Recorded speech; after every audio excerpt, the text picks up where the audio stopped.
All right, welcome into day 2 of the NFL Draft. I'm your host Noah, and right now I'm joined by just Justin. Cabe may be joining us here shortly. Um, in for another very fun night of NFL football. Day 1 went super well. We had a lot of surprises and a lot of interesting developments happen. So I'm really excited. We have 64 NFL draft picks to get through tonight before day 3. Day 3 will be rounds 4 through 7. Day 2 is 2 through 3. And then, of course, day 1 is just round 1. I'm really excited for this. This is finally the day where Meek. this is finally the day where some of my guys that I did draft videos on will be drafted. This is the day. Justin, are you ready for day 2 of the NFL draft? Yes. I'm not going to crash out if we like I did yesterday. That was not of character. Of course, Cowboys speculation, all that other stuff. But every other pick was crazy. I loved round 1 because it was unpredictable. And round 2, we're gonna see a lot of guys, of course, that Noah did videos on, finally get their names called and then cards picked in. Turned in. And we're gonna see guys that the elite stars, especially running backs and position players, finally get picked, other than just linemen and pretty much linemen, because that was pretty much all around one linemen and some wide receivers, but it was mostly all linemen. So I'm ready, and linebackers and all that. So I'm ready, man. It's cool.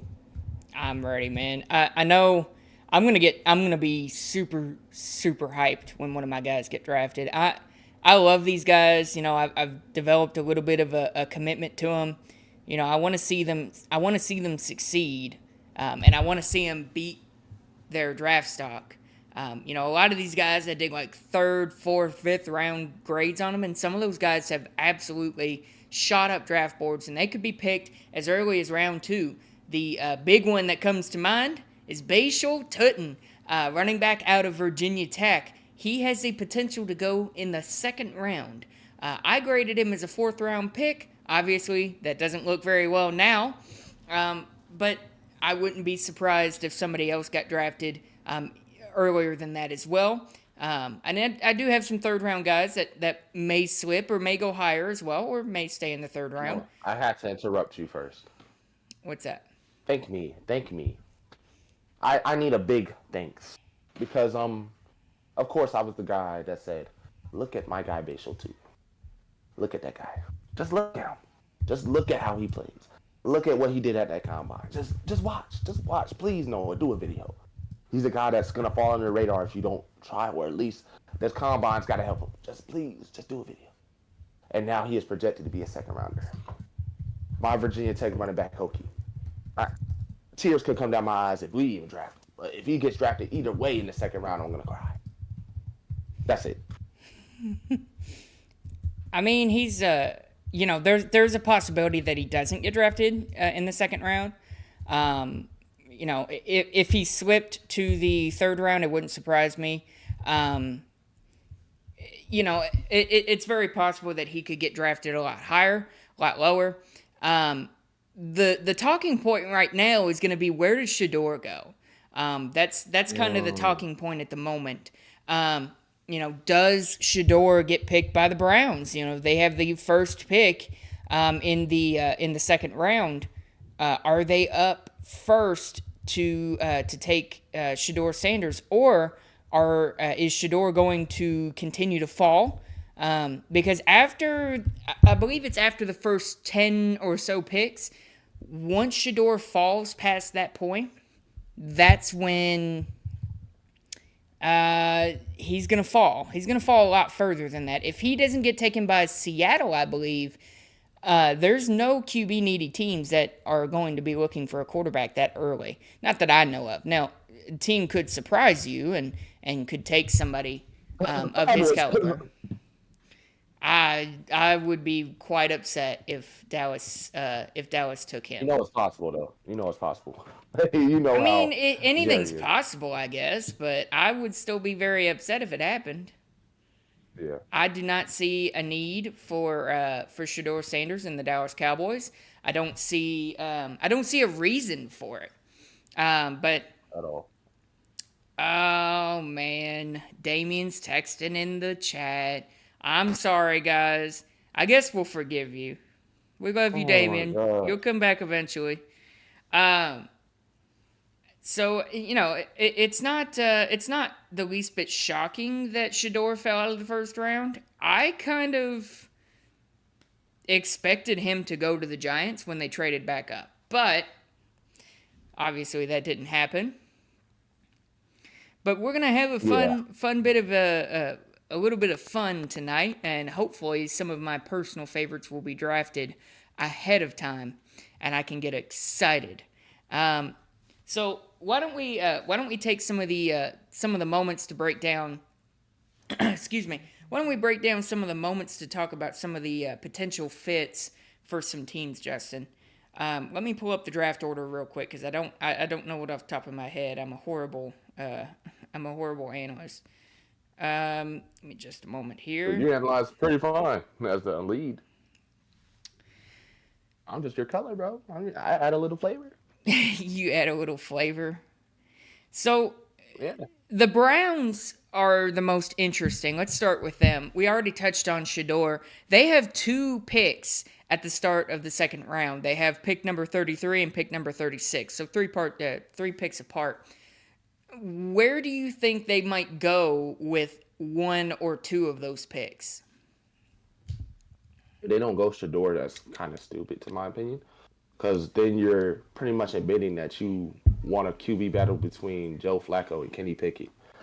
And Joe Flacco have already, had what he did. Did his little insanity run, even though we already know this man was a Super Bowl proven winning quarterback. But then you have Kenny Pickett, who was just a backup in Philly, who showed a little bit of flash against the Dallas Cowboys. But also that was against a team that, you know, was already getting beat down anyway. Um, Kenny Pickett is very confident that he can take that spot, but we're not at all. So not going quarterback or at least Shador here and letting him fall, even though there's no teams that really want him, is kind of stupid. So I'm saying draft a QB and another wide receiver help. I feel, that's a good two position. If you got the first two picks, the second round, especially a guy that was supposed to be way gone, but he's here on day two, which is so insane. So if it's not Shador, I'm very surprised, but I won't also be that surprised because it's not that much of a need since they already have a quarterback room that wants to prove itself. But I say Shador. Okay. I mean, I can't disagree too much. I think maybe, Cleveland could be a sleeper pick for Mike Green. I think Cleveland could be a dangerous sleeper pick for some extra defensive end or defensive line help. I know they just drafted Mason Graham in the first round. Could be interesting to see if maybe they pair him up, take best player available. Maybe some would say Shador is best player available, but I personally don't feel that way. He's not, and he's not only even on Daniel Jeremiah's best available. I know that's a subjective lick, but still, these are proven analysts, and I believe a guy like Nicky Amenamurari is still there. Yeah. And I'm not sure Juan Thornhill, I don't know if he's still on the team. No. But like he's not. Then that could be a thing. Like Nick, I'm surprised he got taken before Malachi Starks. But Other way he around. didn't. I mean, other way, I'm surprised Malachi Starks got taken before him, which because I think he's the better safety, Nicky. I'm just calling Nicky. But he did. And so I feel like he's not gonna drop that far. There's teams that need a safety. Browns are one of them. Go Shador and Nicky, maybe. I can But see I it. really should. Yeah. I can see it. Damien thinks that Shador should go to the Raiders. Let's go ahead and touch on the Raiders while we're there. If Shador drops to the Raiders, if you're Pete Carroll, do you draft your QB of the future or do you wait? Well, you don't really have to right now, but if you do, maybe take that chance because Gino is on a 2-year deal now. You Mm-hmm. don't really you still got Aiden O'Connell in the backup, but he is still proving that he's not the guy. And every time you think he makes that big ass deep ball pass to make you think like he's a Will Levis merchant. but he's not the guy. So you got Geno Smith as your bridge QB. You just drafted the best running back in the draft at Ashton Jitty. So you already got your running backs like solidified, but you still don't have receiver help, and that's a big thing. So do you want to draft your QB of the future and have him learn under Geno, who pretty much was his comparison because Geno had his breakout year with the complete with 70% completion percentage in 2023. So drafting him would be good because Geno might not even work out this year, and that would have a chance for Shador to maybe start. But I feel like he should, if they do draft him, let him learn under Geno. That's almost his comparison. They have similar play styles. If you draft him, let him learn under Geno. If Geno's not performing, we'll see what happens in training camp. But, the Raiders, they're building their team, but you don't have any weapons either. So it's a mixed bag. They can go anywhere. Yeah, I don't know necessarily that the Raiders should go Shador. Honestly, if he's there, I think you let him slide. I'm not saying that Shador is a bad quarterback, but I don't think he's good enough to be that number 2 for the Raiders. I don't think he can be their future. And I think what the Raiders could do and what they maybe should do is you've got really good secondary players available. You have really good cornerbacks and safeties available at the top of the second round. If they're there, you take one of those guys. You just lost Nate Hobbs in free agency. You cut Jack Jones as well. I think you kind of set yourself up well enough to take a rookie corner, especially one of these really, really good rookie corners. Get yourself a playmaker in that secondary, and then if Geno Smith isn't the guy, you find that out this year, because let's be honest, the Raiders aren't winning anything this year that I know of. Unless Genty is that revolutionary where he's going to carry the entire team to the Super Bowl, I don't think they're winning anything this year. But he's going to pull off his best Adrian Peterson / those years where they draft a great back, he has a great year, but the team sucks type years. So, he's going to pull off that. We know he's going to be great, but, they're not going anywhere. I'm sorry. It's just too, yeah. I think you go secondary. I think the secondary is a very big, important part of, of course, of your defense. So, you're very thin at that spot. I think, honestly, I don't think Siobhan Ravel. I think that'd be a little too high for him, but I could see the Raiders maybe taking a chance on either Will Johnson or Benjamin Morrison. Those would be two very good choices. They could also take Siobhan Ravel. I'm not gonna shut the door on it and say it's impossible, because it's very possible. The problem is all 3 of those corners are dealing with injury issues, so you're kind of taking a risk on any of those corners. Or if you want the guaranteed guy, you take a guy like Nick Amon-Wari.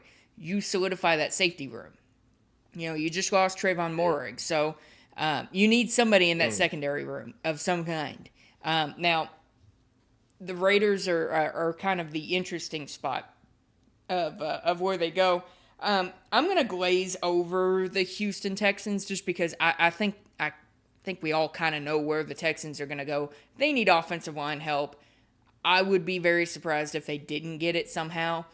What about the New England? Enough to trade in their first round. Yeah. What about the New England Patriots? Well, what pick are they at? They're okay. Well, it's pretty much the same as first round, right? Okay. Yeah, kinda. They're at pick number 6, so number 38. So they got your boy. Was it Will? Was it Will Campbell? Amazing. Yeah, Will Campbell. They got their O-lineman, future All-Pro of the future. Of course, to protect Drake May, you got your wide receivers. What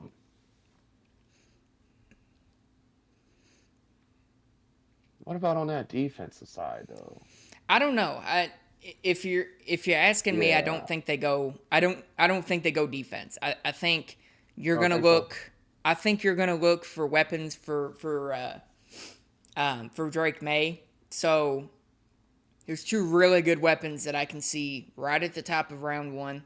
That's Mason Taylor and that's Luther Burden III. I don't think one of those guys will fall, and I also maybe would be surprised if they took Mason Taylor because they have Hunter Henry, who is a very serviceable tight end. Yeah. I don't really know unless the Patriots want to reach for a weapon. They could take a running back as well. They have Travion Henderson right at the top. But after Henderson, any other running back that high in the second might be a little bit of a reach. It's also not a position of extreme need, but it wouldn't surprise me one bit if they did take a running back as well. If they're wanting to go defense, maybe they could go corner. I mean, they kind of need a corner in a way, but that kind of falls with the same guys we talked about already. Or if they're wanting a linebacker, they haven't had a very, very good linebacker in a long time. Carson Swessinger out of UCLA, he is a very good option for any defensive-minded team. I think he'd find himself a nice home in New England. I agree because I don't know who that is, but I agree because I agree with you. You don't know who Carson Swessinger is? Oh, sir. Oh my God, he is a stud, man. He's a stud. You need to venture out of Virginia more. Oh no, it's not that. I only look at Virginia Tech players. Like I said, I don't watch college football. I don't know how many times I gotta tell you guys this. So So it's like, the Bears also have two basically back-to-back picks in the second round. They have picks number 39 and 41. They're an interesting team too. Where do you think the Bears go? They don't have any real gaping holes that they need to fill. Do you think maybe they solidify their cornerback room a little bit more? They've got Jalen Johnson and they've got they've got Jalen Johnson and they've got Kyler Gordon as well. Do they trust Tyreek Stevenson on the other side of Johnson? They could go safety, but they don't really need a safety either. Maybe linebacker. They could be a Carson Swessinger spot.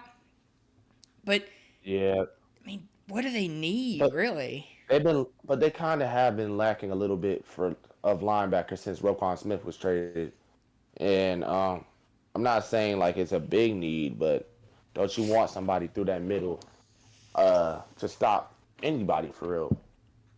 Like I don't know, I forgot their rankings, but were they a great run stopping team? No, I mean it was the Bears. No. They weren't great. Yeah, really the Bears are trash.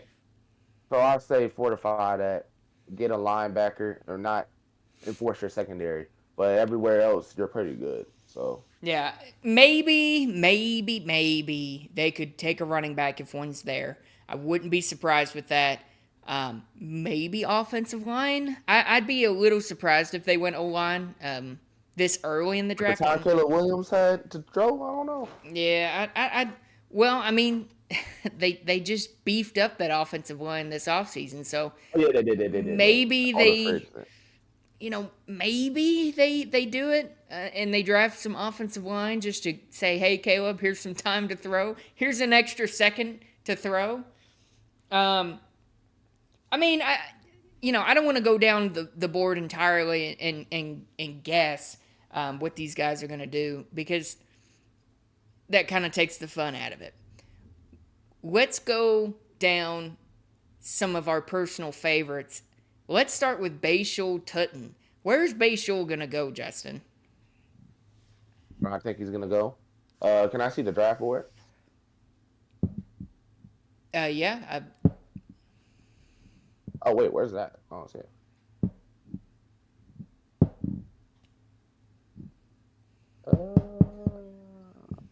Okay. Where do I think Bashul will go?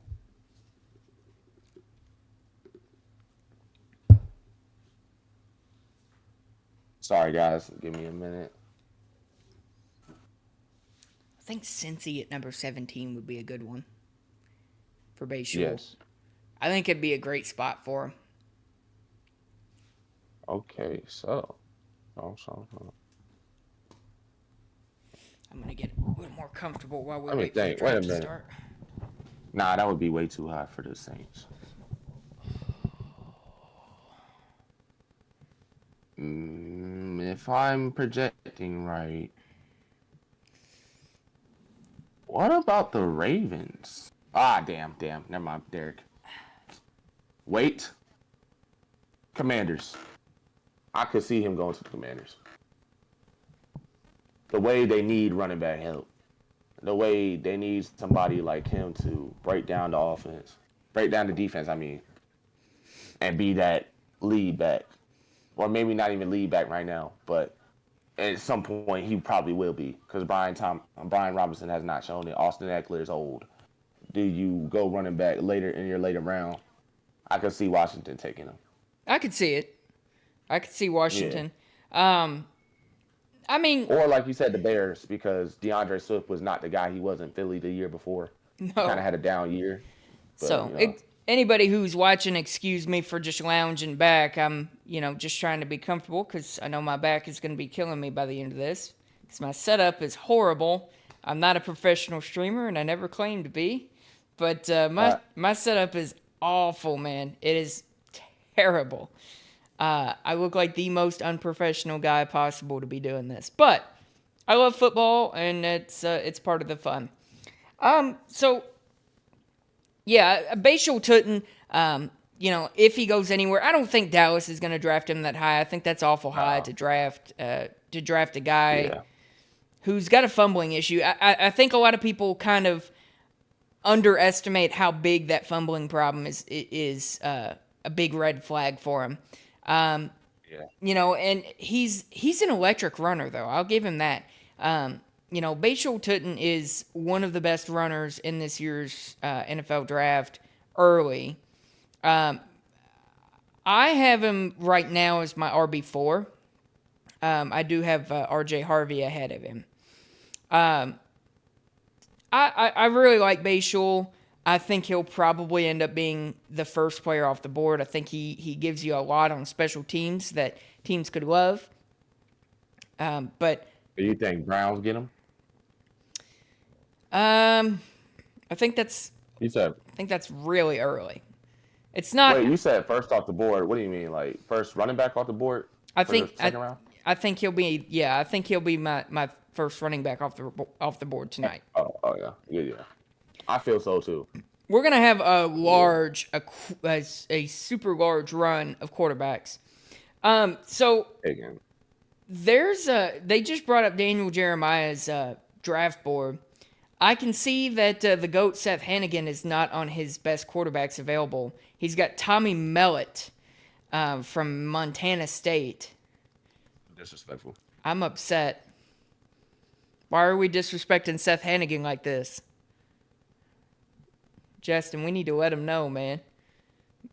Hey, that's your guy, but I believe so. Yeah, he's definitely... Seth Hannigan is actually one of the, if you think about it, he could be up there with Tyler Shough. Tyler Shough was good, but, when you compare both of their games, they both had, pick problems, almost. And, if you're going to take Tyler Shough before him, why not just go the guy that's younger, and has an arm with the pick problems, too? Pretty much, if you draft Tyler Shough before him, that's, pretty much drafting the older guy that has the pick problems. So it's I think they're really underrating Seth Hannigan. I saw your video with him. He's pretty good under pressure. He's got a great arm. Did he have a good combine? He was okay. Or was it kind of... It was an okay combine, didn't really help him as much when he kind of really needed it. But, I feel shoot, this might be a reach. But he might be better than Milroe. Oh, God. Yeah, that's a reach. Let me chill. That's a reach. That's a big reach. That is a reach and a half, man. I'm saying him and Tyler should be on the same level. So if around that time, yeah. I agree. I think Tyler gets looked at a lot more because he came from the ACC versus, the I think Memphis is in either the Mountain West or the Conference USA. I think they're in Conference USA. Excuse me. Sorry. My neighbors have walked out of their apartment and they're being very loud at the moment. Neighbors think I'm selling dope. I'm sorry. So it wouldn't surprise me if Seth Hennigan went undrafted, though.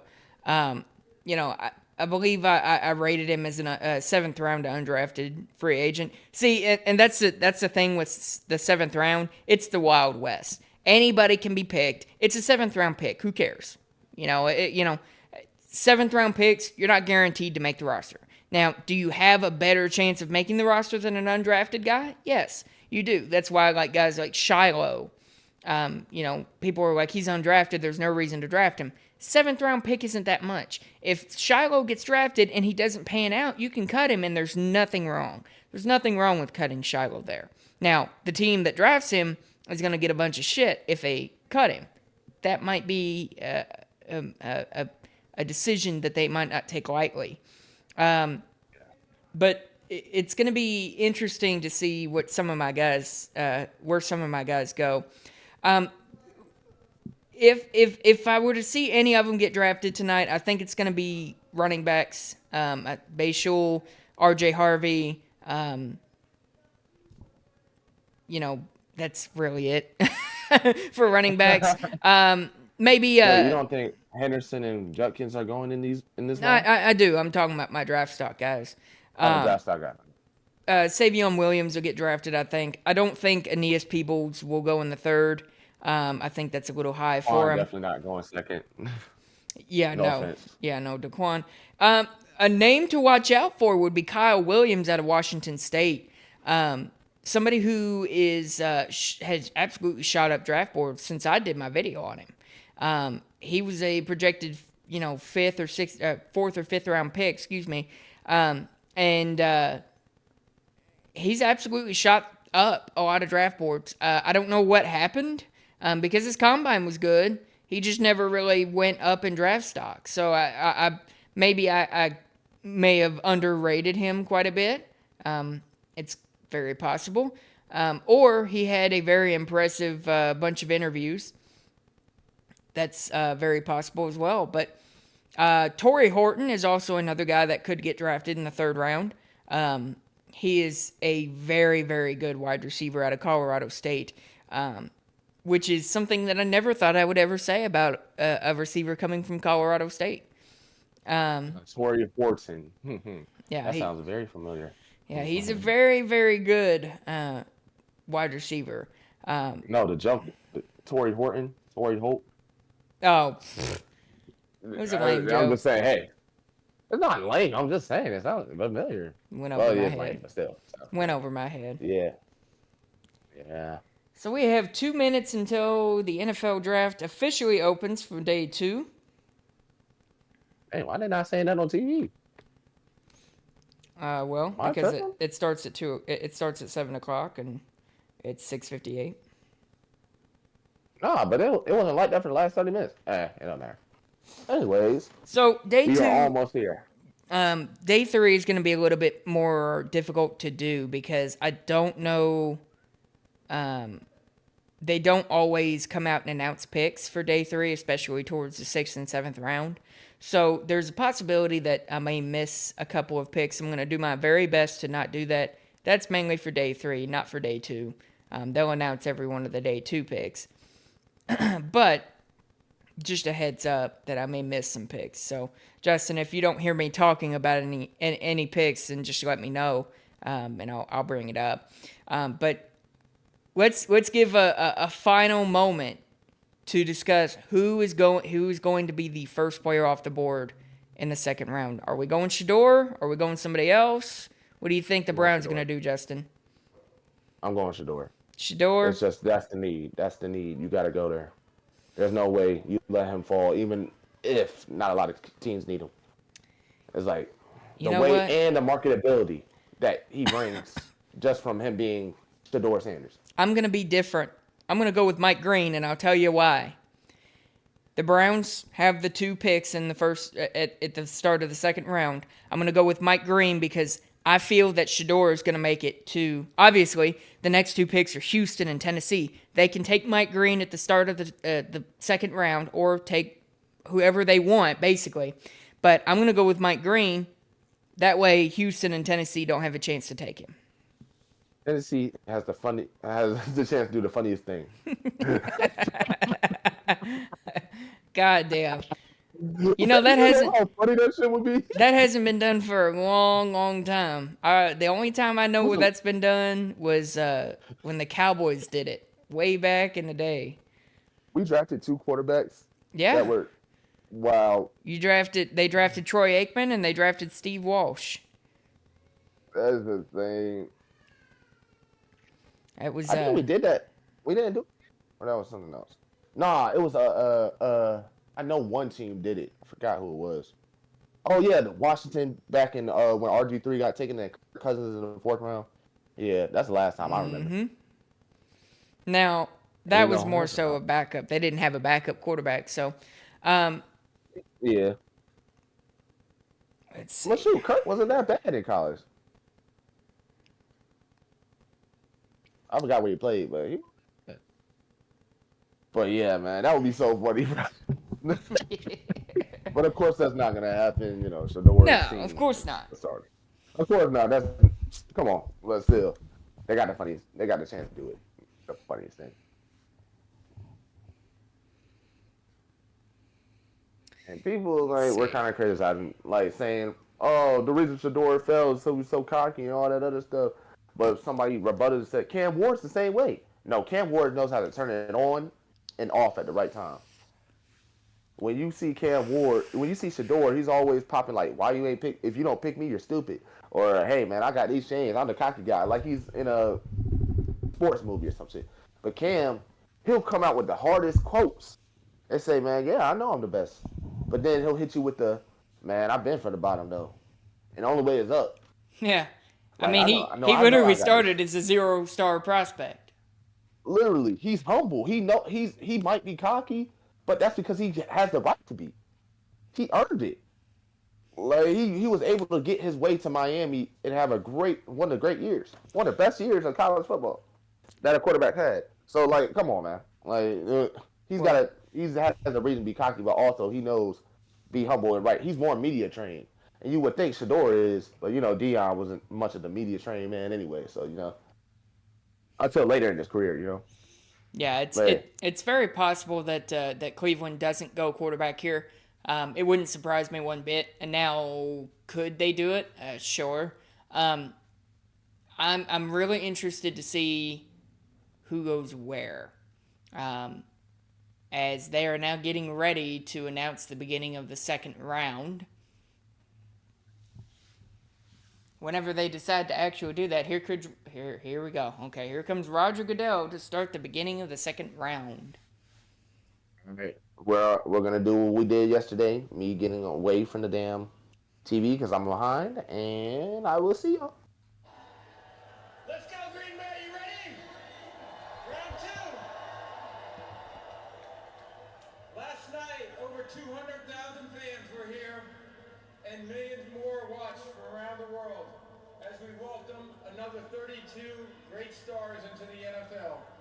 And tonight, I'm joined by 32 players and legends who will select the next generation of stars to the NFL. Welcome them.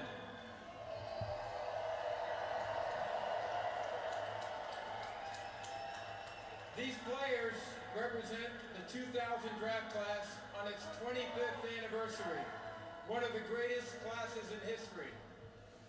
That draft brought us the first and only time a Let's club had go.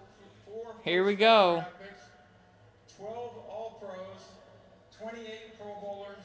All right, one Hall of guys. Famer, and a Come on, quarterback. man. I hate when they do this. They do this constant talking shit. Yeah, you know him. Also on the stage, we have players from Wisconsin to represent this great state and great city.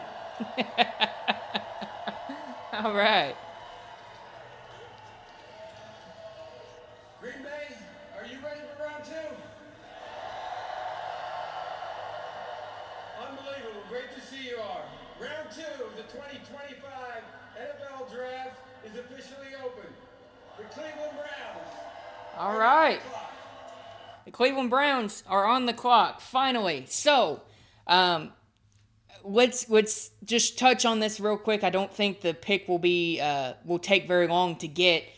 So Shedeur Sanders, I don't think is going to be the number one option if they go quarterback. The only reason being because they can let Shedeur slide to their second round pick. They have a pick just 2 picks later. If they want to get a skill position here other than quarterback, they can definitely do that at the start of the second round. Now, you may be asking, well, what if the other 2 teams take him if you don't know the draft order? The next 2 teams are Houston and Tennessee, both of which have solidified QB I just realized situations. I did not need to leave. Both of which have solidified QB situations and don't need a quarterback. So, Cleveland can get their QB of the future if they want to. Now, will they select Shedeur Sanders? Who knows? I'm going to go with the first pick. I'm going to go with Mike Green. That's my prediction. Now, do I think that Mike Green will... do I think that he will transcend that defense that Cleveland has? Yes, absolutely. You're putting him on the other side of Myles Garrett. They just drafted Mason Graham in the first round yesterday. I don't see any reason why you don't beef up that defensive line even more. You could also go linebacker if you want. With Jeremiah Owusu-Koramoah having a possible career-threatening neck injury, you could go Carson Schlesinger here as well. If you want a wide receiver, I don't see them doing that, but if you want a wide receiver, you could go Luther Burden as well. That's a very good possibility.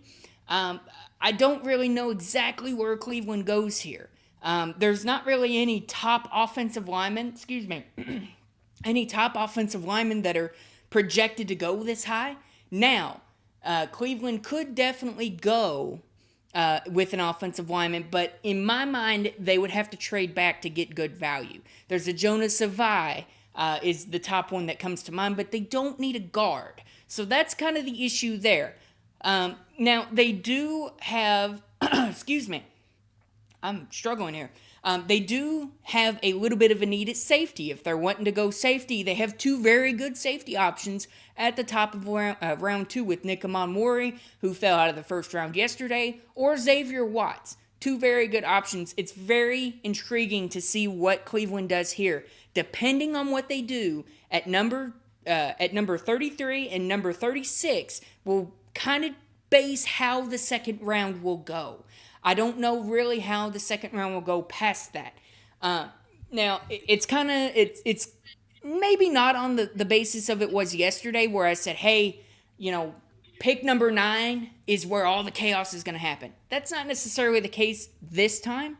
However, I will add, as the pick now comes in for the Cleveland Browns, I will add that this will define what other teams very close to the Browns will do with their second overall pick. Teams like the Raiders, teams like Seattle, teams like Chicago, New Orleans.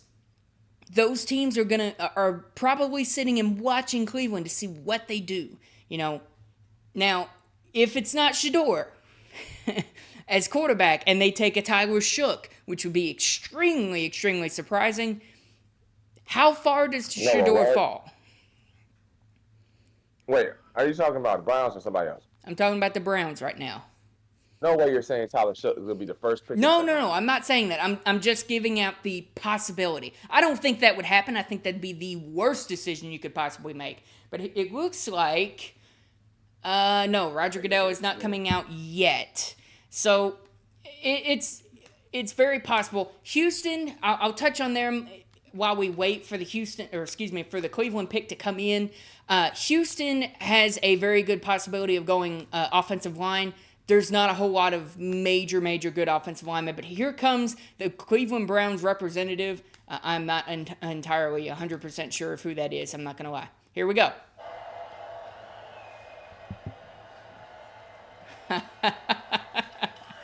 I love the taunting, man. With the 33rd pick in the 2025 2025 NFL Oh, it's Joe Thomas. I'm a moron. Cleveland Browns select Carson Swesson. Hey, okay, interesting. So the Cleveland Browns select Carson Swessinger, linebacker out of UCLA. That was one of my picks for Cleveland to go. So they don't draft Shedeur. That's probably the smart thing to do. Carson Swessinger is an amazing linebacker, possibly the best pick that Cleveland could have made. Like I said earlier with Jeremiah Owusu-Koramoah, possibly having a career-threatening injury, there is a possibility that Carson Swessinger will come in and have to produce immediately. He has the talent to do that. Carson Swessinger is an amazing linebacker. Has coverage, he's a great tackler, everything about him. That is a great addition to that Cleveland defense. What is up, Campbell? How you doing? Take the best person off the board. You were 100% right, man. That is a stud pick. I really kind of was hoping that Dallas was able to get him. That was a stud pick. Justin, what do you think about the Carson Swessinger pick real quick? Like what Campbell said, that's the best player off the board. Best player, of course, best player available. I mean, like I'm seeing this guy. This guy is a freak. He's lanky. He's very athletic. He's a defender, man zone. Shoot, you need that in these linebackers, of course, with the uncertainty of Jeremiah JOK. Yeah, JOK. You gotta find something, and you get a great athlete. So I'm gonna let the FBS and tackles too. I'm gonna cut you off real quick because the Houston pick is already in. Just gonna touch on them for just a little bit. They could go offensive line here. I'd be a little surprised if they do. They could take best player available as well and take a Luther Burden. I'd be a little surprised if they went anything other than wide receiver or O-line. Now, it's very possible they could do that.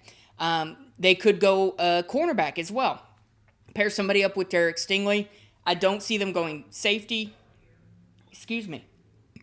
Browns are looking at multiple year rebuilds, so they might as well get athletes. I agree. That is probably the best choice they could have made. They did not have to force themselves to pick Shedeur with the first pick of the second round. If they want to, they can still. If they don't do that, then you know that they're looking towards the 2026 class to maybe draft a quarterback. They did just lose, as NFL Network is bringing up, they lost Laramie Tunsil and Kenyon Green, both of which were their starting offensive linemen. They need offensive line hard, and they didn't take one in round one. They traded back out of round one. So here comes the selection for the Houston Texans.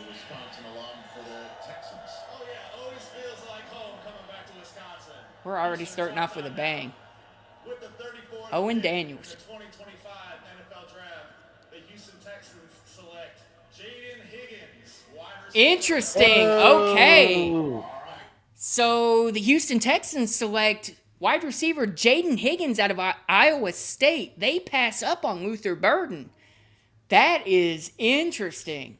Okay, so Jaden Higgins is kind of a deep threat. He's got that elite speed. Excuse me. Gosh, I'm all over the place. They have that elite speed and size that you look for in a wide receiver. Great vertical threat. Everything you'd want to see in a wide receiver. He was the winner of the Senior Bowl, if you all remember that far back. He was listed as one of the MVPs. I think this is a great pick. It is a little bit surprising that Houston went Jaden Higgins over Luther Burden. But we have a trade. Oh, wow. What? Interesting. So the Tennessee Titans just traded their second-round pick to the Seattle Seahawks. So the Seattle Seahawks are now on the clock. Interesting. All right. So let me update my... Oh, shit. Is this where Shedeur lands?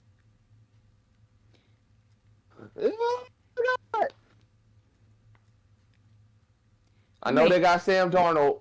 Let me write this all down first. Give me just... They traded up. They traded up above the Browns. Interesting.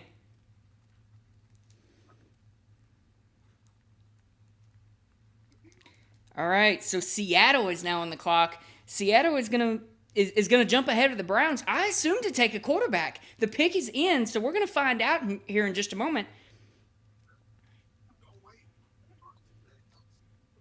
Seahawks.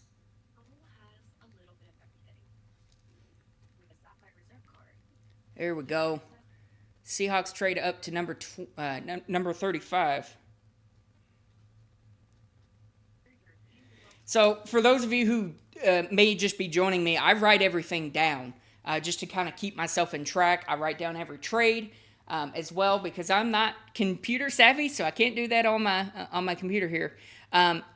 You may also see me get up and kind of move around a little bit. I'm sitting on a couch because I'm unprofessional. Let's see. I've actually fallen behind on the chat for a little bit. Tank Dell is going to be out for the season, so it makes sense. Yes, it does. It was a very good pick. You get another big body receiver. He's very, as NFL Network actually brought up, NFL Network compared him to Tank Dell, to Nico Collins. That's not a bad comparison. The Texans need a lot of talent as well. I don't disagree. I felt they were either going to go wide receiver or they were going to go offensive line. I just felt maybe it was a little too early for offensive line. So I would have traded down if I was the Texans. I'll be back. I would have traded down if I was the Texans. I think you could have gotten Jaden Higgins a little bit later. But now we have to see what are the Seattle Seahawks going to do. They traded up ahead of the Browns, so that might throw the Browns for a loop. What are they going to do if Shedeur goes here? We're going to find out here in just a moment. Seattle, they could use a wide receiver. They could use offensive line help, but they did just draft Gray Zabel yesterday, so I don't see them double dipping. They could go a top corner if they don't go Shedeur. Wow, that's actually not value. So the Seahawks traded up to 35 for their 52nd overall pick and their third-round pick. That is not bad value at all. Wow.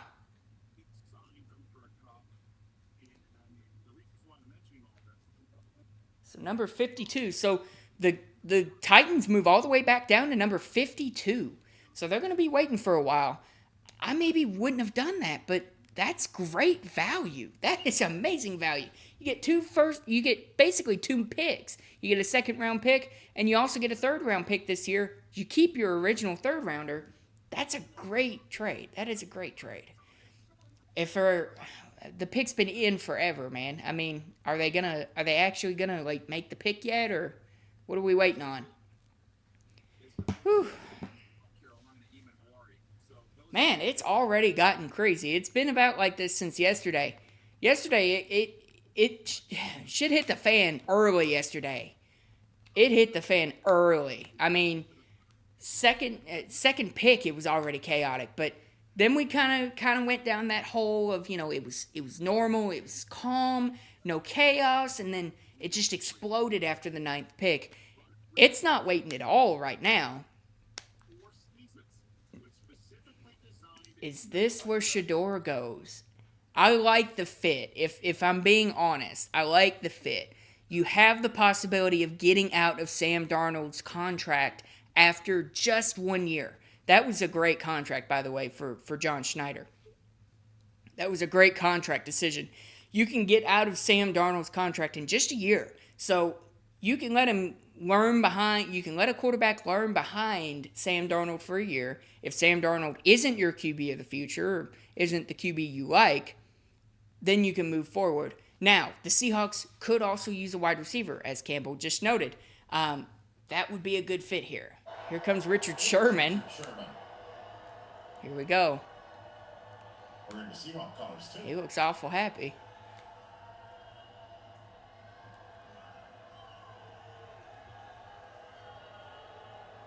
What is he doing? Come on, man. The next rival has been chosen. The Tennessee Titans have traded the 35th pick to the Seattle Seahawks. With the 35th pick in the 2025 NFL Draft, the Seattle Seahawks select Nick Ammonwari. Oh my God. Okay. All right. So the Seattle Seahawks don't do anything that I thought they were going to do. They traded up to get Nick Ammonwari, safety out of South Carolina. That's actually a really good fit. Ammonwari is a great ball hawk at the safety position, has a very unique knack for playing the zone coverage schemes that Seattle likes to run, especially in that Mike McDonald defense. That is an underrated pick. I really thought they were going to go Shador. I'm a little surprised, but I completely forgot about him on Ammonwari. I don't know why. I just talked about him 5 seconds ago. That is a great addition. Now that backfield looks great. Rick Woolen, Devon Witherspoon, and Nick Ammonwari. Good Lord, that is a great safety room. That is a great backfield. So And your secondary is already with Tariq Woolen and Devin Witherspoon. Yeah, you already said that. That's it. that is a great keep going. spot. No, you're good. I was done. I'm right now. This is crazy. I forgot about him too. Why, look at that secondary. I completely My forgot God. about Nick Ammonwari. I'm not going to lie. So, that doesn't change Cleveland's possible decision here. You know, does Cleveland take a quarterback? I don't know. I think they could. I think they got a scare. I think they got scared a little bit when Seattle traded up. I'm sitting Yeah. here- And I thought they were going, but that was not the need. Safety. you know what? And Yeah. Luther Burden is continuing to fall. He is falling still. Oh, don't say that now because I remember Matthew was starting to fall. So Joe Thomas is coming back onto the stage. Oh yeah. Here we go. Good job. Young Browns fan Jack Thomas in the crowd. It's going to give you a little help here with the 36th pick in the 2025 NFL Draft. Your Cleveland Browns select. Quinshawn Judkins. Oh my, wow. So they take one of the Buckeyes. Wow, okay. The Cleveland Browns select running back out of Ohio State, not Travion Henderson. They select Quinshawn Judkins. That is interesting. Judkins, of course, he doesn't need much of an introduction. Vision and balance are great. He's a great closer as well. He's got everything you want to see in a running back who can run in space. Everything you want to see in a running back that can run in space. I can't repeat that enough. He is so unbelievably talented. That is insane, though, that he got taken before Travion Henderson. Wow. Why do they keep taking the guys like way too high that I want? Quinshawn? You know that I said I Alex wasn't is gonna losing crash his this out. mind now. I don't care. I'm happy that he is. Every pick, every free agent signing, he's been wrong. That's how I know he knows That- no ball. That is crazy, though, taking Quinshawn Judkins above Travion Henderson. That's interesting. That's true. Hey, you know what? He's similar to Nick Chubb, though. Campbell's just made a really good point. Availability is the best ability, and Judkins wasn't injured. That's very Yeah, true. I Henderson completely was. forgot about that. Yeah, and they have struggled with injury issues since with Nick Chubb. They're maybe looking for some reliability in that backfield. That is a And good point. And Judkins might be the most similar to Chubb in play style. Like, they're both strong backs. They both, once they get through that second level, they're gone. Oh yeah. Very aggressive, hard to take down. Like, man, Nick could teach him so many things, but that's if Nick can, That's if we don't know what's if he gonna brings happen him to Nick. back, yeah. if he brings him back. Yeah. So Las Vegas is up next. I'm gonna say they don't go with quarterback. I think they're gonna go with don't. a receiver. I think And this how this draft is going, yeah. I think this might be where we see Burden go. That would be interesting. Look at that offense. Ooh. That would be interesting. I agree with Campbell. Ammonwari would have been a great selection for the Raiders. Now, they could get some good secondary help. They still have Xavier Watts if they want to go secondary or deep secondary. If they want to go corner, of course, they've got, the big dogs that they know, Will Johnson. They've got Siobhan Ravel. They've got Benjamin Morrison as well. Never mind, they don't. The Miami Dolphins just traded for the Las Vegas Raiders pick. They are now on the clock. What? All right, Yeah, it's interesting. getting worse and worse. Interesting. To number 37, and the pick is already in. Interesting. So the Dolphins, oh man, corner is kind of the first thing that comes to mind for me with the Dolphins. That's the first thing that comes to mind.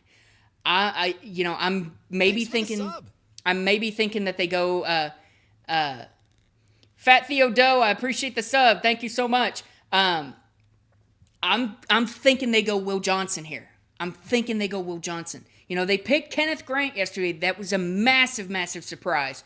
I didn't expect him to do that. I maybe think they're going to rectify that mistake and go with Will Johnson. They could go a Siobhan Revell or a Benjamin Morrison as well. I'm saying corner. Give me a corner for Miami. All of the guys have injury issues. So you're kind of taking your best pick. Who do you like the most? Me personally, wow, that is... Oh my God, that is great value.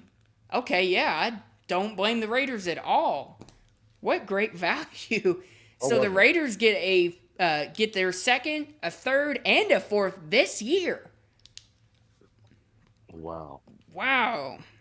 Wait, what? Wait, say that again? Sorry. The Raiders get basically a second, third, and fourth this year for the Dolphins to move up. Draft.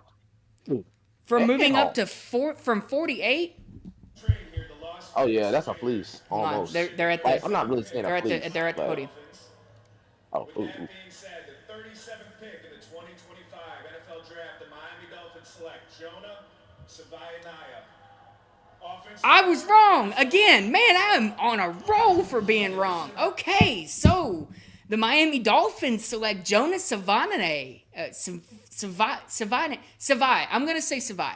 I'm sorry, I can't say his last name. Jonas Savai, guard out of Arizona. That is a good fit for Miami. They do need a guard. Now, I will say maybe if there was a tackle available, they would have taken one with Teron Armstead retiring, but they needed offensive line help. But they want to get rid of Jalen Ramsey. They're going to have to address cornerbacks somewhere. And I figured if you're trading up into the first round and you're not going to have a third or a fourth round pick, you draft a corner. Why would you trade up to draft a guard? Man, Miami is all over the place right now. They haven't had a good draft since Waddle, since 2021. They are all over the place. Wait, no, that was 2022. But still. Not a deep tackle draft. Exactly. This is a deep guard draft. I don't understand the pick for Miami. Miami is continuing to baffle me with their draft decisions. Well, that's not. I don't know who the owner is. That's not. That's Chris Grier. Chris Grier, you gotta go. I know it's not Miami Davis. My bad. That is an interesting selection. That doesn't make much sense to me. It's not a deep tackle class. You have a glaring need at corner. You need a tackle. Why would you trade a third and a fourth away? Because that's where all the tacklers are going to go. You have a Marcus Mbu. That is baffling to me. So we're going to move on. Like these teams are trading down or up for their needs that are not their needs. It's interesting. So we'll move on to the New England Patriots, who are on the clock. I'm going to keep calling it until it happens. Give me Luther Burden for the New England Patriots. Get Drake May a weapon. Get him a weapon. Get him some weapons. Could they go corner? Stephon Diggs and the Trey Nort, whatever his name was, that they got from Buffalo. Yeah. Could they go corner? Sure. But get Luther Burden. He's there. You're building a brand new culture. Shape his attitude, because apparently that's why he's sliding, is because of his attitude. Yep. You draft a guy like that and you mold his culture. You mold the culture around him.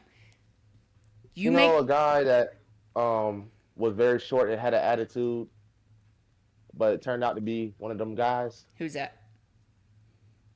Mr. Steve Smith Sr. That's true. That is true. Now, I Mr. don't Steve know if Smith I'd Sr. necessarily, I don't Say know if I'd attitude. necessarily compare the two. Now, I will say this has been an interesting slide for him so far. I think this is where he goes, though. I think the New England Patriots have a massive need at wide receiver. They need somebody. They need to get Luther Burden. They need a Matt playmaker. Collins was his name. Yep, Matt Collins. Yeah, Matt Collins. That was it. They need a receiver. Please don't mess this up. As much as I Especially- want the Dallas Cowboys to draft him, I don't mess this up. It's like, especially since you need a guy in the slot, and he's a short guy. And a lot of slot receivers are mostly short and mobile, and fast. Hey, put him right in that slot. I don't see any other receivers taking that. If you take him, I mean, they give him a weapon. if they don't want Burden, okay, let's just say that. Let's say they don't want Burden, but they do want a receiver. They have other guys like a Jalen Royals and a Umanor from Stanford. They have other guys. I'm a big Jalen Royals fan, by the way. Yeah. And there are other options. If they want to go receiver, they can do that. And if they don't want to go, kind of that, if they don't want to do this, hey, can we trust this guy to show up to practice and be a good teammate? They could also We're still be. sleeping on Isaiah Bond, even though I know that He's not going to Combine be a was so second horrible. round pick, though. He's not going to be a second rounder. He'd be like, right now, I think he'd be lower than a third now. Oh, damn. Pats need a receiver to help Kayshon Boutte. That's true. That is very true. They just need a receiver. They need somebody. Give Drake May somebody to throw to. Luther Burden is the best chance you got right now. We're going to have some interesting picks coming up here shortly because Chicago has basically 2 back-to-back picks. They have Chicago, New Orleans, Chicago. That could also be a Shador spot for New Orleans. But I'm not going to That's keep what I was bringing up thinking. Shador. I'm not going to keep bringing him up. I'm going to move on past him. And when he gets selected, he gets selected. Because he's getting selected. He'll get He's not selected going somewhere. undrafted, He'll get selected but somewhere. yeah. So the pick is in for the New England Patriots. I'm going to settle with Luther. I'm going to go with Luther Burden. I feel like they're going Luther Burden. Like, you don't pass that up. They could shock Especially us. with every other wide receiver. I've been wrong every single pick since. No. Well, Interesting. yeah, Here kind comes- of. In the second round. Here they come. Dwight, Here we go. Badger, who scored the first ever walk-off touchdown in Super Bowl To overtime. help make the New England Patriots selection. Well, he's gonna we are come out honored to later. have with us Special Olympic athletes Xavier Goff and Unified Sports Partner Return. Both are unified That's flag wholesome. football teammates That is in wholesome. Special Olympics. Reed, Xavier. Xavier and Ree. That's neat. Special Olympics is one of the league's Play 60 community partners funded by the NFL. I'm going to be super hyped for one of my guys whenever they get drafted. Be really hyped for that. To get active through unified flag football. This allows individuals with and without intellectual disabilities to play on the same team. Interesting. Reed, you got the stage.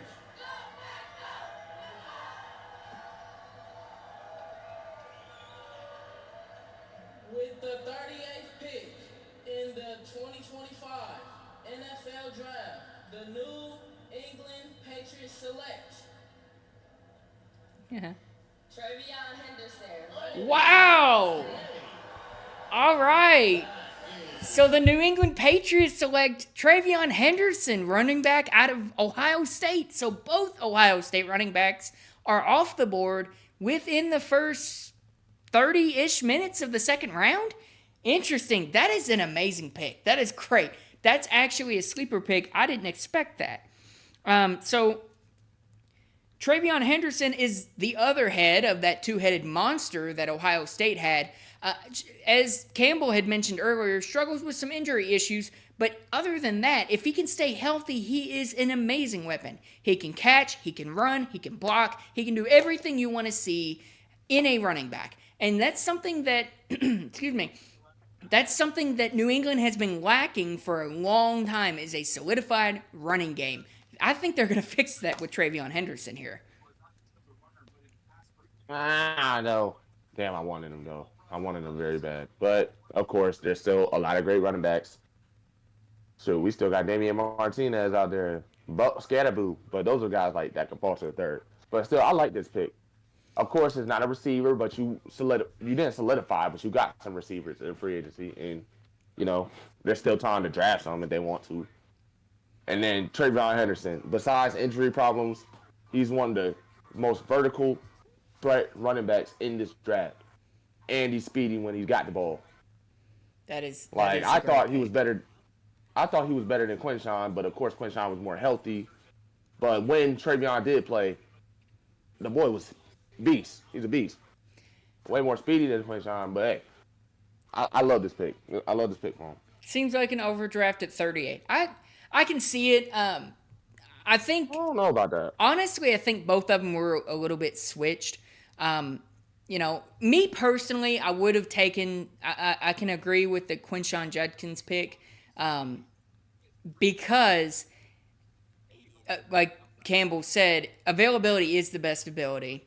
I don't necessarily think that he was as low as they were saying. There were a lot of draft analysts that were saying he's going to be like a late round, late second or late third round pick. No, absolutely not. Judkins was never falling that far. Now Henderson, that is a great pickup for the Patriots. Now the Chicago Bears are on the clock. This is an interesting spot for the Chicago Bears because they have to finagle around New Orleans. They're not necessarily set on a quarterback either, so New Orleans could, in essence, take Chicago's spot here, or take Chicago's pick here. Now, does Chicago go running back, or do they go Mike Green? I think this would be pretty early for another running back, but I think Chicago could be a Mike Green destination. I could be wrong. I've been wrong on every single pick so far. I'm batting 100 right now. I'm batting 0 for 100. I've been wrong on every pick. That's okay. But I think this could be a Mike Green spot. They need some pass rush help. They didn't really solidify that yesterday. I think they need some pass rush help, and I think this is a great Mike Green spot. They could go a Donovan Ezeraku as well. Landon Johnson or Nick Scorton, that would be a good spot for the Bears to pick an edge player. Not to mention, they have another pick just 2 picks later. Probably go that kid from Boston College. I wouldn't doubt that. I think Mike Green's off the field issues are scaring teams away. A lot of teams. I think I think he's sliding because of that. If he falls all the way to the Eagles, I'm going to be pissed. If he falls to Dallas, do you consider him? Yes. Oh, yes. What? Yes. If he falls to us, we better. They love to go that Blue Star special where they pick a guy with personality issues. And I see San Fran doing it too, but you got Michael Williams too. Yeah, I think do you that'd be really want to add much. another guy? I don't especially think with problems. I don't think San Fran would double dip at edge. I think that'd be just too much. But here comes the representative. Here we go. All right, baby.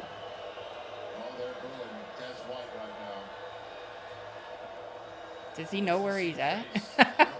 He just started wandering off the stage. Oh, yes, that's very true. 2 separate incidents by Mike Green, that's very true. And they're 2 very similar incidents as well. All right, simmer down. Wow. With the 39th pick in the 2025 NFL Draft, the 2025 NFC North champions, Chicago Bears. Uh-oh. Select Luther Burden III. Oh, wow. Missouri. I was wrong again. Okay, so the Chicago Bears select wide receiver Luther Burden III out of Missouri. That's actually not a bad selection there.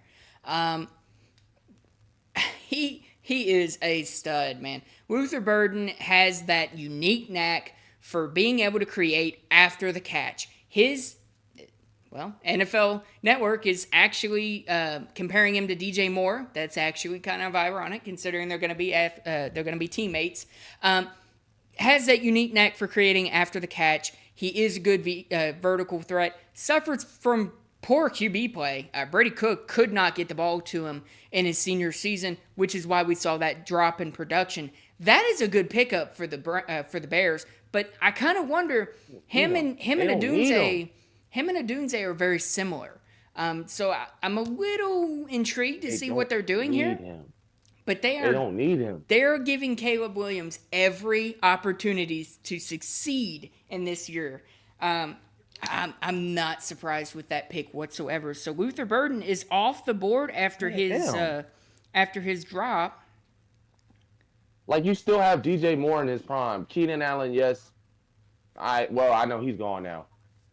But Rome Odunze, and then some other guy. Okay, now I see it now. Yeah. I was thinking Keenan Allen. They got Tyler Scott. Nah, he a free agent. I don't think they trust Tyler Scott too much. I forgot Keenan Allen's a free agent now. Well,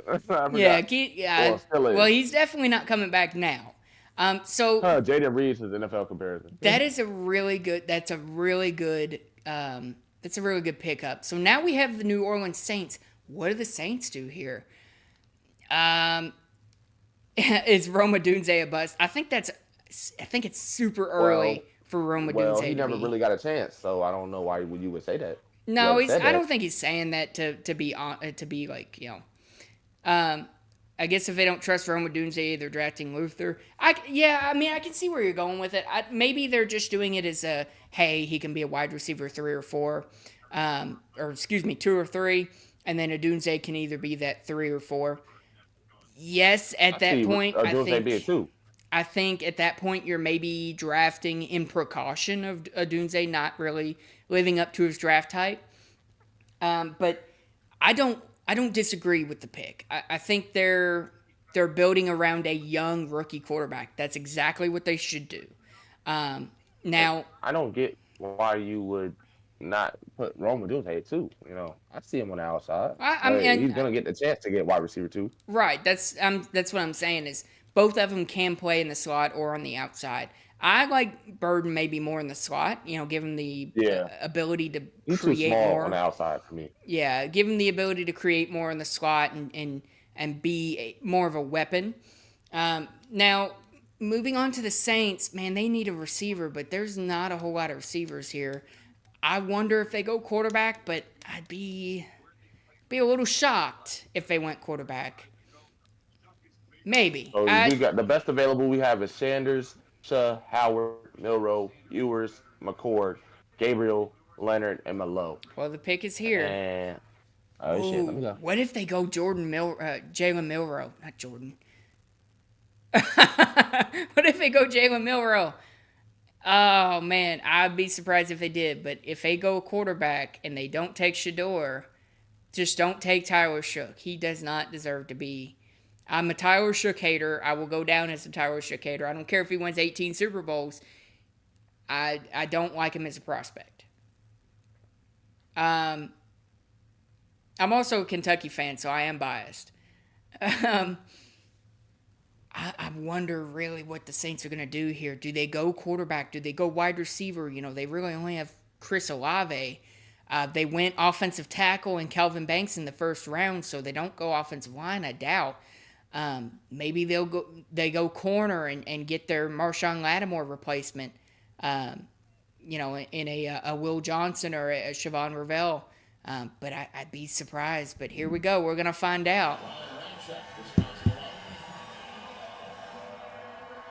I got Ryan Ramczyk down here. Nation, I see you. All right, with the 40th pick in the 2025 NFL Draft, the New Orleans Saints select Tyler Shough. What? Oh my God! No! Why are you doing that? Okay.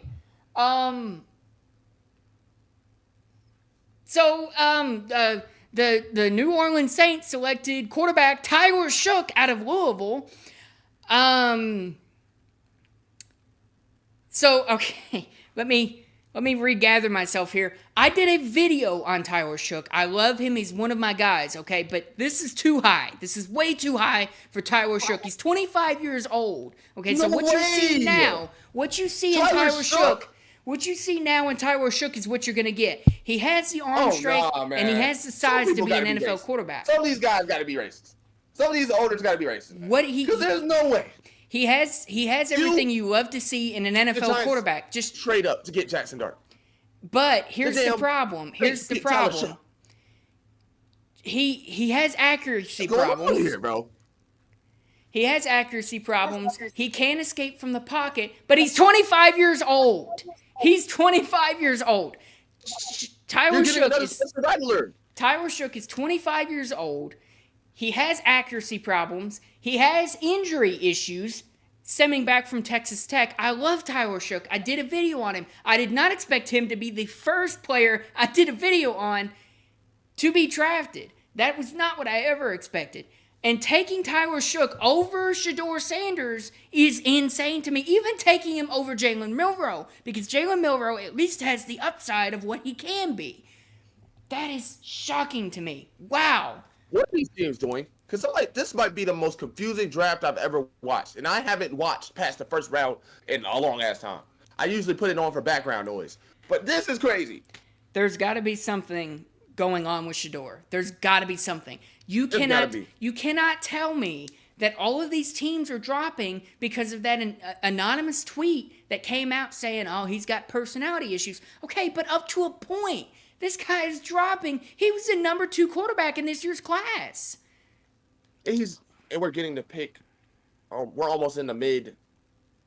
We're almost in the middle of the draft. Middle of the second round. That is so shocking to me. And Shedeur is still on the board. This is crazy.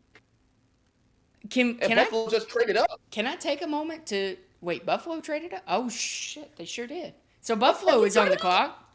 Okay, so the Bills are on the clock. Wow. Okay. Where are they going? I was so into the Tyler Shook pick, I didn't even pay attention to the fact that the Bills had traded up. So now the Buffalo Bills are on the clock. They moved down to 56. The Chicago Bears moved down to 56. They get another second round pick. Good Lord. Come on, bro. The Bears are doing work. The Bears are doing amazingly. They're making sure they got a lot of capital, and I can't be mad at that. I can't be mad. I cannot be mad, but after a certain point, I kind of wonder how much is going to come off his reaches. So the Buffalo Bills, what are they going to do? Edge, Campbell says edge or edge. Yeah, edge. I can agree with that. The Bills, Bears got 2 second-round picks and a fourth for a second-round pick, a third-round pick, and a 7th. Oh, my gosh. Bears fleeced. You get 3 day 2 picks. The Bills went Emeka Egbuka in the first round. I say corner. I say they go corner. And Will Johnson is right there for the taking. Come on, man. Edge isn't a bad idea. Don't get me wrong. But outside of Christian Benford, they don't have a cornerback. Will Johnson it's going to be interesting. All right. Well, the pick is in. We're going to see here shortly what the Buffalo Bills do. This has been insane. Can I take a moment and just take a moment and express how insane this has been so far? We have 3 trades at the start of the second round. We're not even an hour into the draft yet. And already insane shit has already happened. Shedeur's going to fall to past number 40. You might get to the third round, Noah. I don't think he'll get to the third round. There's a possibility, though. I'd be very surprised if Shedeur fell to the third round. But it's possible. Anything's possible. It's possible. So, but I'm saying, even if anything's possible, there's still a chance. Actual. This is going to be super, super interesting. So, Tyler Shook is off the board. I can't believe that. That is absolutely insane to me. Like if you showed this to somebody last year, they would all laugh at you. They would laugh at you. So Campbell. Buffalo, I'm gonna go with cornerback. I'm not even gonna go with trying to guess what player they pick because I've been wrong throughout the entire draft. At least yesterday, I had some credibility, but like I'm losing aura every time I pick a wrong pick. This is insane. Yeah, unless you want to get Nick Sporton. Oh man, that is. I don't know. Nick Scorton to the Bills? As an edge, another edge. Yeah, I mean, I could see it, but there's Donovan, good lord. Donovan Ezeraku, he's still there. So why would you take Scorton over Ezeraku? Man, I'm reaching so bad right now. Let me shut up. I mean, that's not, it's based off of fit, so if the fit is there, but Mike Green is continuing to slide. We're going to see if he's going to keep sliding. I'm sure he will. I just shot myself in the foot because watch this. They're going to take him. They're going to do it. All right, here they come. Here we go. Let's find out.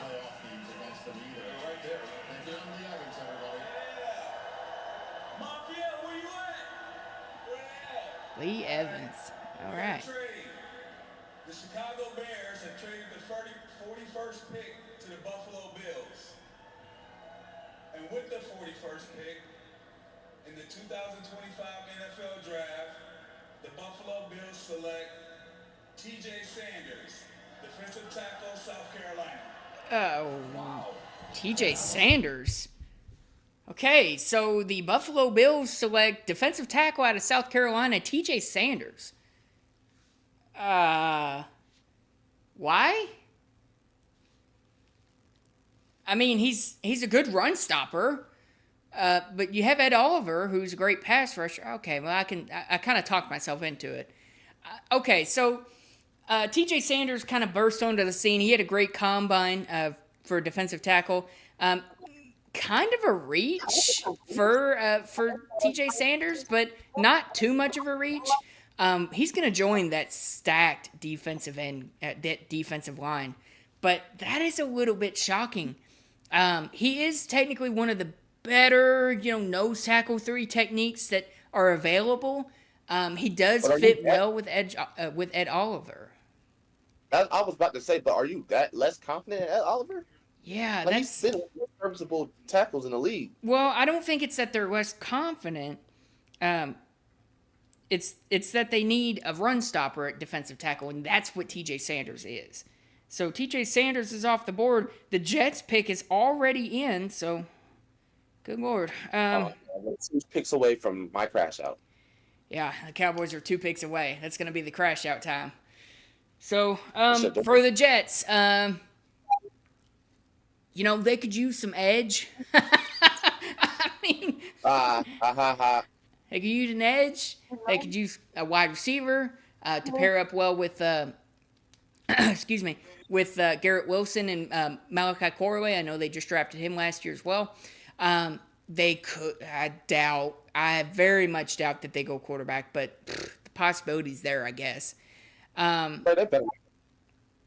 Yeah, and Campbell actually just made a good point about the T.J. Sanders pick. If the Bills play five across their line, it makes sense. So if they play a 4-3. Yeah, but I want to know who you are, man, and why you're showing me up so bad. You want to get on this show? He's not showing you up. Campbell's one of my loyal subscribers, sir. He's awesome. I know. I'm just saying. They have depth along the defensive tackle line, but 0 on the edge. That's true. They did just sign Joey Bosa. They have Gregory Rousseau. But outside of that, they don't have a whole lot. I can see it.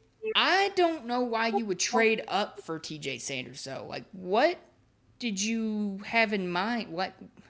That's a little baffling to me. Why would you trade up for a run-stopping defensive tackle?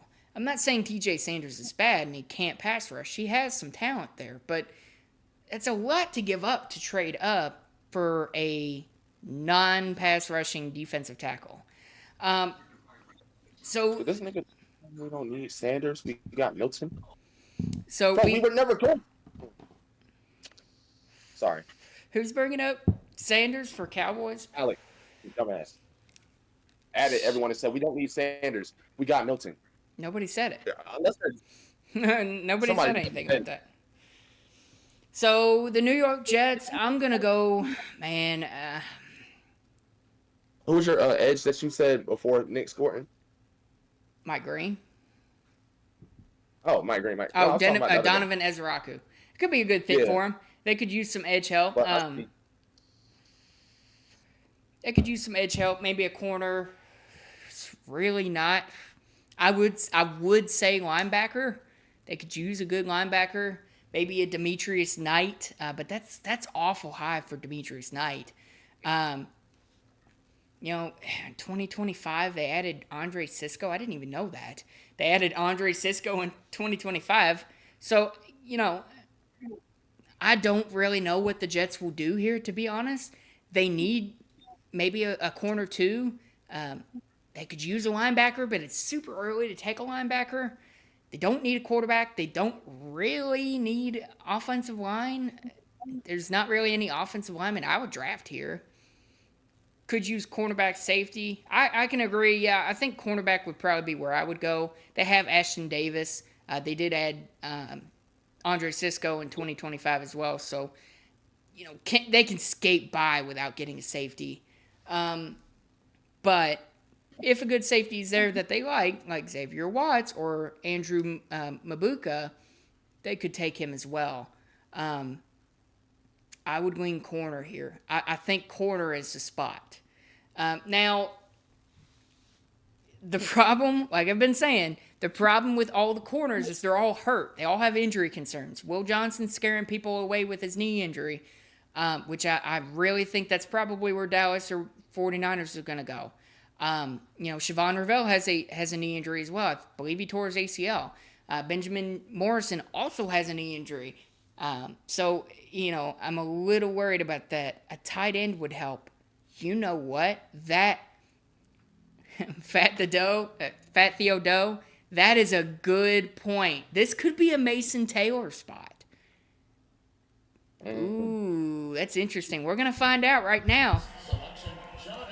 I didn't even think about tight end. That could be a good spot for him. Or even a Harold Fenton if they really want to take one that high. With the 42nd pick in the 2025 NFL Draft, the New York Jets select Mason Taylor, tight end. Wow! Wow, Fat Theo Doe, you called it. You called it. Good shit, dude. All right. So the New York Jets take Mason Taylor, tight end out of LSU. That is a great pick. Great scoop, man. That is great. Taylor really rose in the draft boards kind of later in the offseason. Had a great combine. Really solidified himself for his route running and blocking. He's kind of your all-around tight end. He has the ability to be a great contested catch receiver for a Justin Fields. He loves to hit his tight ends. Everywhere he's gone, he's had a great tight end. This will be a good spot. He's also... Hey, Brett. What's up? You guessed right. I didn't guess right. One of my viewers guessed right. 'Cause they brought up a tight end.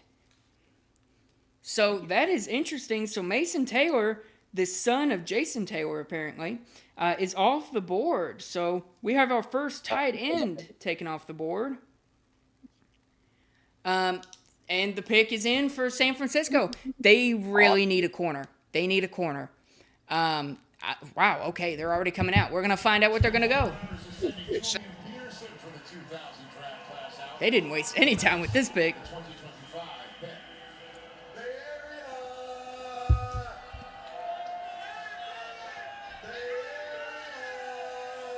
Interesting.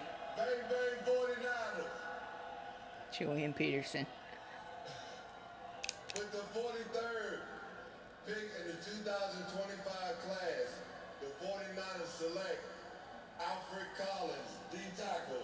Wow, okay. So Alfred Collins is off the board. Defensive tackle out of Texas. That's not a bad pick for the 49ers. Interesting. So Alfred Collins is another late riser. Really benefited from the combine. He was one of the best combine performers at the defensive tackle spot. Really shows off his great pass rushing ability. He is a decent run stopper as well, can really fill the middle of the line very well. I know a lot of people that I know that are Cowboys fans really love Alfred Collins. He's off the board to a really good spot in San Francisco. Hey, man. Why they always steal? I hate this guy. I hate him so much. Why would you even say something so I could crash out? Now we have the Dallas Cowboys are up next. And for those of you who don't know, me and Justin are Cowboys fans. Have they already made their pick? They've already made their pick, so the pick is in for the Dallas Cowboys. Oh man, do they do the Blue Star special and go with Mike Green? Please go Mike Green. He's right there. You know, He's right there. I just realized. Please go Mike Green. You know we love our criminals. They have Mike Green that high. Do they go a cornerback in Siobhan Ravel, Will Johnson? Do they go receiver? Do they go receiver? Do they go an elite Umanor? Do they go with Jalen Royals? It's very interesting to see what Dallas is going to do here. They solidified their offensive line yesterday. We're going to see what they do here. Justin, what are you saying? You're excited. Because there's Will Johnson. I didn't think he was dropping. He's there. Mike Green. I didn't think he was dropping. He's there. Well, Jalen Royals is still there. They're dropping for a reason, okay? So Jalen Royals is a late second-round guy, in my opinion. Well, not Jalen Royals, but a guy. Mike Green is dropping because of his Mike Green is dropping because of his off-the-field issues. Will Johnson is dropping because of that. Will Johnson is dropping because of his knee injury. Campbell really likes your "We love our criminals" quote, by the way. Yes, he do. Remember Greg Hardy? What's his name? Morris Claiborne. All Sam these other Williams. guys. Sam Williams. Yeah. Zeke. We have our Zeke was Blues. a criminal a little bit. No, Dak technically, if you want to count a DUI. That's a criminal too. Oh, who else? It's gonna There's be. so many, man. All right, so David Irving, Randy Gregory. that is true. That is very true. They love to smoke that weed. Michael Irvin as well. You know, his entire time during his time with Dallas. It could be a good spot, but do they take the risk with Mike Green? I don't know. Yes. I don't know if they take the risk. What happens if you draft Mike Green, okay? Just hear me out. What happens if you draft Mike Green and he ends up not being able to play football because he raped the girl or whatever that he's being accused of? I don't want to say that he did, okay? Before I make it sound like I am. But what happens if that comes out true? Then that becomes an issue, you know? I don't think that I don't know, man. I'm a little worried about that. Do they take a running back? This is awful high to take a running back. Would it be based on Damian Harris, Cam Scatterboo? Even though Cam shouldn't be a second rounder. I don't think there's any second round running backs left, to be honest. I think it was pretty much Quinshawn and Henderson. Yeah. Those were the two lead guys behind Amarion and Cincy. Yeah. So we'll see. I mean, I don't have much to add, really. Dallas needs everything. They need everything. Harris Campbell, Robert Jones, Miles Sanders, Javonte Williams. I have a feeling they're going to take a defensive tackle, though. I have a feeling they're going to take Darius Alexander. I have a feeling. It's just the nagging feeling in the back of my mind that they're going to take Alexander. Wrong because you've been wrong. I've been wrong Yes, please let this be the one time I'm wrong. But I'm going to go Darius Alexander. Oh my God, they're happy. They're very happy. So they got their guy. Happy. Oh yeah, they got their D tackle that we don't need. They got their guy. Let's see. They're coming up? No, not yet. Not just yet. Who do they have coming up for Dallas? I pull them every time because there's sometimes where you'll say, "Oh," and not tell me. No. Oh man, I don't want to look at my phone because I know what's going to happen. I'm going to look at my phone. I'm going to see the pick, and I'm going to be pissed off immediately. Put on do not disturb. Come on. Unless you have a Samsung. Here we go. Or Android. Oh, it's Travis Frederick. Oh shit. Here we go. Dallas Cowboys.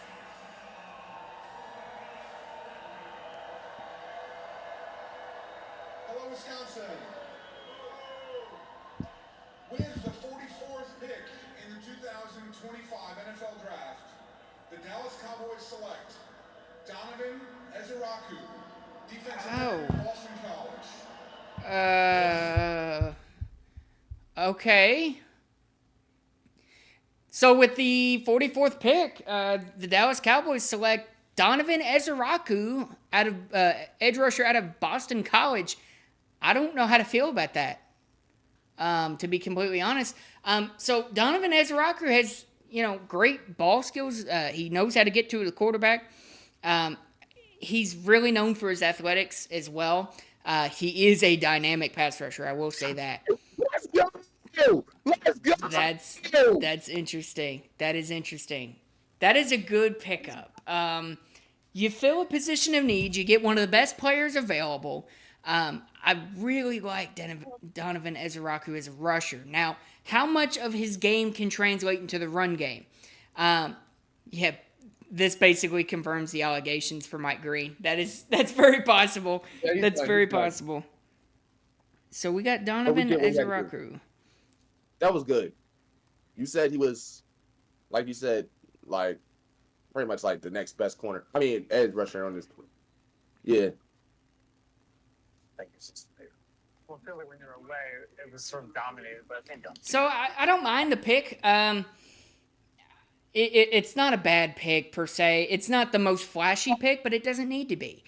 He's a reliable defensive end, somebody who can be on the other side of Micah Parsons and join that room with Sam Williams and Marshawn Nealand as well, somebody they drafted last year.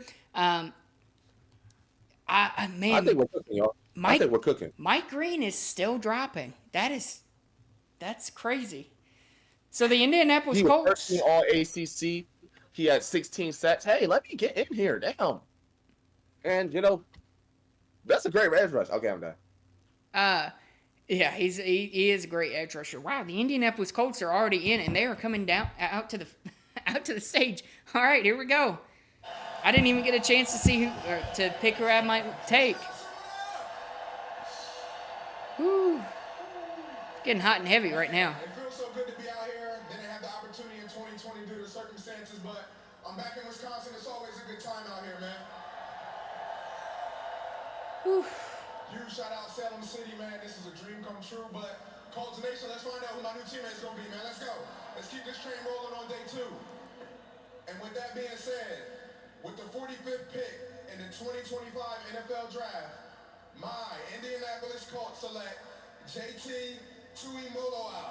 Oh, interesting. Ohio State. Okay.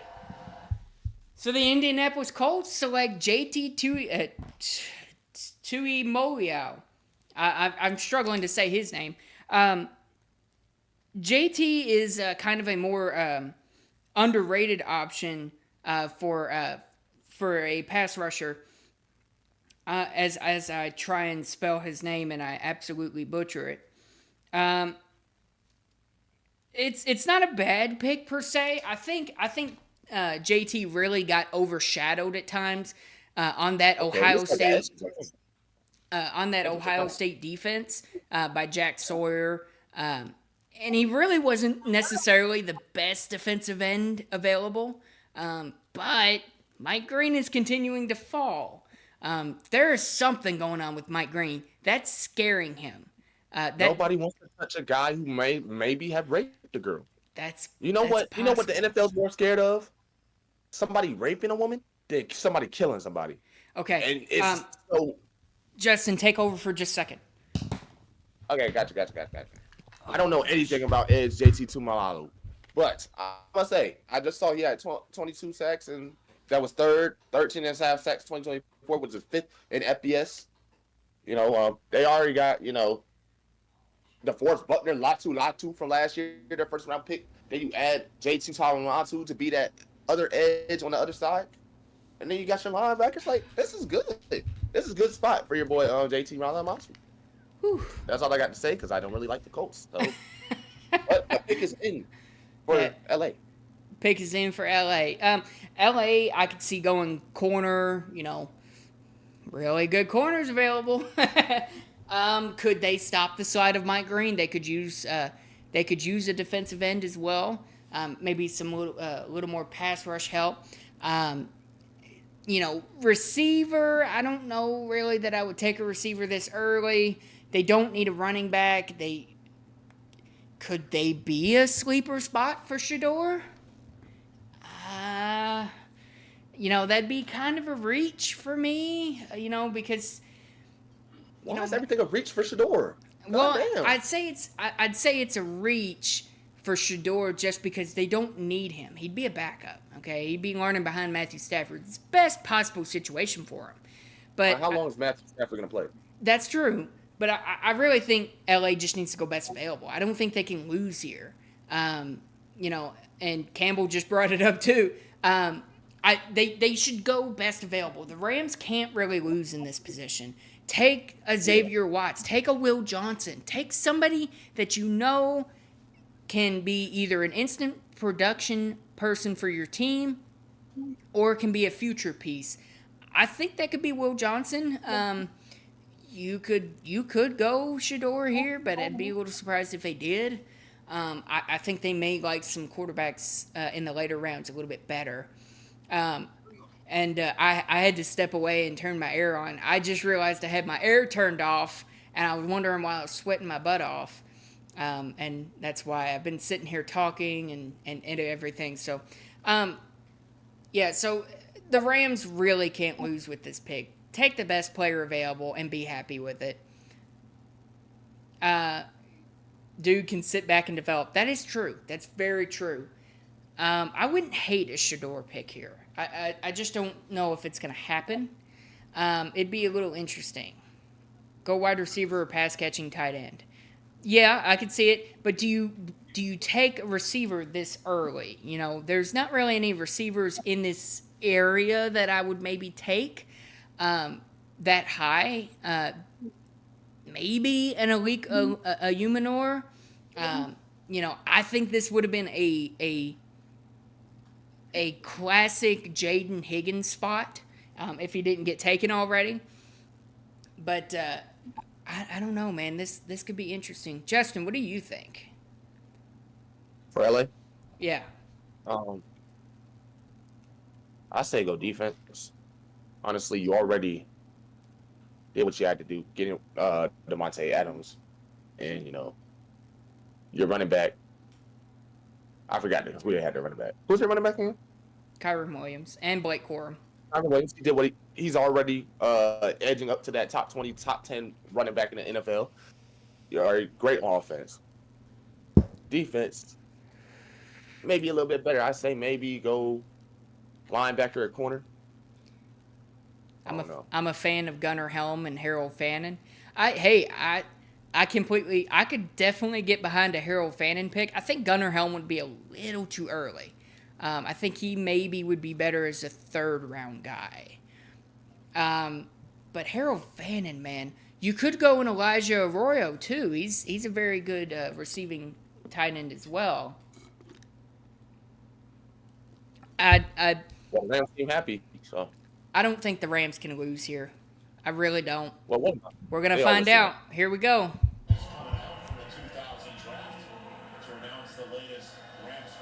Here we go. All right. What do you do, Green Bay? So first and foremost, I just want to send a huge thank you to all the men and women who serve as our first responders and in our military.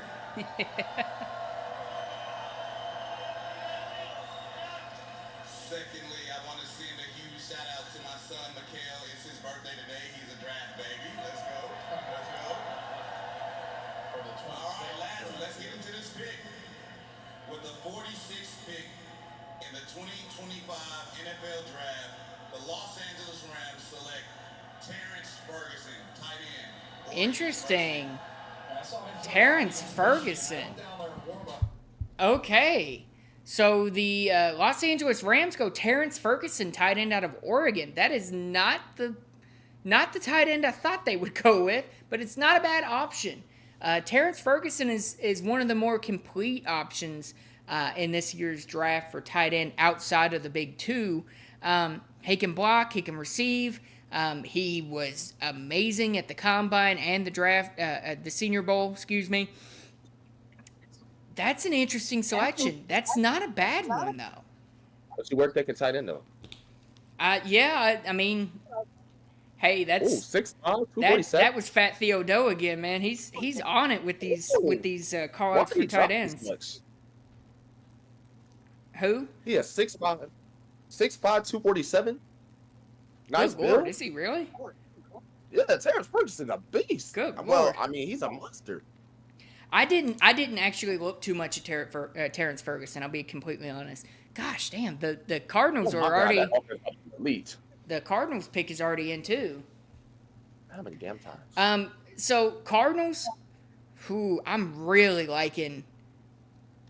I'm really liking either wide receiver or I'm liking a corner. I'm gonna keep talking corner, man. Give me a corner. They're already coming out. Here we go.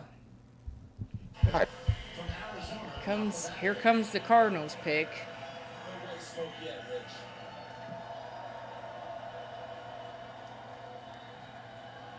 What's up, Green Bay? Patrick Peterson. All right. And with the 47th pick in the 2025 NFL Draft, the Arizona Cardinals select Will Johnson, defensive back. Will Johnson is off the board. All right, so Will Johnson has been selected by the Arizona Cardinals, cornerback out of Michigan.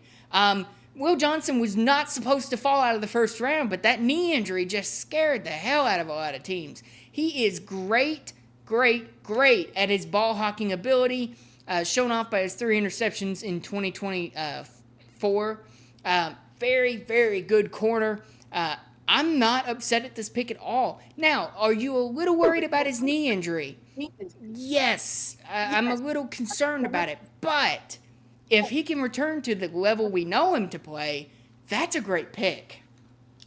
about damn time my guy has finally got on off the board. Will Johnson. I wish we might have gotten you, but I feel like the knee problems were scaring us. But I feel like you'll be all right. Shit, look at Patrick Peterson. Nah, just kidding. He didn't really have injuries till later. They do have their Patrick Peterson replacement, though. That's a great one. Hey, And the yeah. Houston Texans have traded up to pick number 48. They are now on the clock. Oh my God! I guess that trading out of the first round is making some dividends. Campbell's, you are 100% correct.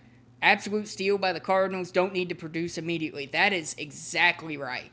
You got, Yeah, who they got at corner? I forgot. wow, Houston. I don't know. I was talking about Houston. Houston trades up. Oh man, they got the best corner in the draft, and he fell to the second round. Who was on the clock? I didn't even think to check. Anyway, man, Houston. What could Houston go? Surely they don't go edge.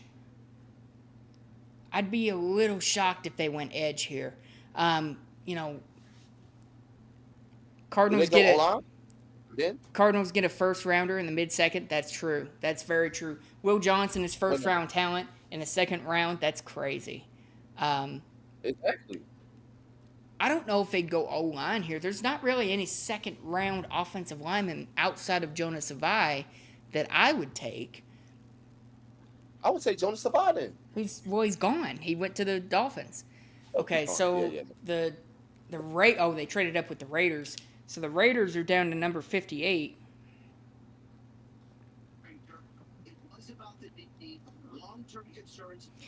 Interesting. Raiders continue to move back. That's surprising. I don't know why the Raiders would do that. Why wouldn't you just stay pat and pick a corner? They need a corner. It makes no sense to me.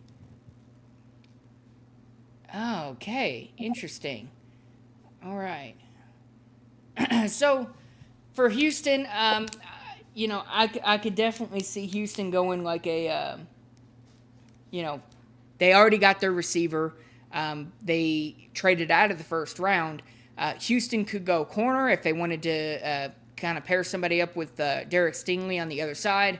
Could they go tight end? I doubt that.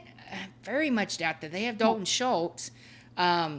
Keep building that defensive line. That was something I was going to bring up. Could they go defensive end and go, a Mike Green or, even a Jack Sawyer or somebody of that build. Linebacker, maybe, but I don't think there's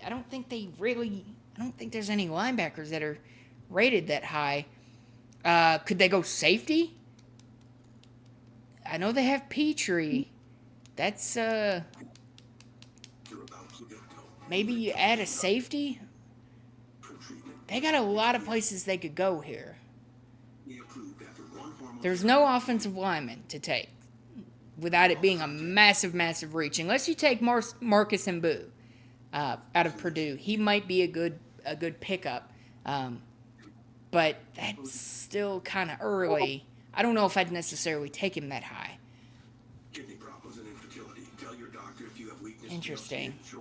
Bleeding or bruising more easily, an infection or changes in urination. Watch your sinker. Yeah, I think safety is kind of where they might want to go. But do they trade up for a safety? That's my thinking, is the value doesn't make sense. Like, why would you trade up for a safety? Now, there are some really good safeties, but I don't know. That value kind of scares me a little bit. Winston and Ravel both tore their ACLs, so injury concerns. That's true. That is true. Build that O-line. There are actually no offensive linemen right now that are worth a second-round pick. Not that I know of. Now, I could be completely wrong about that, but from what I understand, there's no offensive linemen that are quite second-round talents right now. Unless you take Marcus Mbu from Purdue, he's probably the closest one to him. I might have to get a little more comfortable here in a moment, guys, but I'd be a little surprised. I'm gonna go ahead and get a little more comfortable because we're at a commercial break. Yeah, we're almost halfway there out of the second round. I'm ready for this third, not gonna lie. I'm ready to see another pick from us. Not gonna lie. Yeah. But like, it's another confusing. Like, all these teams are just not drafting who they're supposed to be drafting, and I don't get it. Even the teams that keep trading up. Charles Grant from William and Mary is going to be a great third-round pick. You know, that's interesting. I've heard that name a lot, and I've never looked at him. I kind of wish I did a video on him because he's an interesting selection. He comes from William and Mary. It's already makes it interesting, but we're going to find out. Trade alert. Those boys in Houston are making moves right now. The Las Vegas Raiders have traded the 48th pick to the Houston Texans. And with the 48th pick in the 2025 NFL Draft, the Houston Texans select Ariante Ursery, tackle. Oh. Well, hey, you remember when I said that there wasn't any offensive linemen that were second-round talent? I completely forgot about Ariante Urse, tackle out of Minnesota. Yes, he is a second-round talent, and he is one hell of a second-round talent. He is a big body on the offensive line. Great run blocker, great pass blocker, everything you would want in a offensive lineman. He can play both the left and right tackle. So if I tell you, Houston doesn't like Ariante at right tackle, they can move him to left tackle. They do have Cam Robinson on a one-year deal as well. 331. God damn. That's a unit.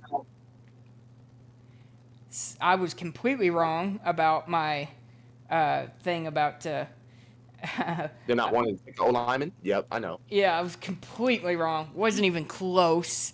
I completely overlooked Ariante Urse. I may have forgotten. He's a great pickup, and, that was a need. So the Bengals... Right side of Cam Robinson? Oh, yeah. Bengals are on... the pick is in for the Bengals. The Bengals... I'm thinking corner. I'm going to say it again. I'm thinking corner. One more time. I'll punch you from Virginia to Kentucky. Corner or safety? Here comes the selection. We're going to find out.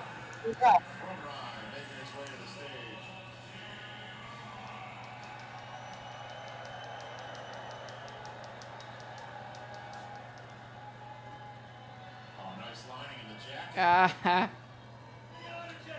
the 49th pick in the draft of the 2025 NFL Draft, the Cincinnati Bengals select Demetrius Knight Jr., Wow. South Carolina. The Cincinnati Bengals select a linebacker, Demetrius Wright Jr. out of South Carolina. That's a reach. That is a reach. So Demetrius Knight is a great pass rusher, but he struggles in coverage, which is not really what the Bengals need. He can cover. He's not a dud in coverage, but I don't know if I necessarily would have drafted him in the second round. That's a reach to me. Woo! That is a reach to me. Yeah, I'm ass. I don't know. It's not a bad pick. I mean, they needed him, but that, Demetrius That's why I Knight didn't in the reach second him round. before. So, Demetrius Knight was also a late riser. He was not really viewed super high up until the NFL Combine. Really shot up as time went on. And gosh, the Seahawks are already in. All right, so doing pretty well with my writing here. I'm old school. So the Seahawks, man, they've had a draft so far. Gray Zabel in the first round. They picked up Nick Amonwori after trading up ahead of the Browns. What could the Seahawks do here? They don't need defense. Unless they go edge. Could they go edge? Could they go with Marcus Mbu or even a Charles Grant from William and Mary? That's going to be interesting. Justin, what do you think the Seahawks are going to go?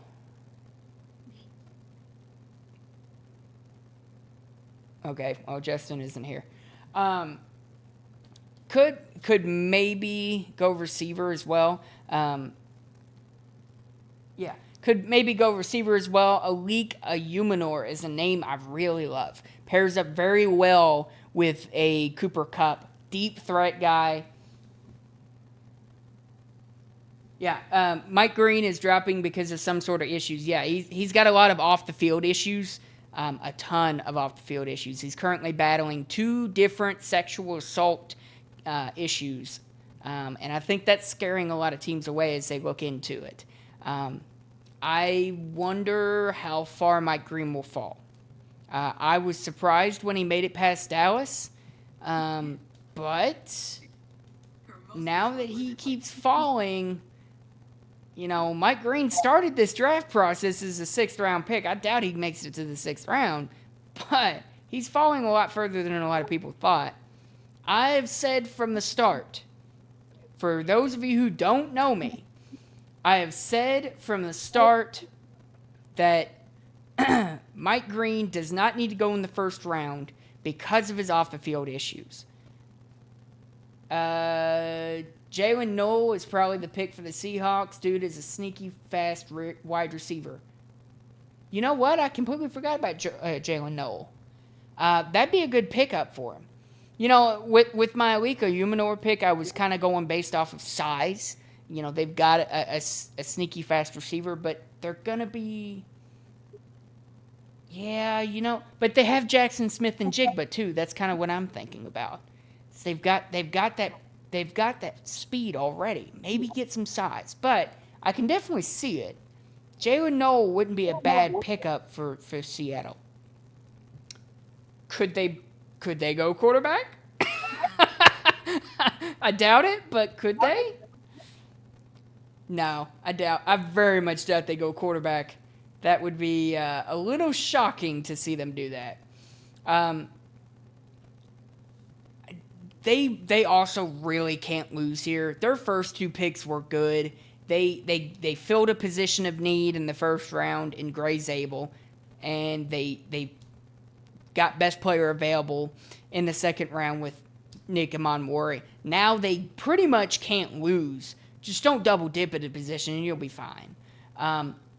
So I'm going to go Alik Eyomanor out of Stanford. Campbell says Jalen Noel. I don't see that as an impossibility. We're going to find out. Here we go. Choosing. Well, we got an MVP, former MVP coming out here, Sean Alexander with the pick. And multiple Sean Alexander. folks out there. What up, 12s? Before we start, I gotta say happy birthday to my son, Jedediah. Everyone say happy birthday.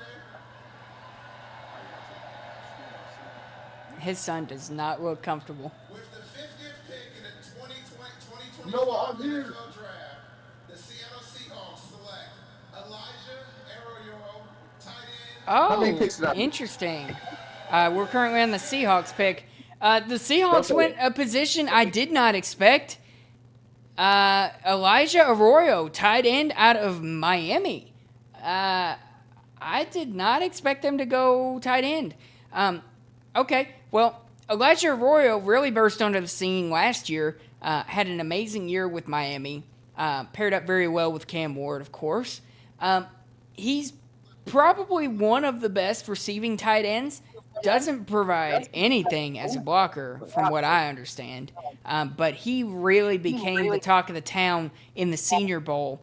I didn't expect them to go tight end here. But it's not necessarily a bad pick. You go one of your best players available.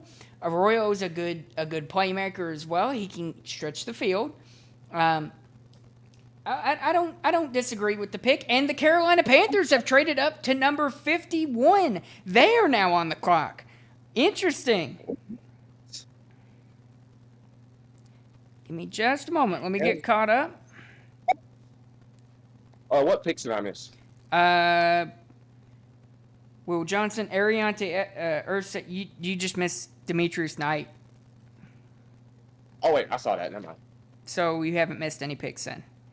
You have missed no picks, sir. Weapons for Yes, Sam sir. Darnold. That is true. That is one hell of a weapon for Sam Darnold too. And Carolina just traded up to the 51st pick. That was great. And they That was are great. already out. Good Lord. What's up, Wisconsin? Panthers fans, hey, keep pounding, man. Shout out to God, shout out Memorial Noman.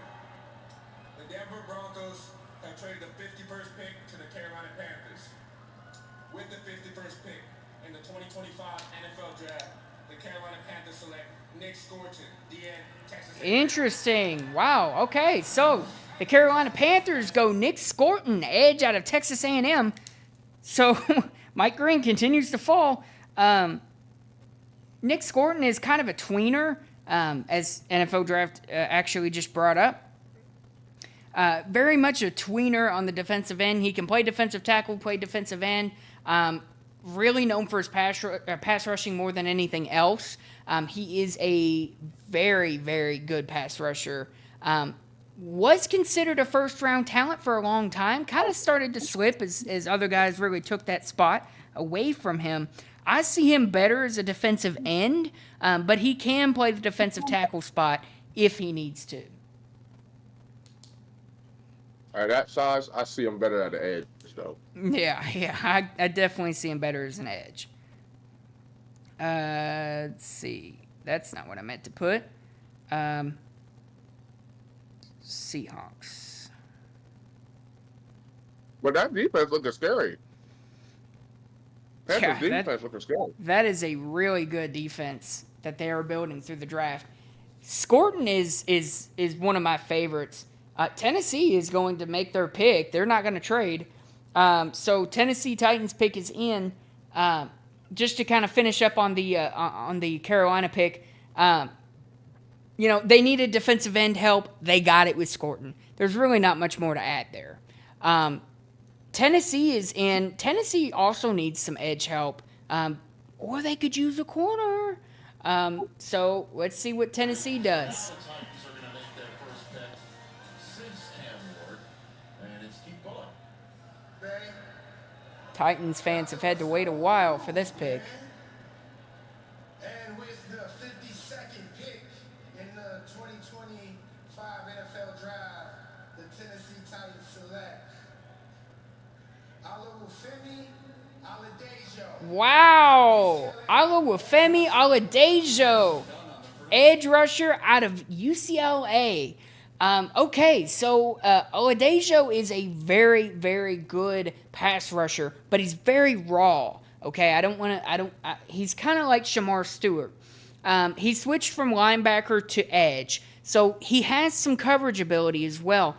But since he made that move from linebacker to edge, that means his pass rush still needs a little bit of development. Oladejo. A lot of edges are getting taken. I like Oh it. yeah, I knew this was going to happen when in the second round. There's some really, really good second round edges. Oladejo was one of my personal favorites. I really wanted to make a video on him. I just couldn't find enough clips, and I just didn't have the time. So that is actually a very, very good pick. Excuse me, for the Tennessee Titans. Really reminds me of a Harold Landry, somebody who can, really develop into that role. As the Tampa Bay Buccaneers pick is already in. I really like that pick. The Tampa Bay Buccaneers, they went Jade in the first round. Man, I don't know what the Bucs could do here. Maybe tight end. A Harold Fannin. That'd be nice. No, excuse me. They didn't get Jade. Excuse me. That was they went Ibuka. I'm sorry. Not Jordan. Jade. Good Lord, I am stuttering all over the place. I'd go Jordan Birch. Interesting. That's actually not a bad. That's not a bad one. Need edge or corner. I think corner's probably a little bit of a better need. Landon Jackson is probably more of a defensive end than an edge. That's true. He did all of his athletic testing at the combine for defensive tackle.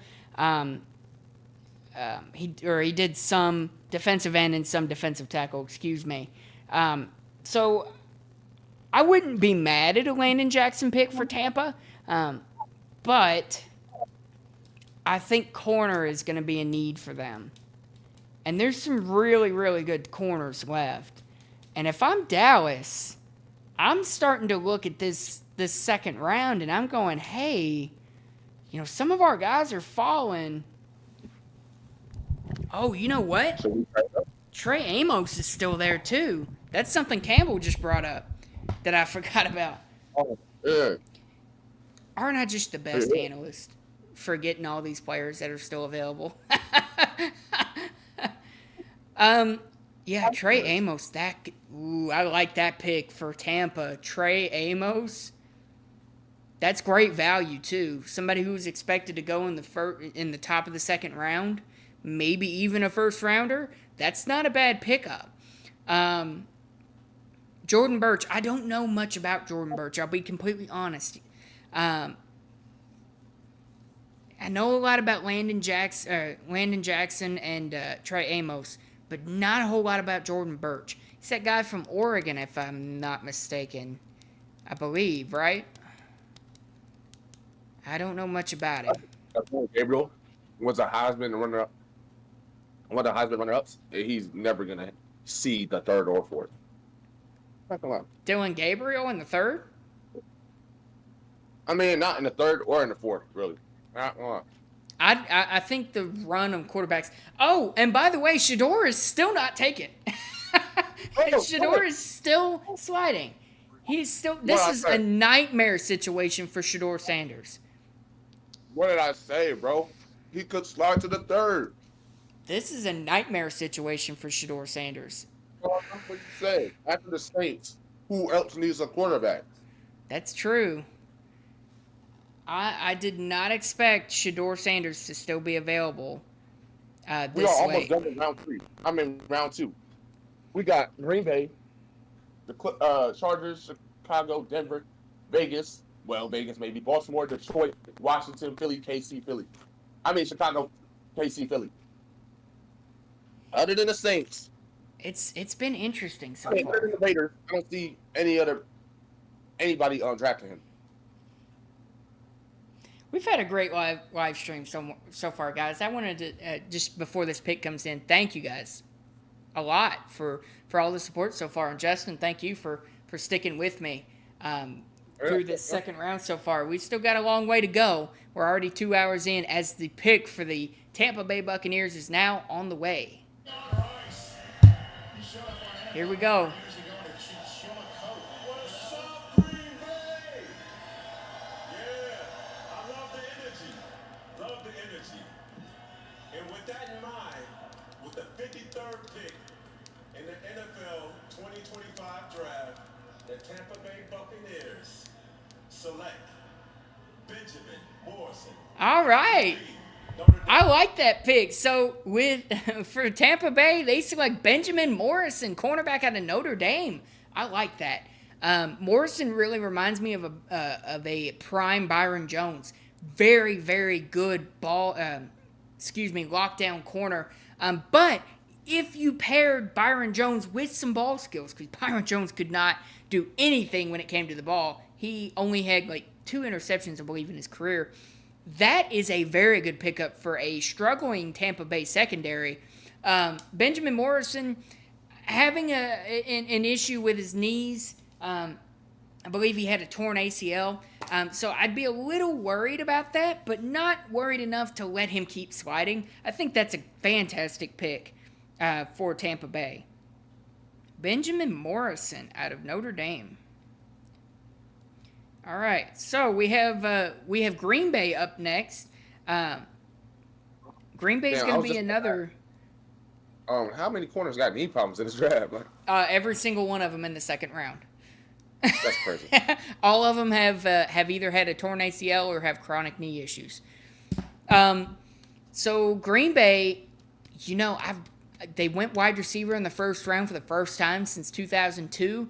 I really like maybe a safety pick here. I don't know if I'd really go a linebacker, maybe an edge. That would be nice too. They don't need a running back unless they want to get somebody to pair up with Josh Jacobs, but I don't see that really happening. Here we go. We're going to find out. Where did looks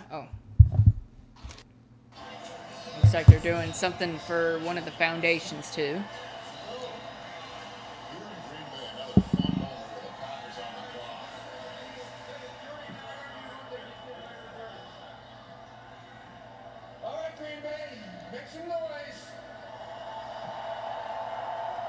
Go. I have some special guests up here to help make the Green Bay Packers choice, so give it up for Packers legend Jordy Nelson. Jordy Nelson. What's up, Packer country? Thanks, Commissioner. I also want to They could also go corner here. From the Boys and Girls Club in Green Bay. We're recognizing incredible youth like them as part of our Inspire Change initiative. Be corner, edge. The NFL works with Boys and Girls Club nationwide to help young people find their voices. I gotta be careful. And become future leaders. Let's have these leaders help me announce the pick.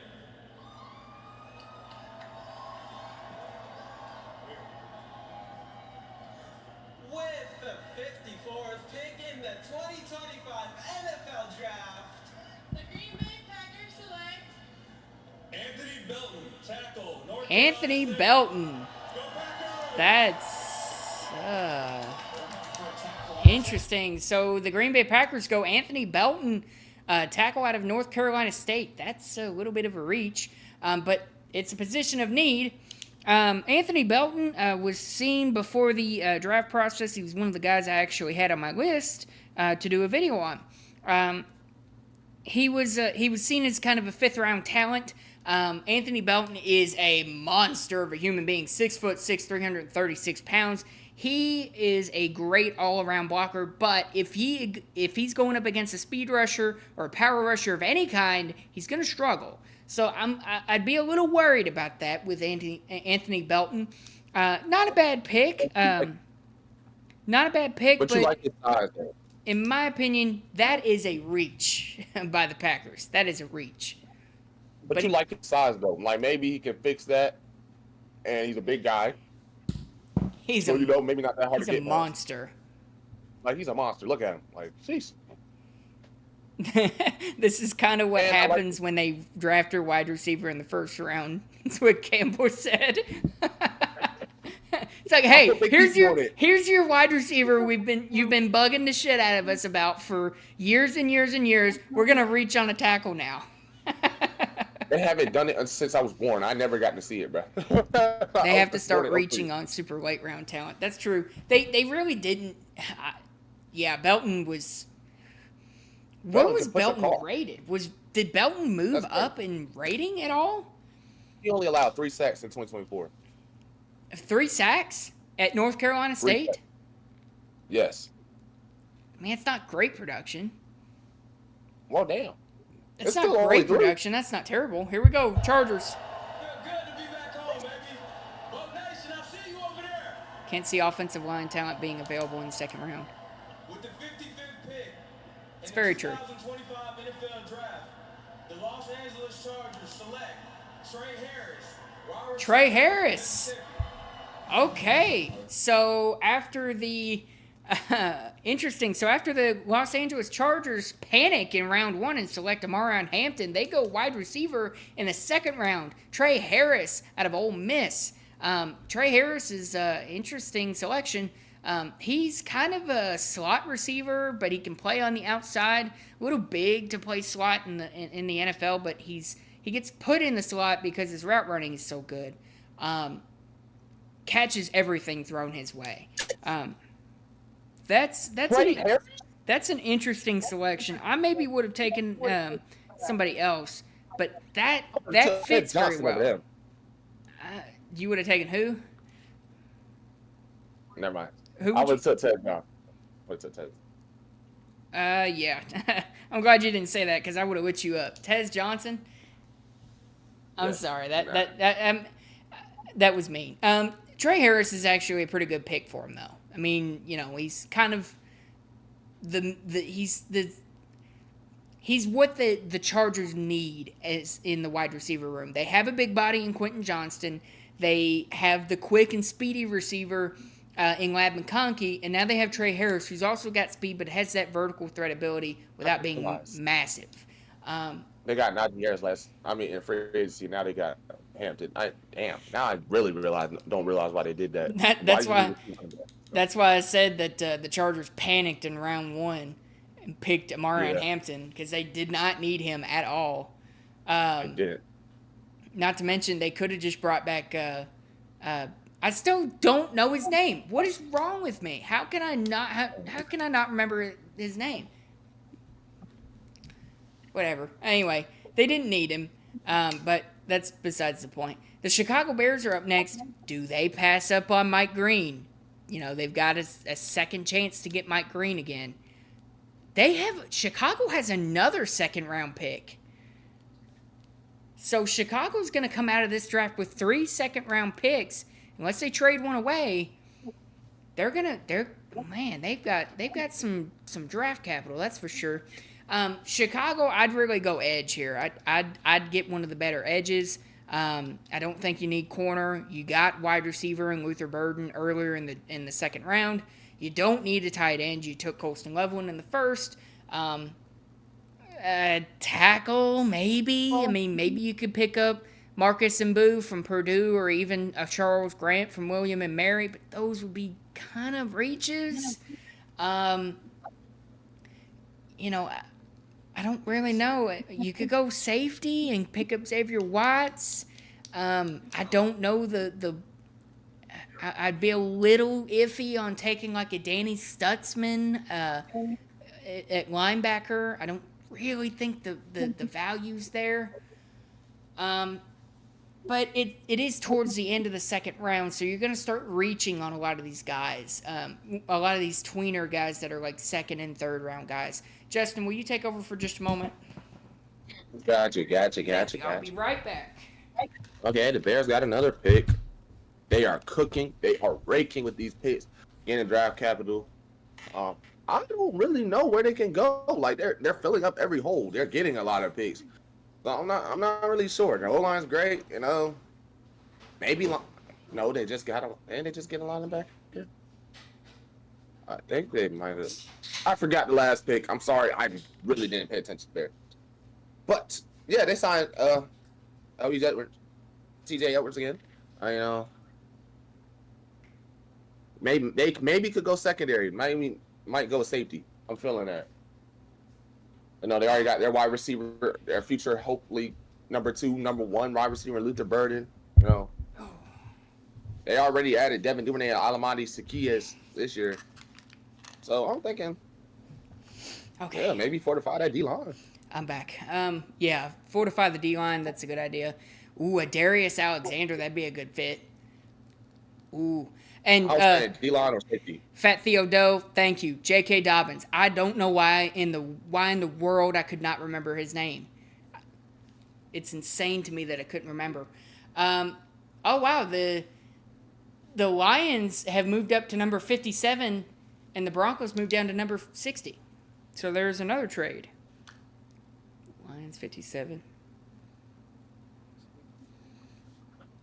Hey, Noah, did you know Ashton Jitty is originally from Chesapeake, Virginia? No, I did not. I just learned that today, which was crazy. But he left right when he, I guess, right when he got to one of our Chesapeake schools, and you know, he went somewhere else. Hey, he got the hell out of Virginia. He was like, I'm getting out of here. Like that's a bad thing, but okay. I mean, like that's a good thing or a horrible thing. I mean, a good thing to do. I mean, I'm from Kentucky. I can't say much. All right, here we go. We got the Bears pick coming up.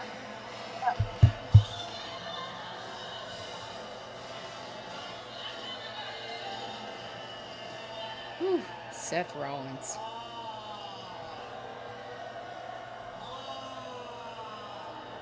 Really? Green Bay, Wisconsin! Is that all you got? Come on, you can be louder than that!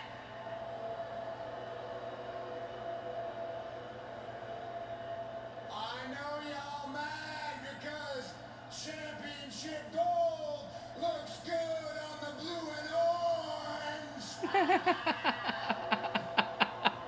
But in all seriousness, Green Bay, we are in the shadow of Lambeau Field. And I love Lambeau Field. Because the king of the North, the best quarterback in the NFC North, Caleb Williams, is undefeated. Oh, Lord. At Lambeau Field. Oh, Lord. And in case y'all aren't familiar with my game, let me remind you, I am a visionary. I am a revolutionary. Okay, I am Seth Rollins. Come on, man. Rollins. And I am here to tell you that with the 56th pick in the 2025 NFL Draft, the greatest franchise in the NFL, the Chicago Bears, select Ozzie Trapillo, tackle from Wow. Boston College. That's a reach. Oh, my goodness. Okay. So the Bears have taken Ozzie Trapillo, tackle out of Boston College. That's not a huge reach, I guess. But that is a little bit of a reach. Ozzie was seen as more of a mid-third round talent, but he does come in as a day one starter.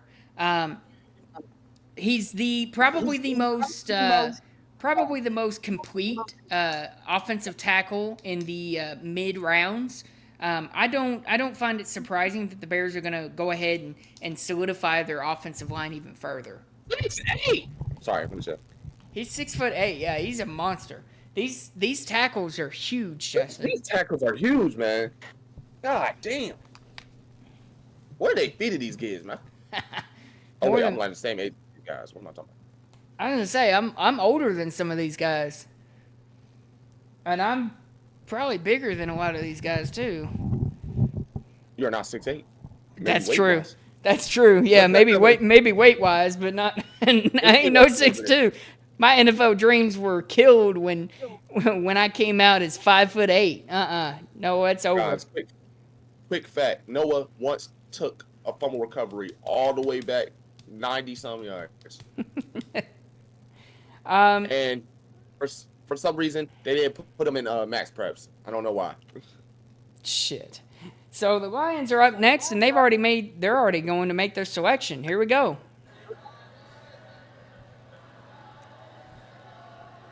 We are honored to have with us the surviving family members of the United States Army Specialist Christopher Kuby, who will announce the selection of the Detroit Lions second-round pick. As a proud soldier, Christopher deployed to Iraq, where he was tragically killed in an IED explosion in July 2007 at age 18. Specialist Kuby's service was marked by numerous awards and decorations, including the Bronze Star Medal and the Purple Heart. Christopher grew up in Michigan and was a lifelong fan of the Lions, passionately cheering his home team whenever he could. We honor him and thank his family and TAPS, the Tragedy Assistance Program for Survivors, which offers care to those grieving the loss of a military loved one. And now, I'm going to turn it over to John and David, who will announce in honor of their brother and son. I think they could go. I think they could go corner here, if I'm being honest. They went Tyreek Williams in the first round. I could see corner here.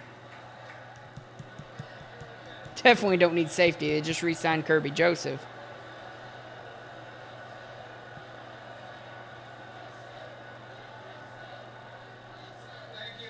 Thank you so much. And here we go. The Denver Broncos have traded the 57th pick to the Detroit Lions. Here we go. With the 57th pick in the 2025 NFL Draft, the Detroit Lions select Tate Ratledge, guard from Georgia. Tate. Oh, wow. Oh, my goodness. Okay, so the Detroit Lions select Tate Ratledge, guard out of Georgia. That's another reach. So Tate Ratledge is going to come in as an immediate starter once again. But that's another reach. I had Tate Ratledge as a fourth-round pick. We're starting to get into my zone here, where a lot of these guys I actually looked at and paid a lot of attention to. 6'308", man. Oh my god. What's up, guys? How y'all doing? What's up, Oh, Cade? now you want to pop up. Bro, I was looking for. Nigga, don't make that fucking face. You. Oh, no way. It's a good day. It's a good day. I'm very handsome, so if you want to go for my looks. Tate Ratledge, I had a fourth-round pick on. That is a reach to me, but he is going to come in as a day one starter. He struggles in space and really has some issues with his athleticism, so bend, and can struggle against more speedier rushers. The pick is in for the Las Vegas Raiders, and they are already coming out. Here we go. I think they're going receiver. I think they're going with Jack Beck. Jack Beck could be a good one. Be the second guy, because I suck at this shit. I'm like, NFL fans here in Green Bay, are you having some fun tonight?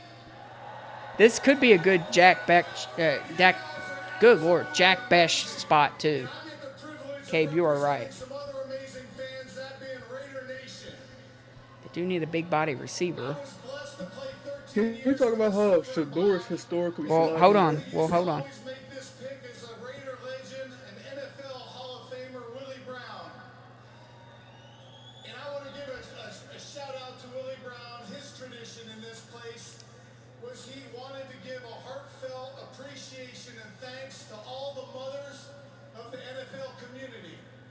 It's 2 weeks till Mother's Day, and he always wished him an early Happy Mother's Day. If you're a fan of the NFL, if you're a player in the NFL, if you're a coach in the NFL, you likely had a very supportive, encouraging mom or mom figure that sacrificed to make that dream possible. Tonight, we have another dream being made. With the 58th pick in the 2025 NFL Draft, the Las Vegas Raiders select Jack Bech. Hey, all right. Cabe, you hit it right on the nose. Oakland. Wow. Las Vegas Raiders select wide receiver Jack Bech out of TCU. Interesting. Can we talk about the historic slide of Shador Sanders, though? Is this the biggest slide since Dak Prescott, bro? It's going to be one of them. So Jack Bech, is kind of a tweener. Played in that tight end role at TCU. Can continue to play in that spot as well with the Raiders in occasional positions. He really has solidified himself as a wide receiver one option, especially coming into a team like the Raiders, who are going to need a wide receiver one to pair up well with Jakobi Meyers. Jack Bech does that very well with his massive size. He's got a great frame, good catching ability, and great route running. Jack Bech is also the gentleman you might know of who lost his brother in the unfortunate attack in Louisiana and New Orleans, Tiger Bech. So this is a great pick for the Las Vegas Raiders. You couldn't go wrong. You needed a receiver. You got a pretty good one in Jack Bech. Okay, we can talk about Shador now, Cabe.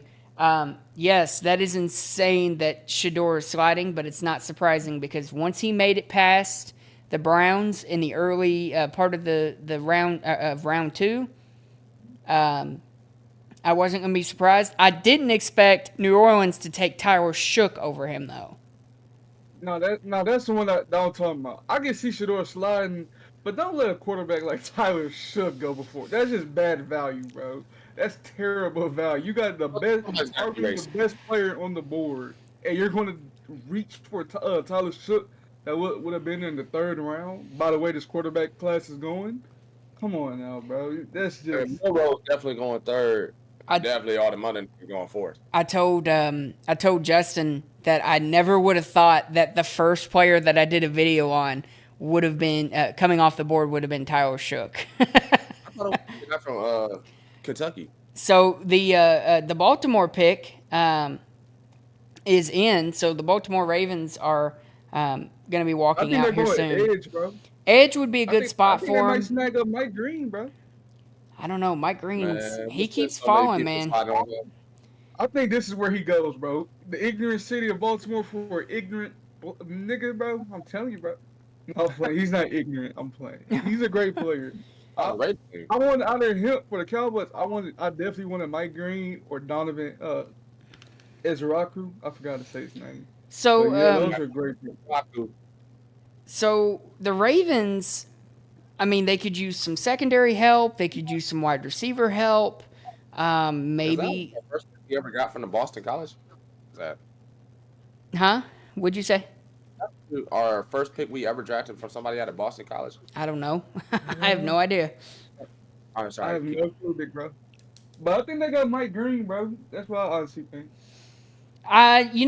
That'd be the right spot for Mike Green. He doesn't have to come in and produce immediately.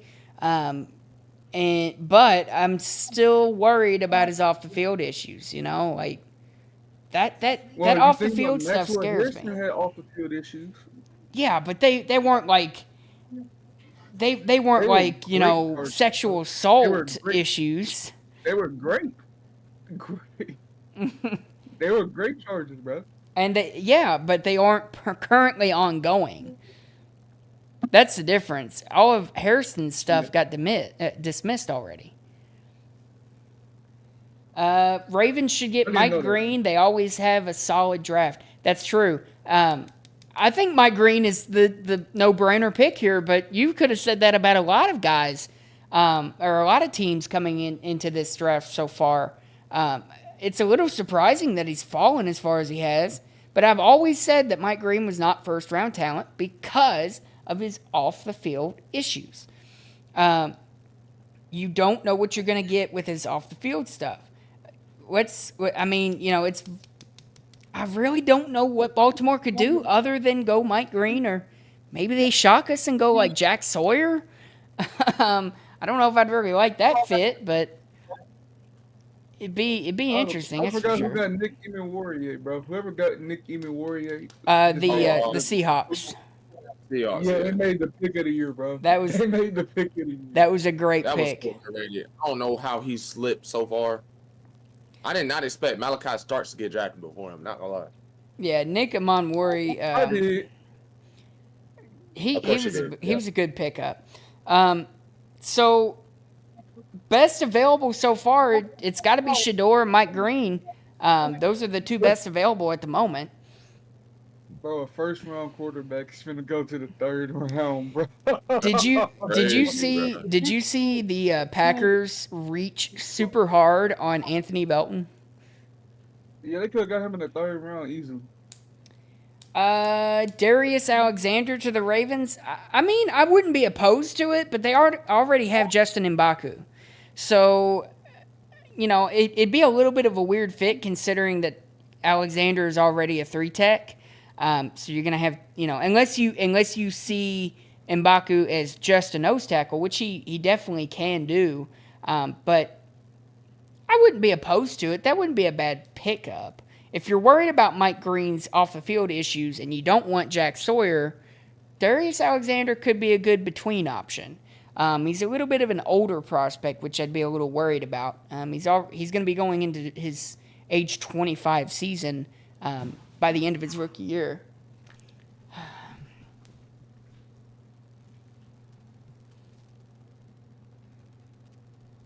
Sorry. I thought my cats were doing something stupid and about to piss me off. If Baltimore will ever come out and actually announce this pick, we can move on. While we wait for Baltimore, Denver is up next after Baltimore. They've done some interesting things here so far. Running back, bro. I think they need a running back. I think this is where they would take one. RJ Harvey, bro. What? This early? RJ Harvey in the second? I don't know what was feeling it, bro. I don't see it. If there's any other great running back after, it would probably be Martinez, Scatterboo, and then Harvey. Or Bayshul. See, they don't think Scatterboo play style they don't think his play style just translates to the NFL for some reason. He remind me of Peyton Hillis though. No, but Peyton Hillis also had only one good year though. Well, one great year. It was a really great year. What's his name? What's his name? The guy that Bayshaw Tootin. I think RJ Harvey or Bayshaw Tootin is the pick for the Broncos. Yeah, I think running back is a good spot for him. I said Washington might get Bayshaw because Eckler, Brian Robinson's not the guy.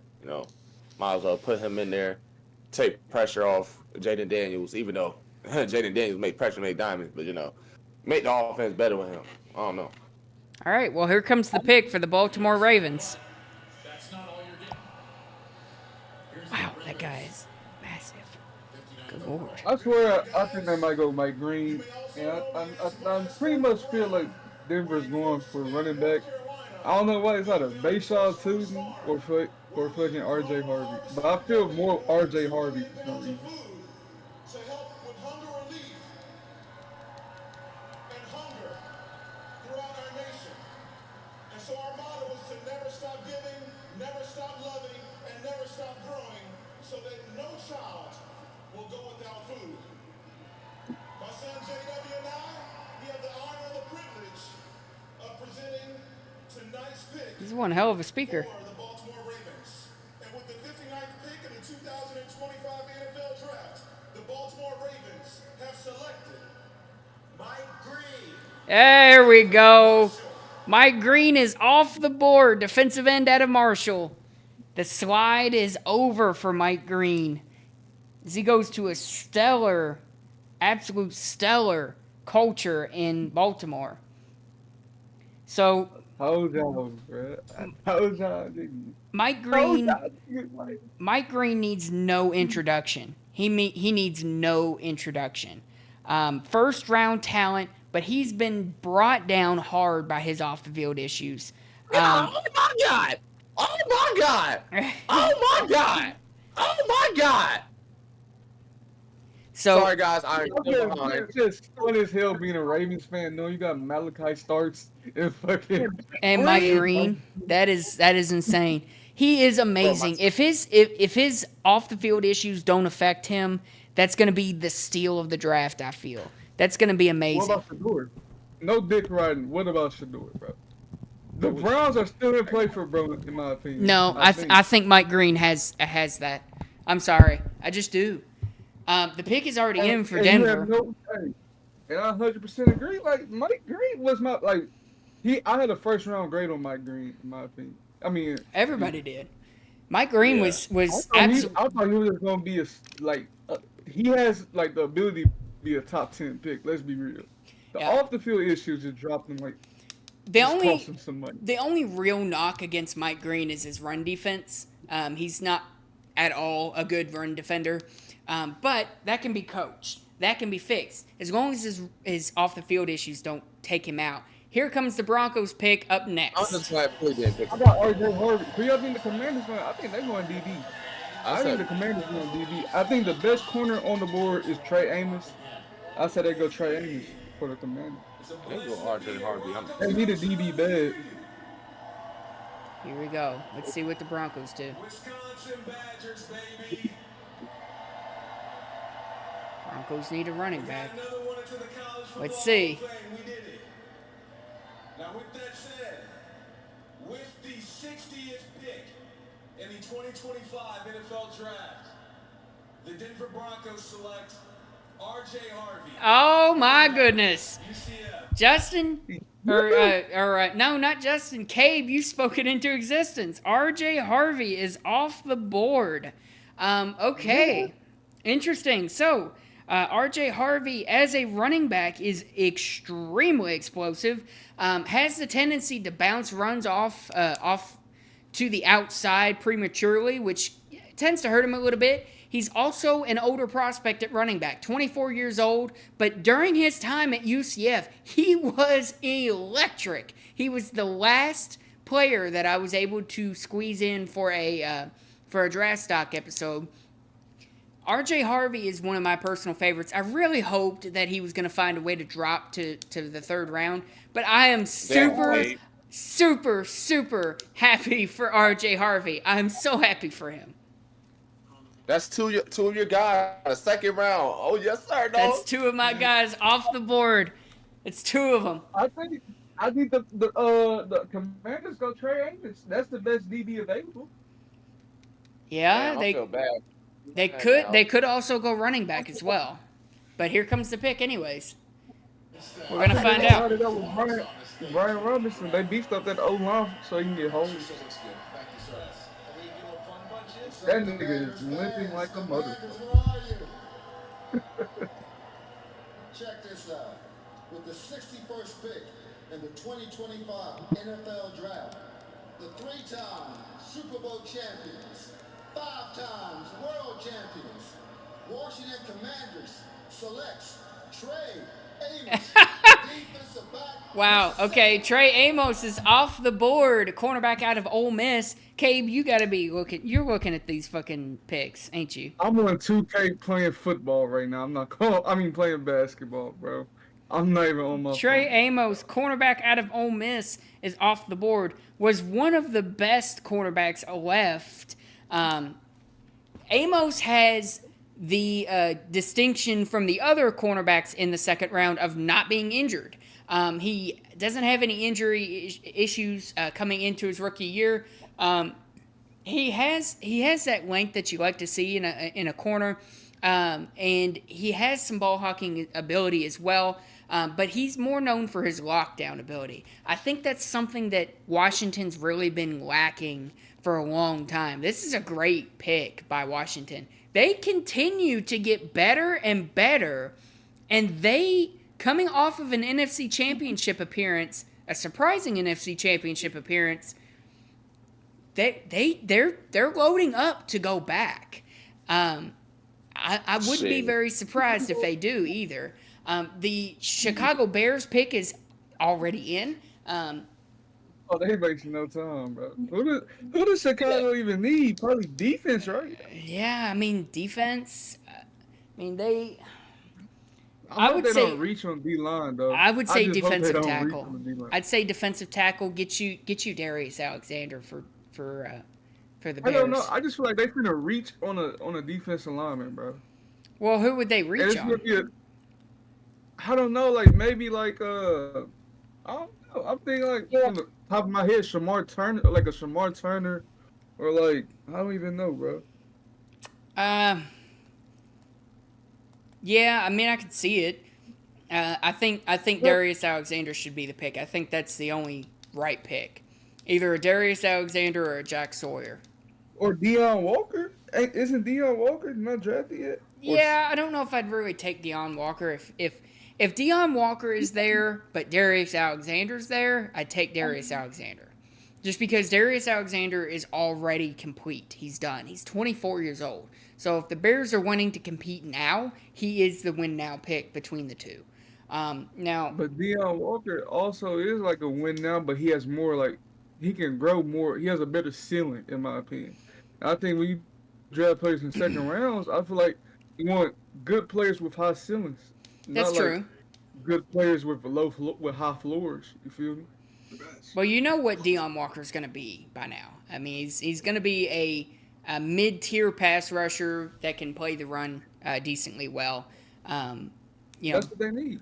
Deion Walker, his thing is he plays. He has the body of a 6'6" monster, but he doesn't know how to use his height yet. He doesn't know how to use his body, and he tries to play like he's 6 foot tall, and that doesn't work.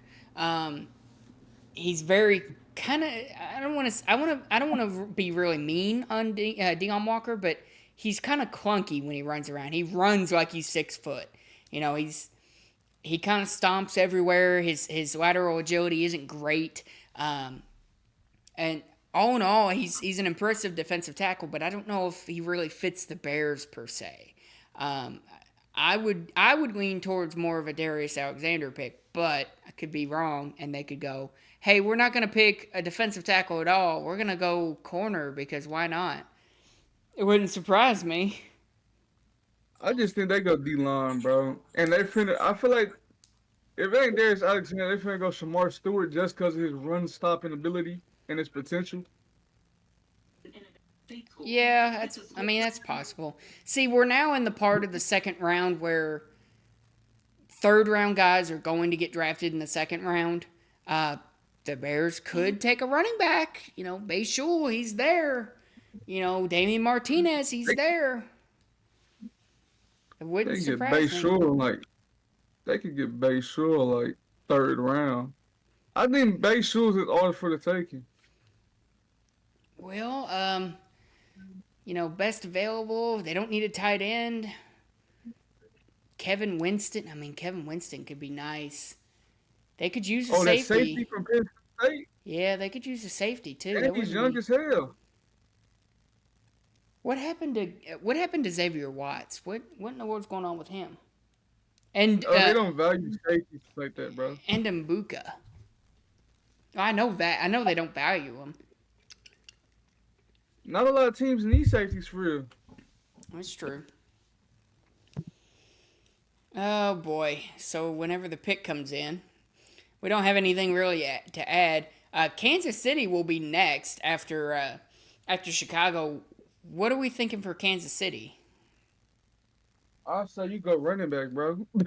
For Kansas City? Running back or receiver. Caleb Johnson's still there. Or defensive lineman. Here comes the big Bears pickup. Y'all still going, huh? Who the fuck is that? It's Des White. Y'all must It says it on the TV. I'm not looking. You said they're still booing, bro. With the 62nd pick in the 2025 NFL Draft, the Chicago Bears select Shamar Turner, defensive tackle from Texas. Shamar I'm on Turner, fire. defensive I'm on tackle fire. out of Texas A&M. All right, so that's I'm a on fire, reach. bro. Yeah, so far. I told you I was gonna reach. That's a reach. Let's see. Yeah, that's a reach. Shamar Turner's kind of a tweener. He has the body of a defensive end, but he has all the agility and skills of a defensive tackle. He's really not. I don't think he's a good fit for the Bears, to be completely honest. But you know, a good comp for Shamar Turner could be like a you know, like at the high end of Chris Jones, at the low end you know, at the low end. Yeah, no, not even that. Like a low end, like a Maurice Hurst. You know, he has the potential to be really good. Also has the potential to be really just mid. But what about that Lions D tackle, Lim McNeil? Yeah, I could say that. I could go with that too. The Chiefs pick is up and coming too. Cade seems to think that they're going running back. Cade, I'm going to start questioning you if you're right. I think they got running back, receiver, or D line. That's my three. Or even might shock the world, go corner. He's got 2 picks right by far. Like with Trey I got more than 2 picks right. I've got like 5 picks right. Okay, well, what? interesting. So the Kansas City Chiefs go Omar Norman Lott, defensive tackle out of Tennessee. Oh, what the fuck, man? You ain't even let me know. Well, I did say D line. Omar Norman Lott. Let's see. I'm adjusting. It's so the so Omar Norman Lott's really small as a defensive tackle. Really kind of a tweener as well. He did some defensive end, defensive tackle drills at the combine as well. Not a bad pickup. He's kind of an immediate plug and play right next to Chris Jones. I don't have any issues with that. Justin is probably mad that I didn't tell him, or he says I didn't tell him, even though I said the Chiefs pick was coming up. Philly Why is you such want a, to see the Chiefs pick? Philly is such a Jack Sawyer team. Needs another. Philly needs another white boy linebacker. That's true. No, he's been muting his mic so he can watch the draft on his own. And I tell him the same way every time. Here comes the Chiefs pick. Here comes the Bears pick. And he mutes his mic. Well, he didn't do it this time. So that's his fault. Wait, he got kicked out. He had to get kicked out. No, I didn't kick him out. He left. So Philly for Jack Sawyer. Man, that could be an interesting selection. That they do need a defensive end, and he is one of the best defensive ends left. They could also go with Landon Jackson as well. It could be interesting there. Give me just a moment here.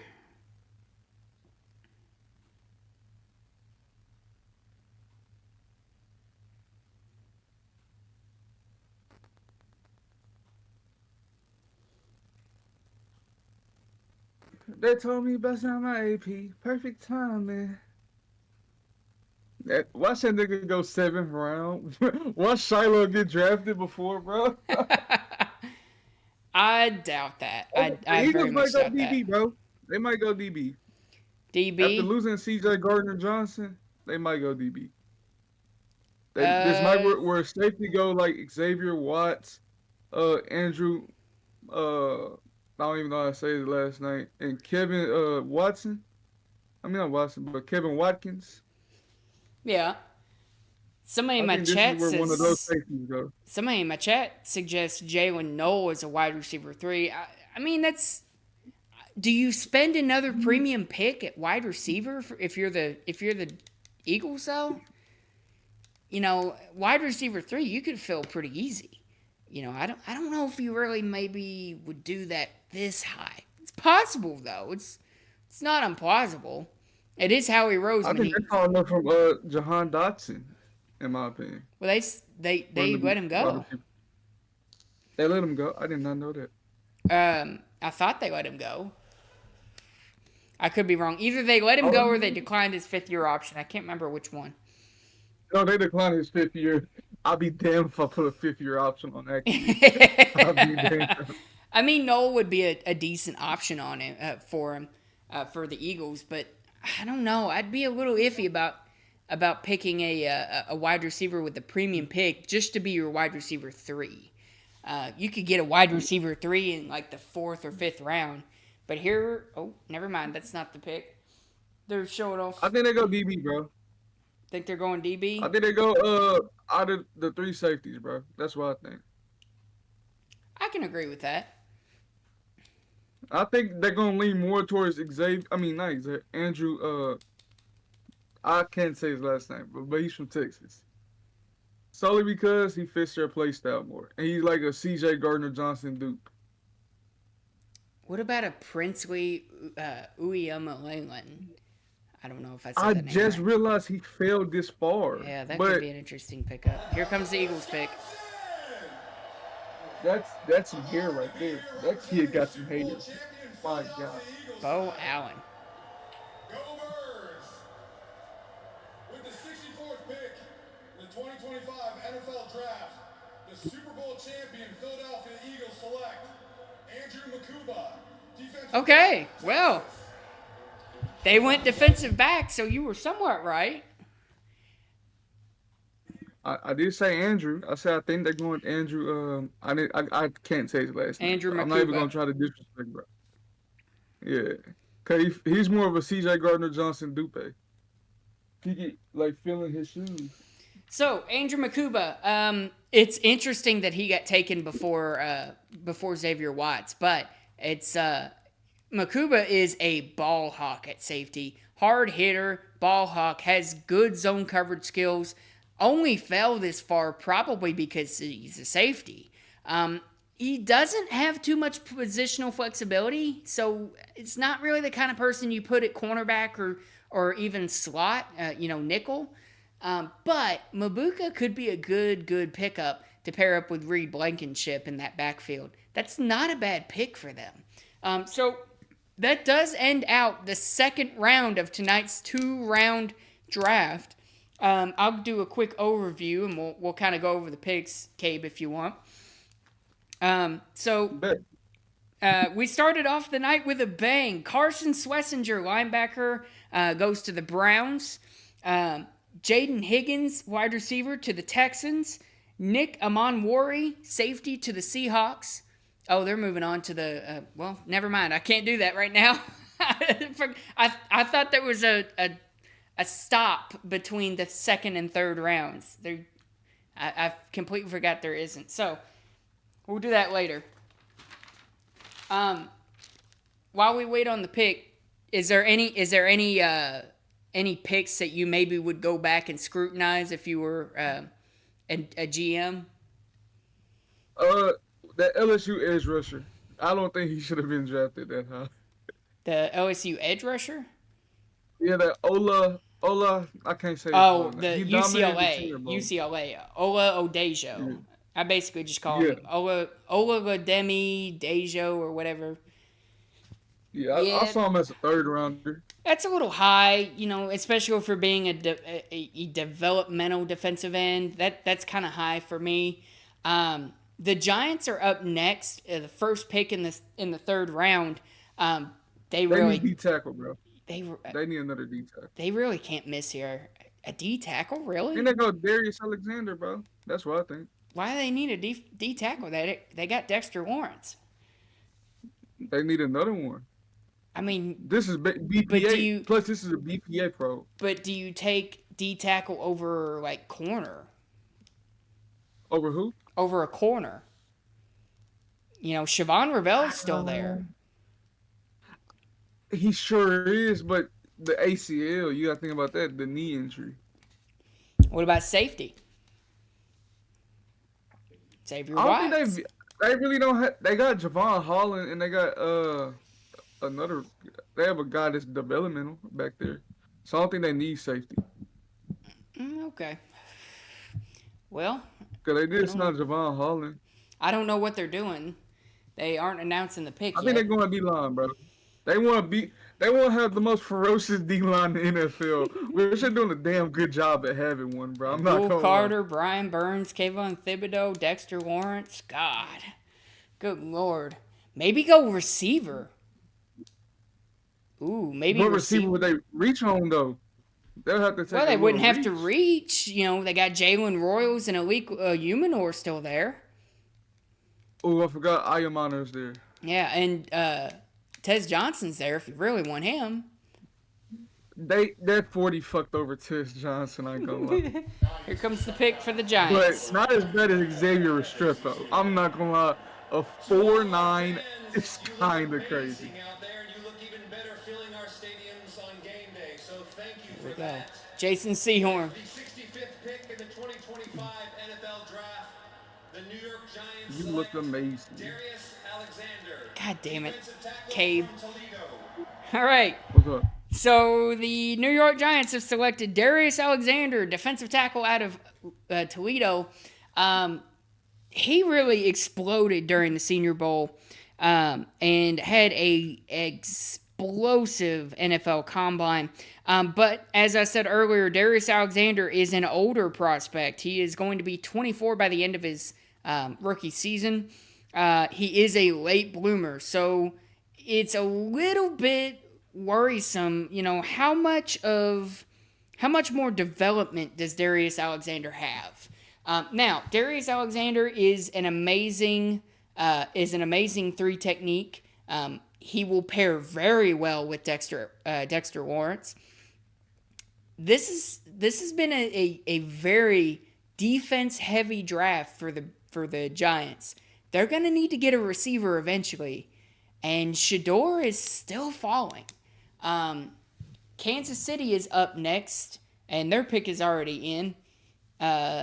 Giants are building up their trenches. Very good draft from them thus far. That is true. That is very true. Here comes the Chiefs pick. So the Chiefs about to cash that pick in. With the 66th pick in the You said the gonna be a backup? This nigga's gonna be a backup. I fear. He's gonna be a backup. Okay. Interesting. So the Kansas City Chiefs take another one of my guys I couldn't get to a video on, Ashton Gelati, defensive end out of Louisville. I don't know a ton about Ashton Gelati because, like I said, I wasn't able to get to him. I do know that he was very reliable on that Louisville defensive, stellar Louisville defensive line. Has that great speed you love to see in a defensive end. Sees ball, gets ball. That's pretty much his big thing. He also kind of puts a time clock on George Karlaftis, I think, and really adds to the depth of that stellar Chiefs defensive line that contains that aforementioned Karlaftis and Chris Jones. The Cleveland Browns are up next, and they are... looks like the pick is in, but they're not coming to the set next. Casey could go defense, D-line help. They did do that. They did exactly that. I think they wanna get someone on the other side of George Karlaftis because, you know, as we know, that Felix guy's not working out so far. So they wanna pretty much get some help for George Karlaftis. Especially after seeing what Philadelphia did to him, bro. What Philadelphia did to the Chiefs in the trenches should be that's assault in my opinion. That just wasn't called for. You just don't do that to somebody, bro.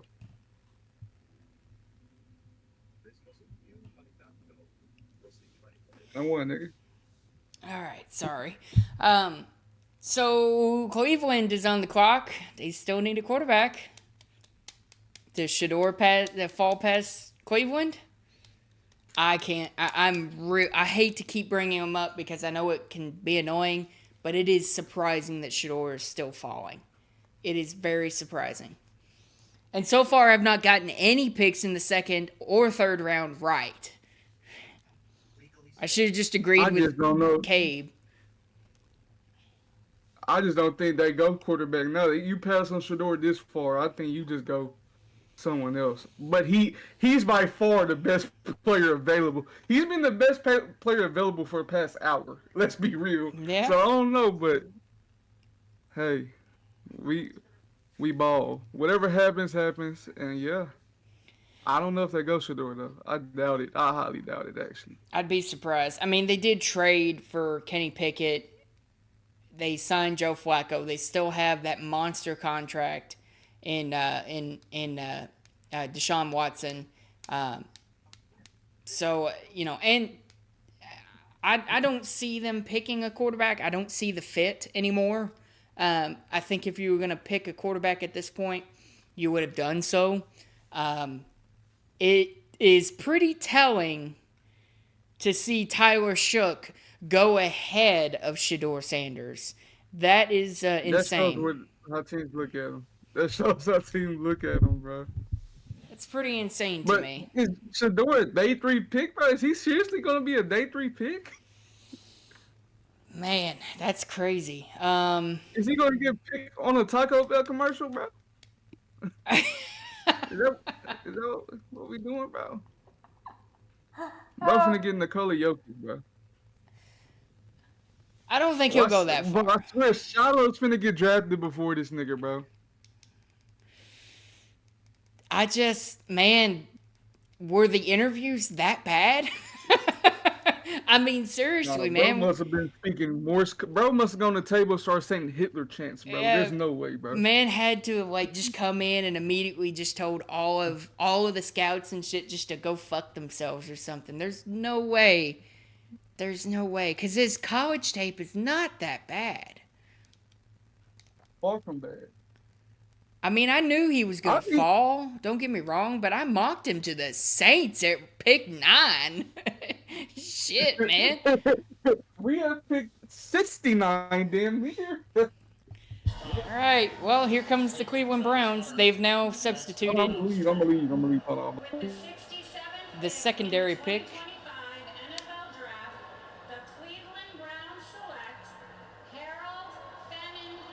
Interesting. Okay. So the Cleveland Browns select tight end Harold Fannin Jr. That's actually a very good pick. You go tight end at that moment? You just paid David Njoku, bro, a shit ton of money. I don't disagree with the pick. Harold Fannin is an amazing tight end. You know, but don't they still have that one guy on their roster? Oh, damn. David Njoku. No, not Njoku. The guy behind him. That's a good pick. I think that was more so. I can't remember his name for the life of me. I think that's more so like best player available at this point, and that's one hell of a best. No. And you know what? One of my viewers actually just brought up David Njoku's been hurt. He's been injured. So get a tight end to take his spot. So here comes the Raiders pick. Fans of Green Bay, They told me, you but guys are incredible. After the last pick, I went out there, I almost didn't make it back. I love you guys. There is no better team sport in the world than professional football. Do you agree? Here we go. No better fans in the world than NFL fans. Do you agree? I am thrilled to get the privilege to welcome another young man into the silver and black. I believe he has a commitment to excellence, and we are thrilled to get With the 68th pick in the 2025 NFL Draft, the Las Vegas Raiders select Darian Porter, defensive back Okay. of Iowa State. All right. So the the Las Vegas Raiders select Darian Porter, cornerback out of Iowa State. That is a very good pick as well. Darian Porter is a fantastic addition. He is a fantastic addition to that ailing Raiders defense. They've needed a really good corner for a long time, and I think they get it here. Darian Porter absolutely lit up the NFL Combine with that blazing speed.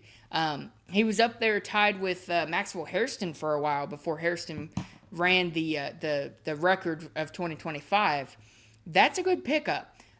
Porter is a very, very good tackler, good ball hawk, good coverage, can struggle with staying in his back pedal for a little bit too long. But other than that, Porter has very few flaws that I would point at being a major issue. I also noticed that somebody commented on my RJ Harvey video now that he's been selected, which is very, very funny.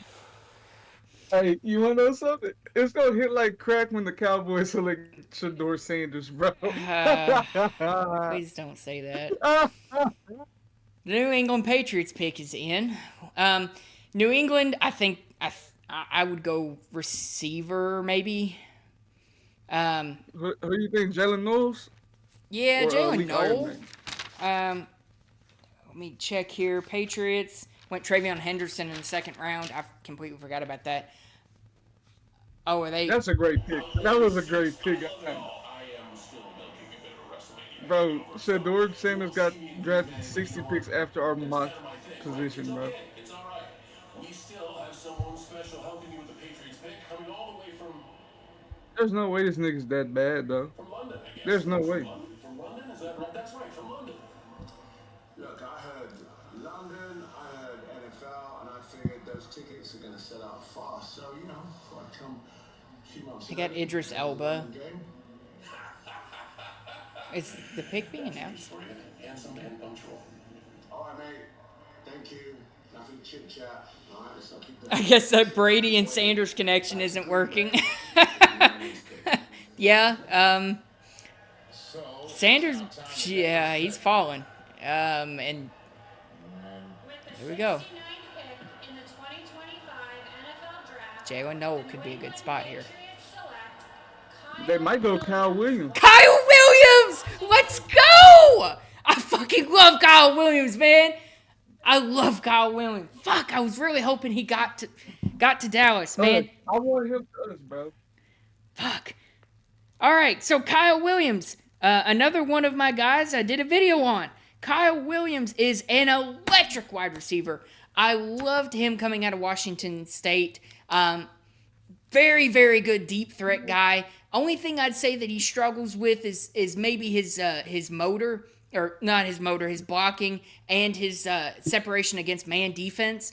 Other than that, this guy's a dog. I love Kyle Williams. I'm so happy that he was able to get drafted. We have a trade to announce as well. The Lions are trading up to pick number 70. They are now on the clock. And the Patriots get an absolute dog at wide receiver. I'm so happy for him, man. I have loved this guy. We're now getting into my territory, Cabe, of guys that I know.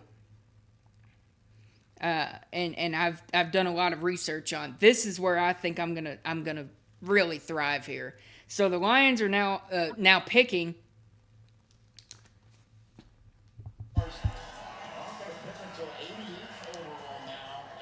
What a draft for the Patriots, bro. So the Lions are picking now. 1 year ago on this weekend, I cried because I thought I was going to be a Packer. But the Kings of the NFC North came to save me. Detroit, baby, one pride. Fight now. The Jacksonville Jaguars have traded the 70th pick to the Detroit Lions. Let's see who my future teammate teammate would be.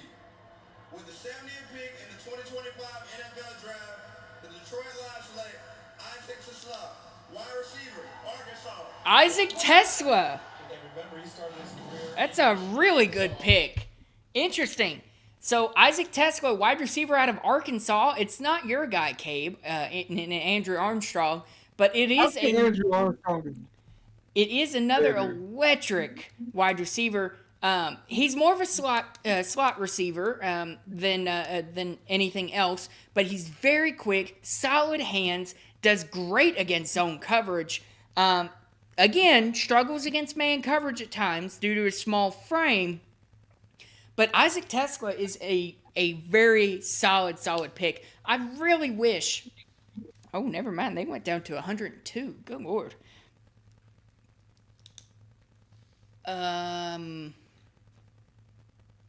Interesting. Okay, so... Isaac Tesla, it's not really that much of a reach. I had him as a late... as a late third rounder, but early third round, I mean, it's not a bad value there. So the pick is in for the New Orleans Saints. They have another chance. Lions need more help for Goff.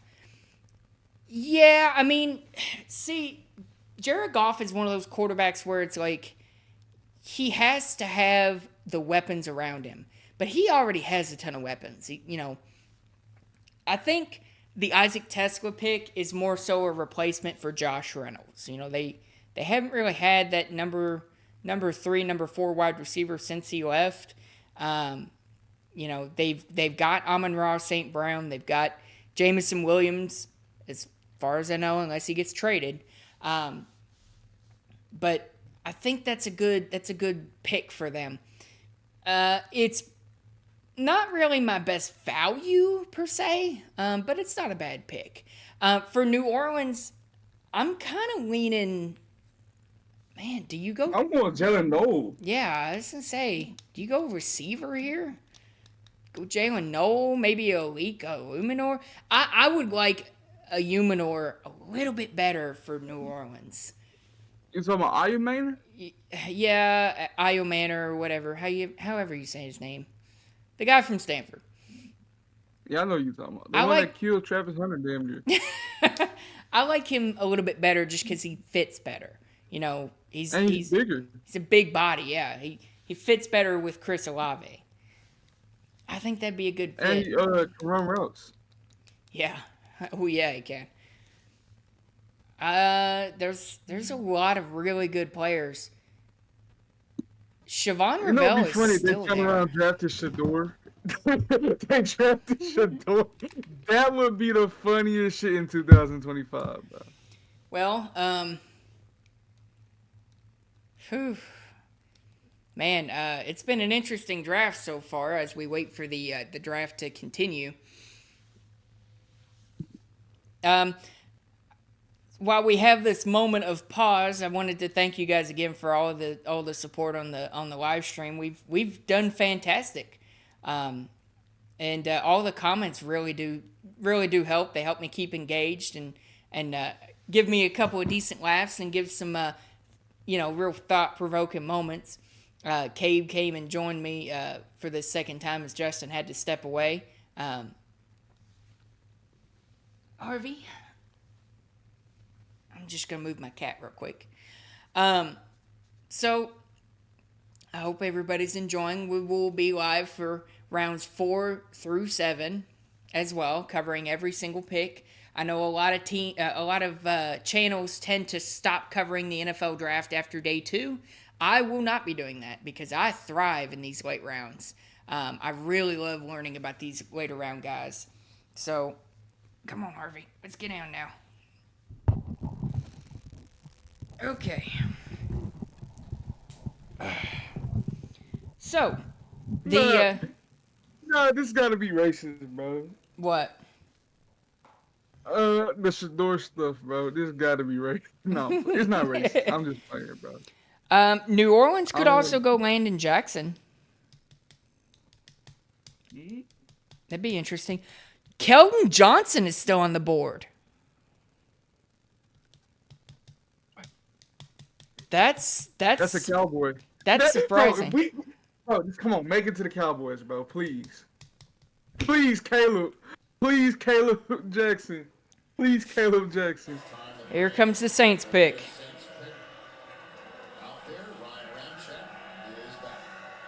Hey, at least we're out of getting Noel or Iron Man. With the 71st pick in the 2025 NFL Draft, the New Orleans Saints select Vernon Broughton, defensive end, Texas. Interesting.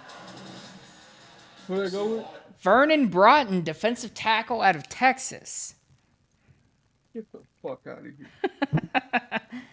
That's a name that I have not looked too much into.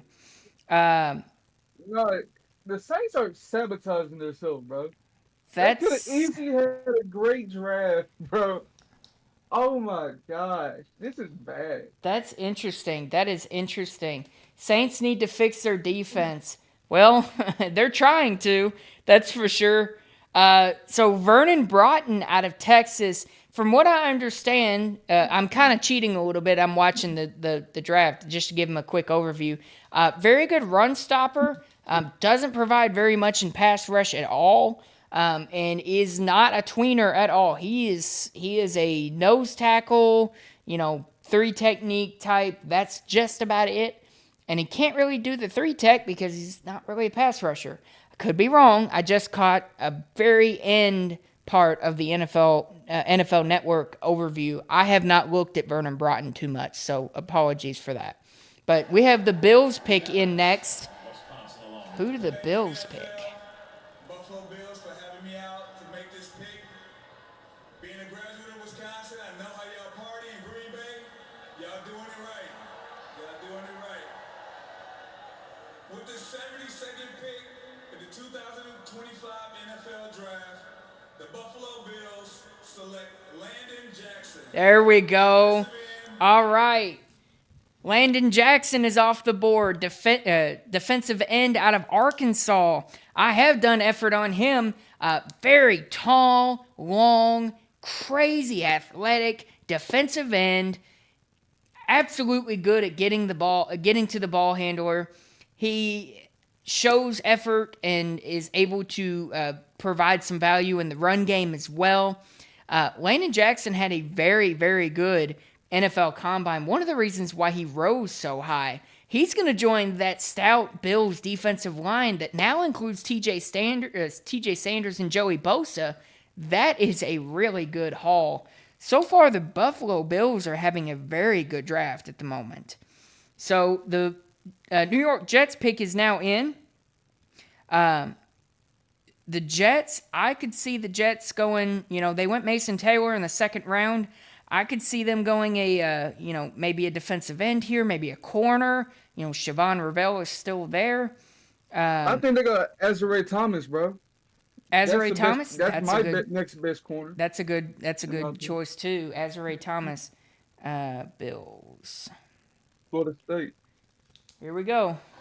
This is 25 years for me getting drafted. I want to give a shout out to Sean Ellis. I want to give a shout out to Chad Bennington and Anthony Beck, the 4 first-round picks we had in 2000.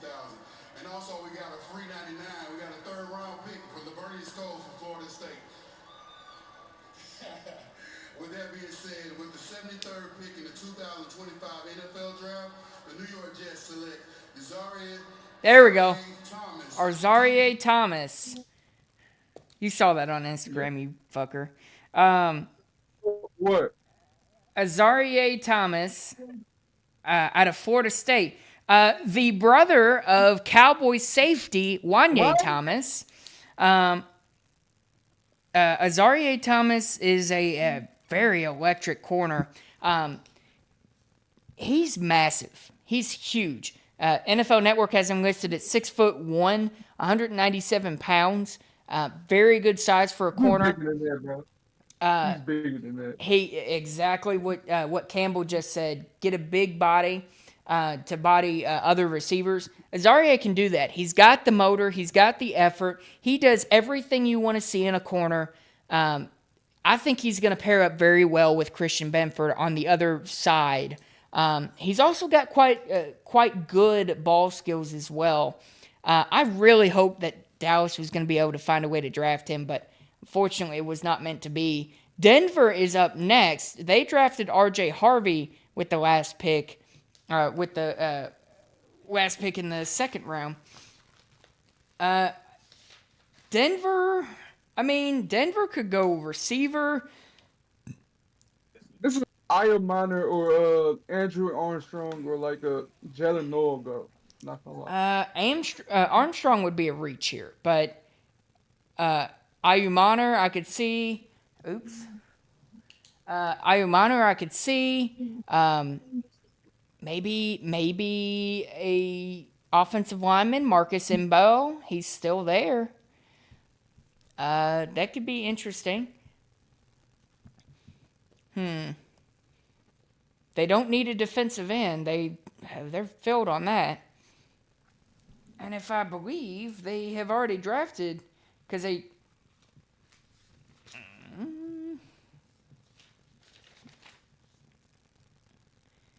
see, so...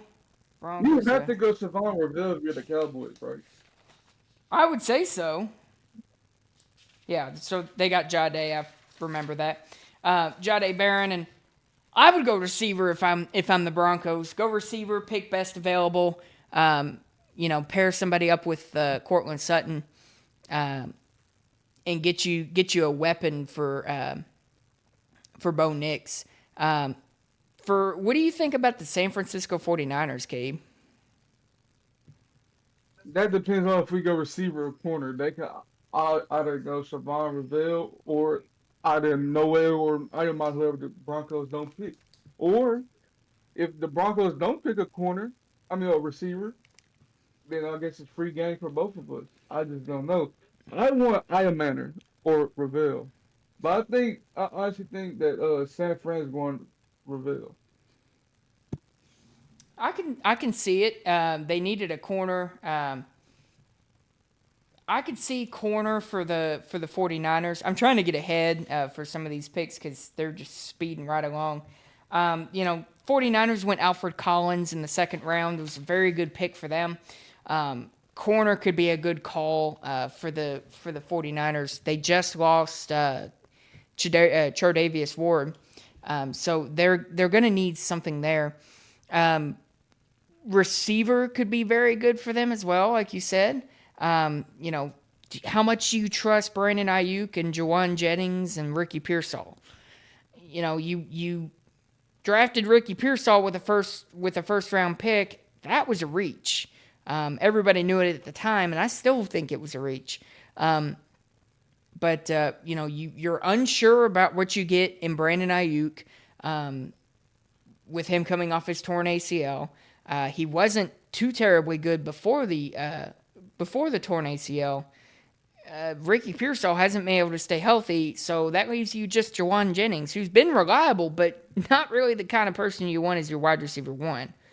And then I'll wait until we get a little bit closer, but we all know what I want for Dallas. I want Savon Reveal. Give me Savon Reveal or give me a wide receiver. Please give me a wide receiver. Maybe even a running back. That'd be interesting. I mean, you see Caleb Johnson on the board still. That's why I added running back, because Caleb Johnson's still there. You still got Scattaboo, but I don't really want Scattaboo.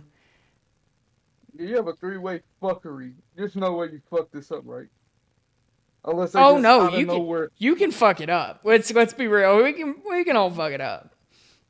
Hold on. If I see a nigga named Shador Sanders in that blue and silver, first of all, I'm fucking yelling and twerking. Second of all, I'm like, why the fuck do we do that? San Francisco loves picking running backs in the third. Yeah, I see it. I wouldn't be surprised if they did that. It's actually not a need. No, San Francisco. No, it is Christian McCaffrey.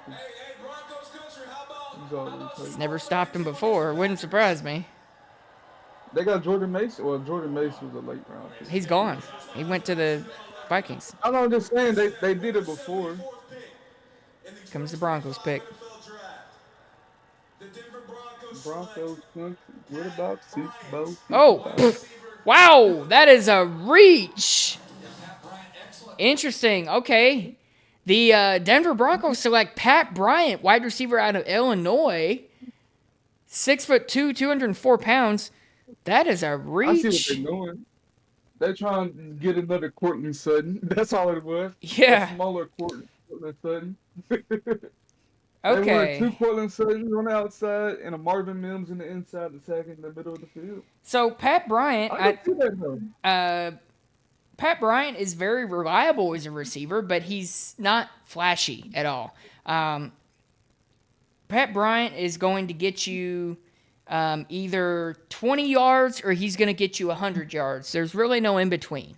He can catch wide open balls. He can get some separation. He's not a contested catch guy. But Pat Bryant, for me, I had a 5th round grade on Pat Bryant. So him going in the 3rd, that is surprising. That's surprising. So we have San Francisco up next. Let's see what San Francisco does here. Receivers, they're collecting a little bit. Courtland Sutton's a big receiver for him. Devon Valet, and now you're adding in Pat Bryant. How's it going? How's it going? 25 years since I've been here. Let's go. Interesting. With the 75th pick in the 2025 draft, San Francisco 49ers select Nick Martin, Oklahoma State. That's another reach. That's a huge reach. Oh my god. So the Cowboys gotta get Iron Miner, Savon Ravel, Jalen Noel. You can't fuck this up, bro. So offense. The San Francisco 49ers select linebacker Nick Martin out of Oklahoma State. That is a massive reach. I had a 6th round grade on Nick Martin, and so did a lot of other analysts.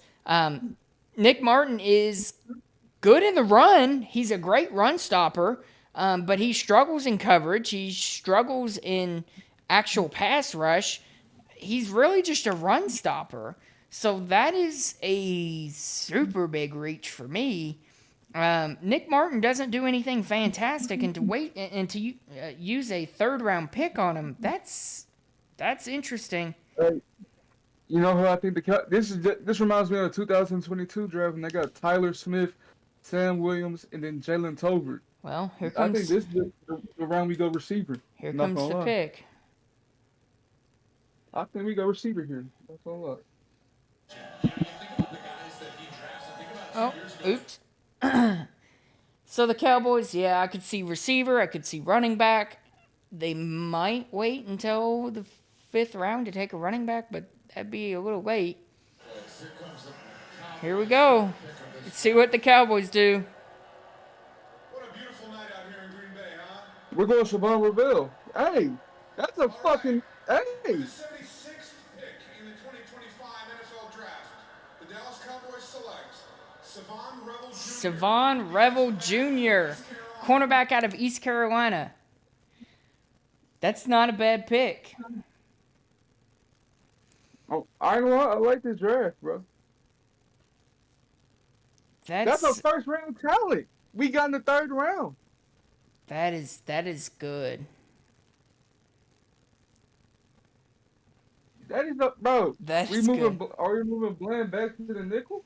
What are we doing? I don't know. That must mean Stephon Diggs must be out for the season, bro. Though. Let's be real.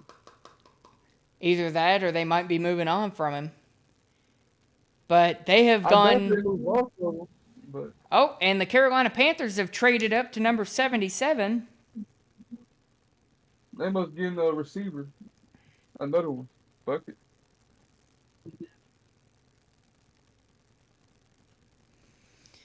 So Xavier, get ready to learn slot, buddy. Here's my problem with Dallas's draft. You've went completely defensive heavy, and you've got no skill position players. So I'm a little worried about that because you have nothing at wide receiver 2. So unless they have something planned, here comes the Carolina Panthers pick. Carolina, we stacking. Just know that. And here comes the New England Patriots have 77th pick to the Carolina Panthers. With the 77th pick in the 2025 NFL Draft, the Carolina Panthers select Princely Umanmielen. There we go. Let's go! Princely Umanmielen. I probably said that name completely wrong. Princely is a stud. Oh my goodness, Princely out of Ole Miss is a stud. He's got everything you want to see in a defensive end, and he's going to absolutely piss off every commentator that tries to say his name. Super strong, super athletic, is a little raw in his pass rushing at times, but he is somebody that you really like to get your hands on and try and mold into that true defensive end. I think that's a good pick for Carolina. We have Arizona up next. That's going to be an interesting. That's a steal, bro. I think that's a steal for Carolina. Second round talent in the third round. That's pretty good. No late first round talent in the third round. I don't know if I'd say Princely was ever a first round talent, but second round for sure. I had a second round grade on Princely. He had an amazing NFL combine, by the way, so that's one of the reasons why he rose. He needs a little bit of development, but you can do that with him. For the Arizona Cardinals, they're up next. Let me take a look back and see. Well, I knew they drafted Will Johnson. So, there it is. Okay. So, Arizona, I think they need a receiver. I think if I'm Arizona, I'm going receiver to Panthers. Oh, here's Shedeur Sanders say draft night will be legendary after being... That has to hurt, bro. What happened? Bro, so you know that commercial they have all the prospects talking and it said draft day would be legendary with Shedeur Sanders talking? Oh, yeah. I remember that. That's just fucked up. But you want to know what's fucked up? Someone prank called Shedeur and said, you're going to have to wait a little longer. They pretend like they were going to draft him. So, like the team about to draft him. They said, you're going to have to wait a little longer. That's crazy. I had a 5th round grade on him. It wasn't as bad as the 49ers picking Nick Martin in the 3rd round. I had a 6th round grade on him. I had him under guys like Smalley Mondon and Danny Stutzman. I can't believe he hasn't gone yet. That is insane to me. But it's really surprising to me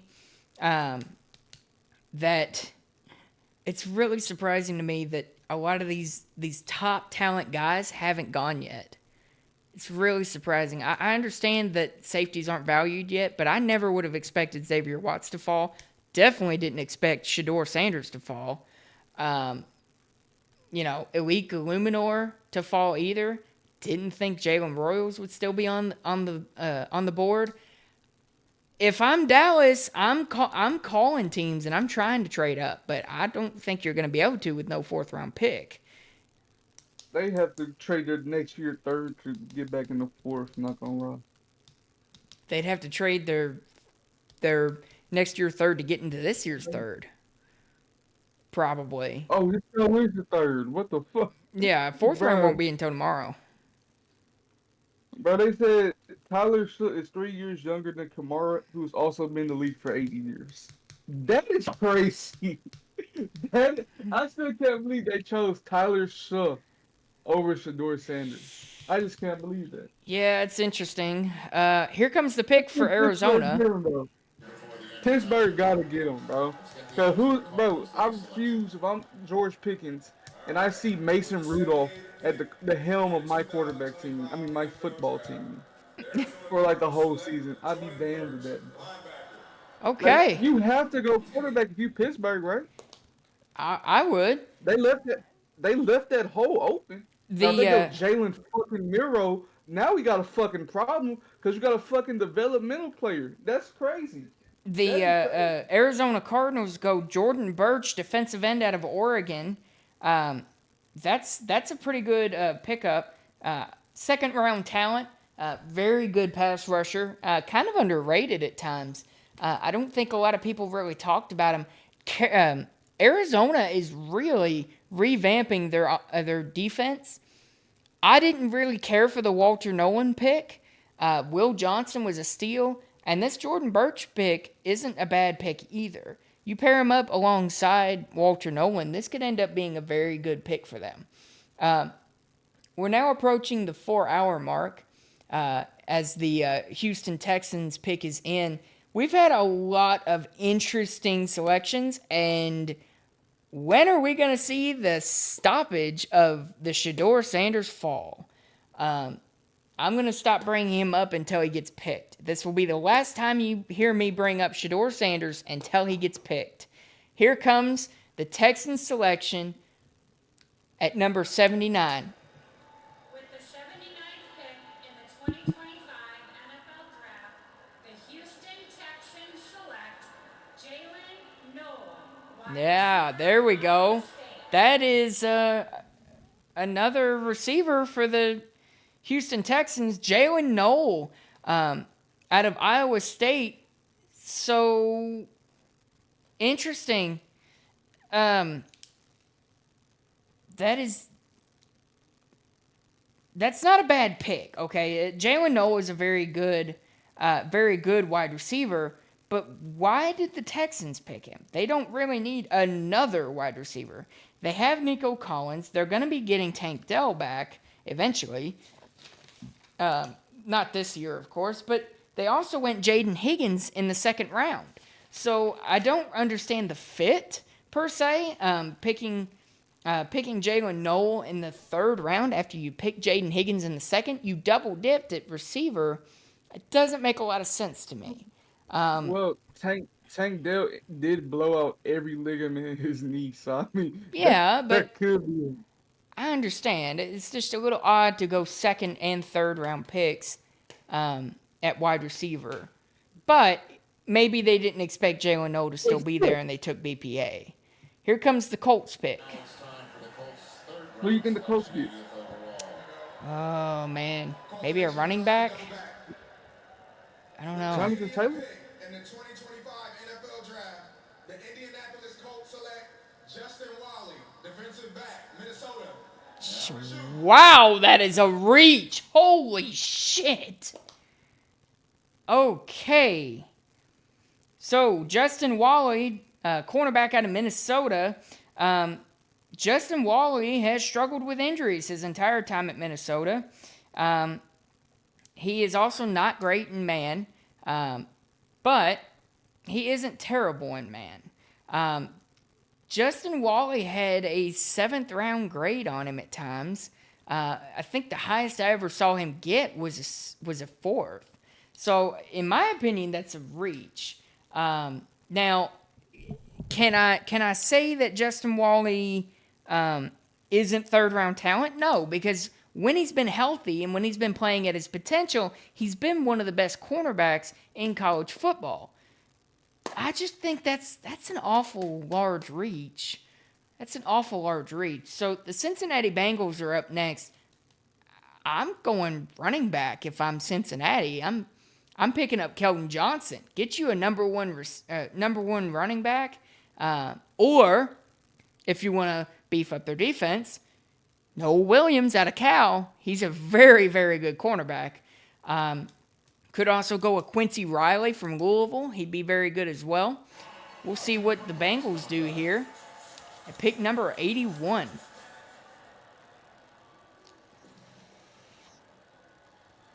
Wisconsin. With the 81st pick in the 2025 NFL Draft, the Cincinnati Bengals select Darian Fairchild, guard, Georgia. Dylan Fairchild. That's another guy that I have not looked at. Dylan That's a Fairchild, great pick. guard That's a out great of pick. Georgia. You That's a wanna great you pick, wanna man. talk about him for a little bit? Because I don't know anything about him. I'll be honest. Well, besides Rowderidge, I forgot to say his Routledge. name from Georgia, and Tyler Booker and all the other swing like Gray Zabel, he's arguably a top 5 to top 7 guard in his draft. He's consistent. He's probably best in his pass sets, but it's still a lot to clean up all around. Like he's a second team All AP All American, so hey, that says a lot. But I think that's a great pick for Bengals in my opinion. I think it's more of a need pick rather than value pick because after I think Rutledge was a reach in the second round. That was a need pick. The pick is in for the Tennessee Titans. I don't mind the pick from what you tell me, but when you're comparing him to Rutledge, it's a little iffy to me because Rutledge was, I had him graded as a 5th round pick. Something tells me that there's going to be a run on guards, and I can't believe that Marcus Mbu is still on the board as a tackle. The Tennessee Titans, I could see them going offensive line here. I don't remember who their center is, but I'm Cushenberry. I would maybe look to get Jared Wilson out of Georgia and move him to guard. Or they might go receiver. That's possible too. They do have a lot of receivers though. Tyler Booker.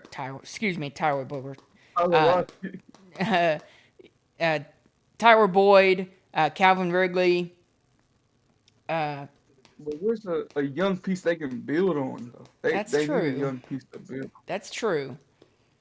Defense or O-line? Exactly. Yeah, I agree. I think O-line is probably the best spot for Tennessee. There's some really, I don't want to say good value. You need a tackle. There's a really good one available. I really like Marcus Mbu. They paid Dan Moore all that money, and they moved J.C. Latham to right tackle. They don't need a tackle right now. Yeah, I forgot about that. Yeah, and Mbu is not. Mbu is not a guard. He can't play guard. They don't even need guard. I believe they have that left tackle. They moved the left guard. I forgot his name. This draft has been unpredictable this year. Yes, it has. This draft has been entirely unpredictable. I don't think anybody predicted anything that has happened so far. After the first round, after like pick 9, everything went out the window. I mean, it was like throwing darts at a dartboard, man. There was no guessing where players were gonna go. It's the Jacksonville trade to me. It's still the Jacksonville trade. I can't believe Jacksonville did that. I can't believe the Browns. I can't believe the Browns did that. Well, I mean, they got Mason Graham, and they did pretty well in the second round. They did. So you're right. That was a good trade for both sides, in my opinion. They got their guy. It was obvious that the Browns didn't want Travis Hunter. So, but the pick is in for the Tennessee Titans. I'm saying O-line. There's some really good O-linemen still there. I say Jared Wilson. It might be Noel Williams, too. Could be. They do need a corner. Safety, Xavier Watts is still there. Shiloh Sentinel. Shit. Dylan Sampson's still on the board. Caleb Johnson. This slot for Caleb Johnson is something else. That is crazy. Here comes the pick for the Tennessee Titans. With the 82nd pick in the 2025 NFL Draft, the Tennessee Titans select Kevin Winston Jr. Interesting. Okay. So the Tennessee Titans have selected Kevin Winston Jr., safety out of Penn State. So we were both off. He's young. He's young. 21, right? Yeah, he's 21. He's got all the talent in the world as a safety. Knows how to come downfield very well, from what I understand about him. But other than that, I don't know a whole lot about him.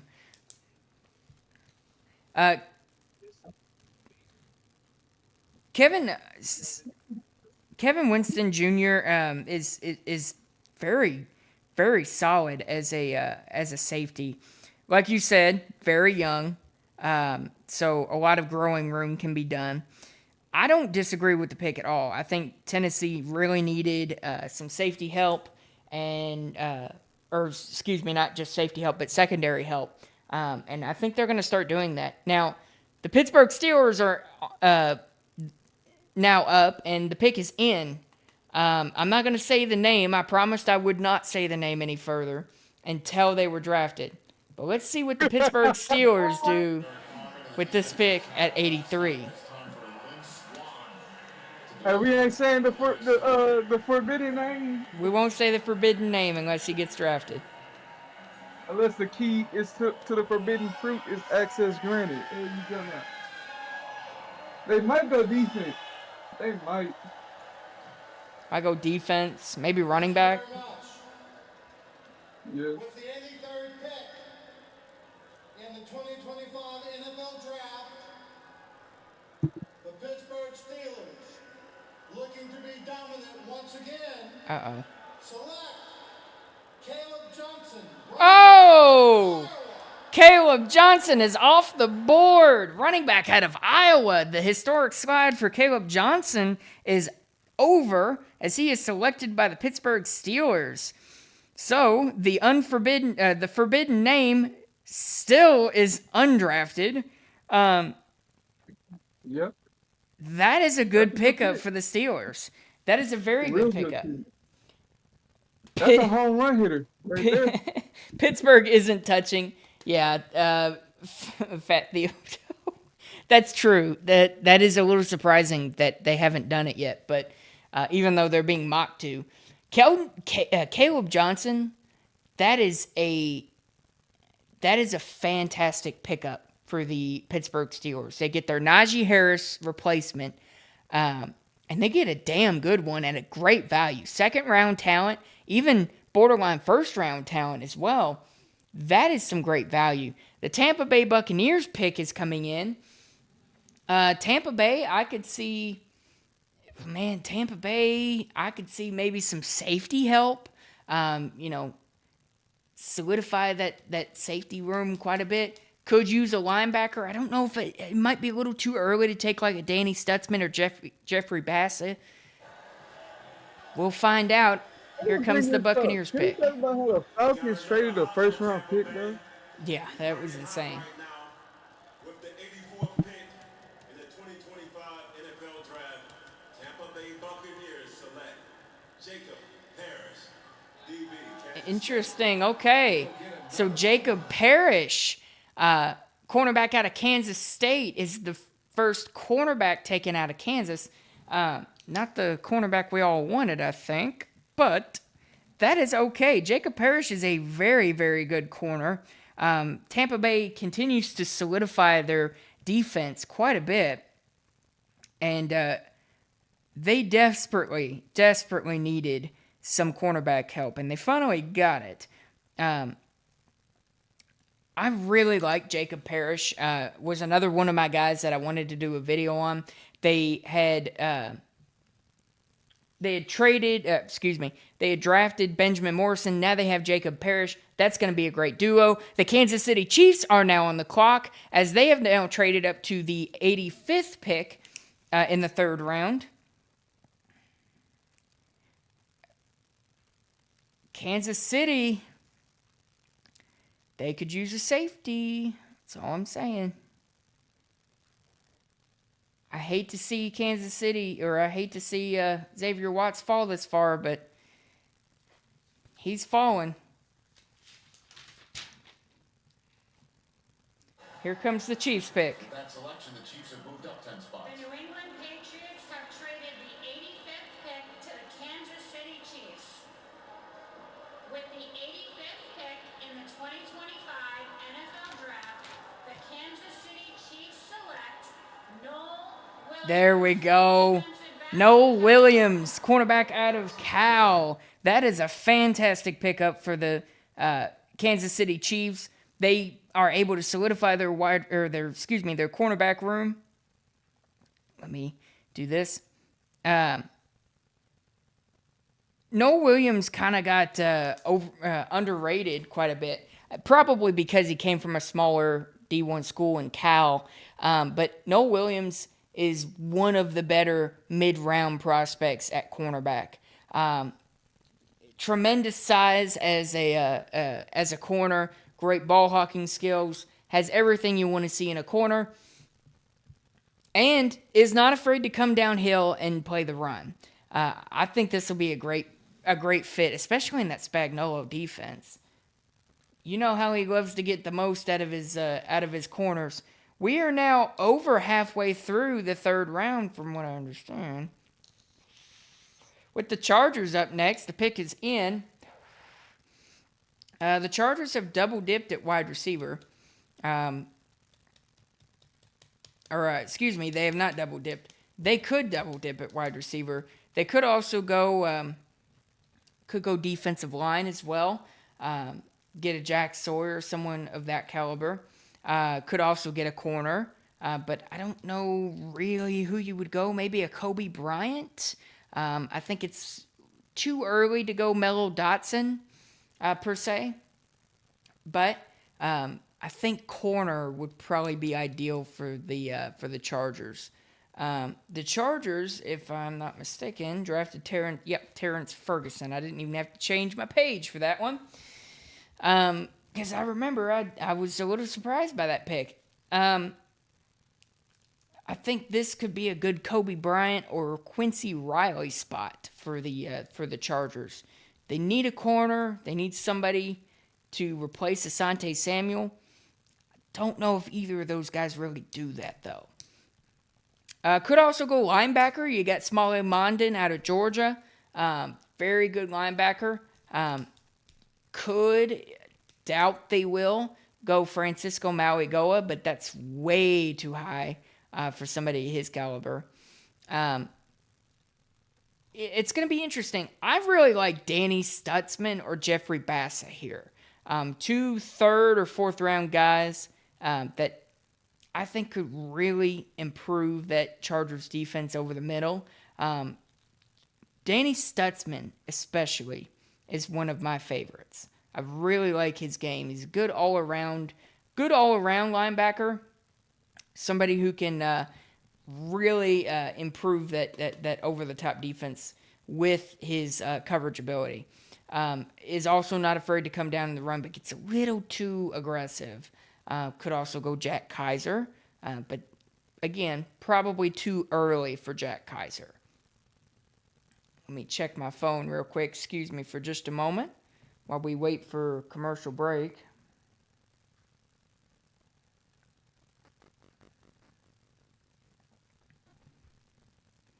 Oh, man. Whew.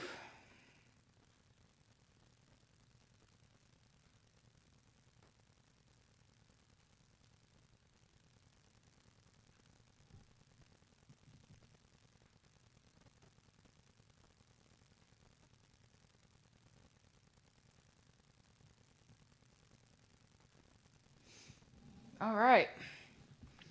Here we go. So, Los Angeles Chargers. They got somebody. They really like that guy. They're all over the place.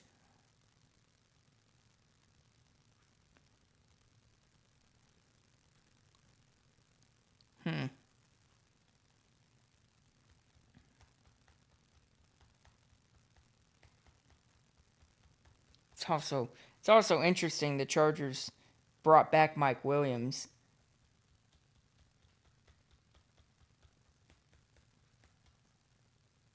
And they drafted a receiver probably to take his spot.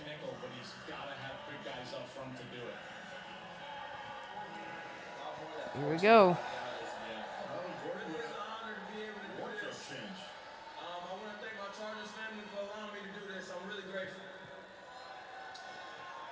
With the 86th pick In the 2025 NFL Draft, the Los Angeles Chargers select Jamari Caldwell, D-tackle, Oregon. Okay. Jamari Caldwell, defensive tackle out of Oregon. It's not a bad pickup either. They lost Poona Ford in free agency, so they needed a big body. I don't know a whole lot about Jamari Caldwell, but from what I understand about him, it's great up the middle defensive tackle, really good, pretty much space eater. I don't think that's a bad pick at all. I would have liked them to see corner. I would have liked them to see them go corner, but I can understand needing to rebuild that defensive line, especially moving on from Joey Bosa and losing Poona in free agency. I can see the fit. Definitely a pick based off of need. So now we have the Green Bay Packers coming in. Whew. Time to sit up. Time to sit up.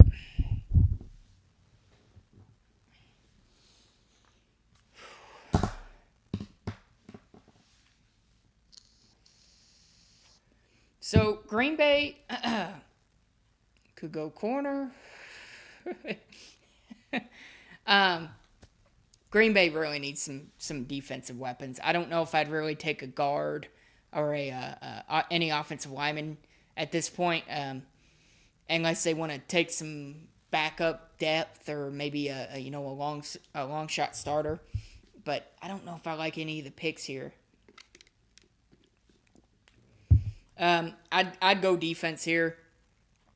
Get you an edge rusher. Get a good edge rusher for Green Bay. We'll see what they do here whenever the pick comes in. As they are, here we go.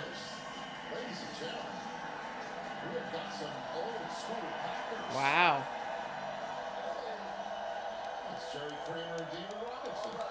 Wow.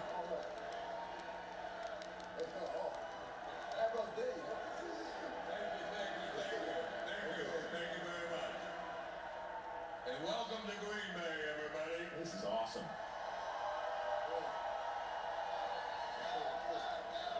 With the 87th pick in the 2025 NFL Draft, the Green Bay Packers select Savion Williams. All right, that's interesting. So the Green Bay Packers select Savion Williams, another one of my guys where I did a video on him. I had a third-round grade on Savion Williams. He's kind of a gadget guy. That is an interesting selection for Green Bay. They didn't really need a receiver at this point, so something tells me they might be looking to move one of their receivers. Maybe a Christian Watson or even Romeo Doubs or Jaden Reed. That's an interesting selection. You drafted Matthew Golden this early. Now, here's the thing with Savion. Savion might be seen more as a running back. Might be seen more as a running back in the NFL, but he's not built for that either.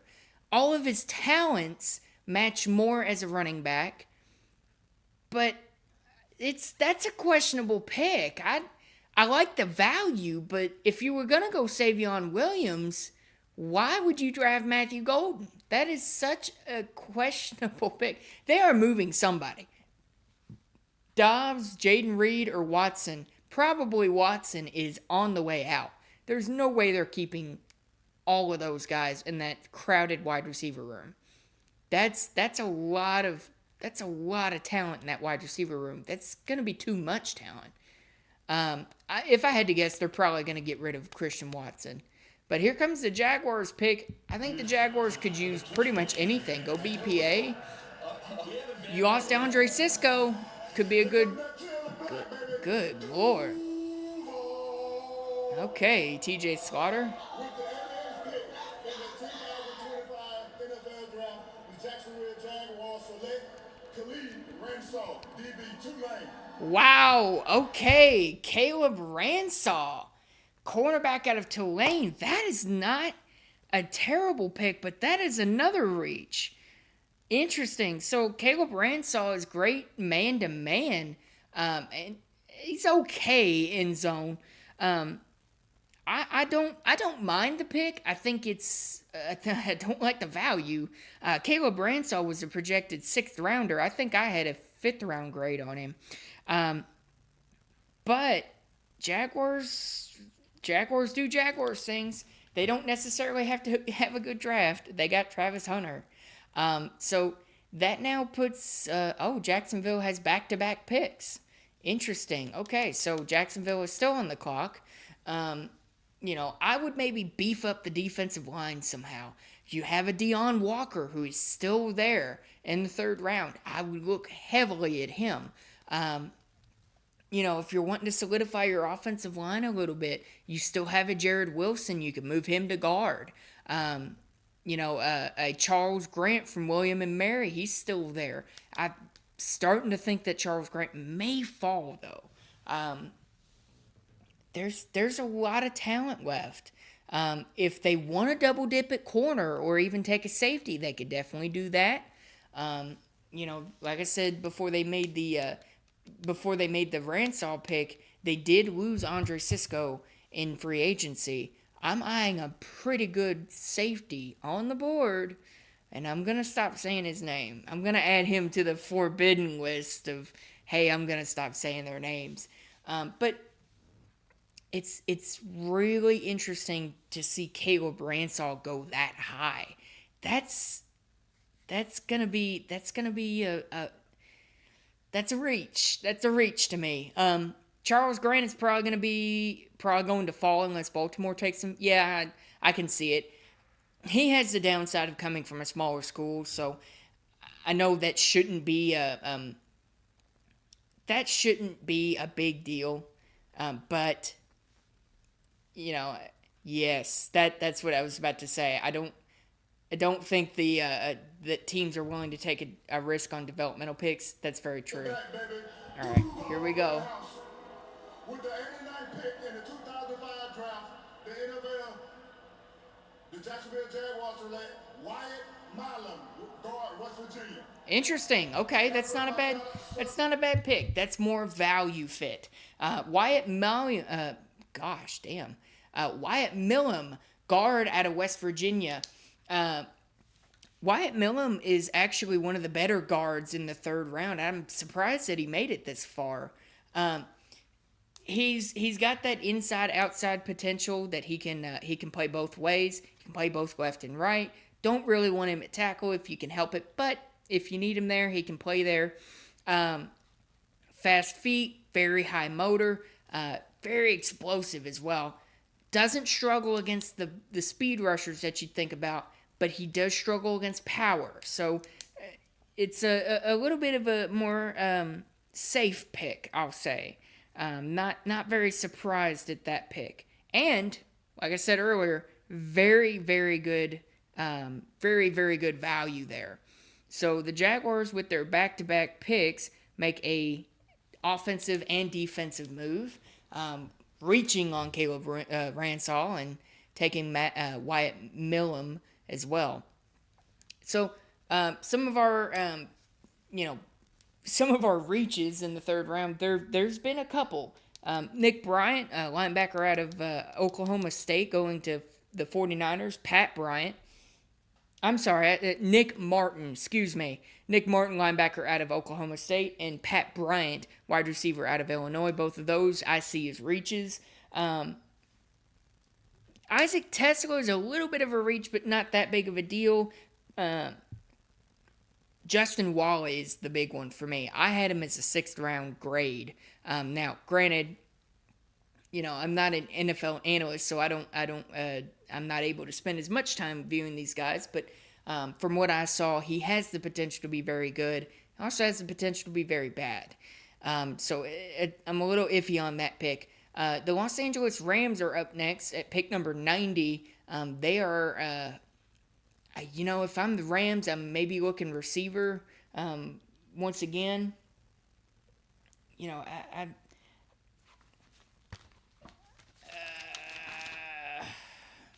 I'm maybe looking receiver for the Rams, if I'm being honest. And, you know, I messed up earlier when I said that they took Terrence Ferguson. They didn't. That was the Rams. When I said the Chargers took Terrence Ferguson, excuse me. I messed up. I would maybe look at receiver for the Rams. Traded out of the first round. Did a great job at that. I would look receiver here. Get Jared Goff. Gosh, I'm all over the place. Matthew Stafford. Get Matthew Stafford a weapon. Let's see. For receivers, you could go a Jalen Royals. He's still there. And Alec Eumanor as well. Two very good wide receiver options. If you're wanting a running back, I doubt they go running back, but Dylan Sampson's still there. Corner as well, you could do that. Quincy Riley is still there, but he's probably going to be a guy that slips to the fourth before he gets taken. And there hasn't been this big run of running backs that we all thought was going to happen. A lot of the mock drafts and analysts had this massive run of third-round backs going off the board in rounds 2 and 3. It's just not happened yet. There's been a couple of moments, but nothing massive. So there's still a very large group of really good running backs that's still on the board. I don't really know where to go here. So we have approximately, it looks like, 6 picks left in the third round, as we now have crossed over the 4-hour mark at 4 hours and 11 minutes. Tomorrow's going to be the rough time for me. I'll be completely honest. I'm going to have to get up and do stretches a lot. It's gonna be fun though. So I think eventually the couple of forbidden guys that I have will not name anymore will get drafted. One of those forbidden guys' brothers, Shiloh, will also get drafted tomorrow, I believe. I believe he'll go somewhere in the 7th. But if I'm the Rams, I go Torrey Horton. I think Torrey Horton would be a fantastic fit for the Rams. Good vertical threat, deep receiver, somebody who can do contested 50-50 balls as well. Be a great wide receiver too next to Puka Nacua. So here we go. We have the Rams selection at number 90. Here's the Rams. I'm back. Let's get to it. With the 90th pick in the 2025 NFL Draft, the Los Angeles Rams select Josiah Stewart, linebacker. Wow. Okay. That is another guy that I have not done any research on. Josiah Stewart, linebacker edge out of Michigan. I'm going to cheat again. I'm going to cheat and make sure that I'm speaking right. Looks like he's an amazing pass rusher. Okay, there we go. Amazing pass rusher, doesn't really provide too terribly much in coverage. Great in run support as well. I don't necessarily say I'll disagree with the pick. I would have liked to see him go receiver, but I'm not a NFL GM for a reason. So I mean, the Rams as a they really can't lose here, and I don't blame them for that. I'll say it for you. I appreciate that. I don't want with this whole stream to just be like, oh my God, he's not being drafted yet. It's like, because that's what everybody's going to be talking about. I also have noticed I have miscalculated how many picks there were in round 3, so I'm going to have to add some numbers. But the Ravens are up next, and the pick is in. Who's ready to fly? Let's go, Ravens! So, guys, with the 91st pick in the 2025 NFL Draft, the Baltimore Ravens select Emory Jones Jr., tackle. Louisiana Interesting. State.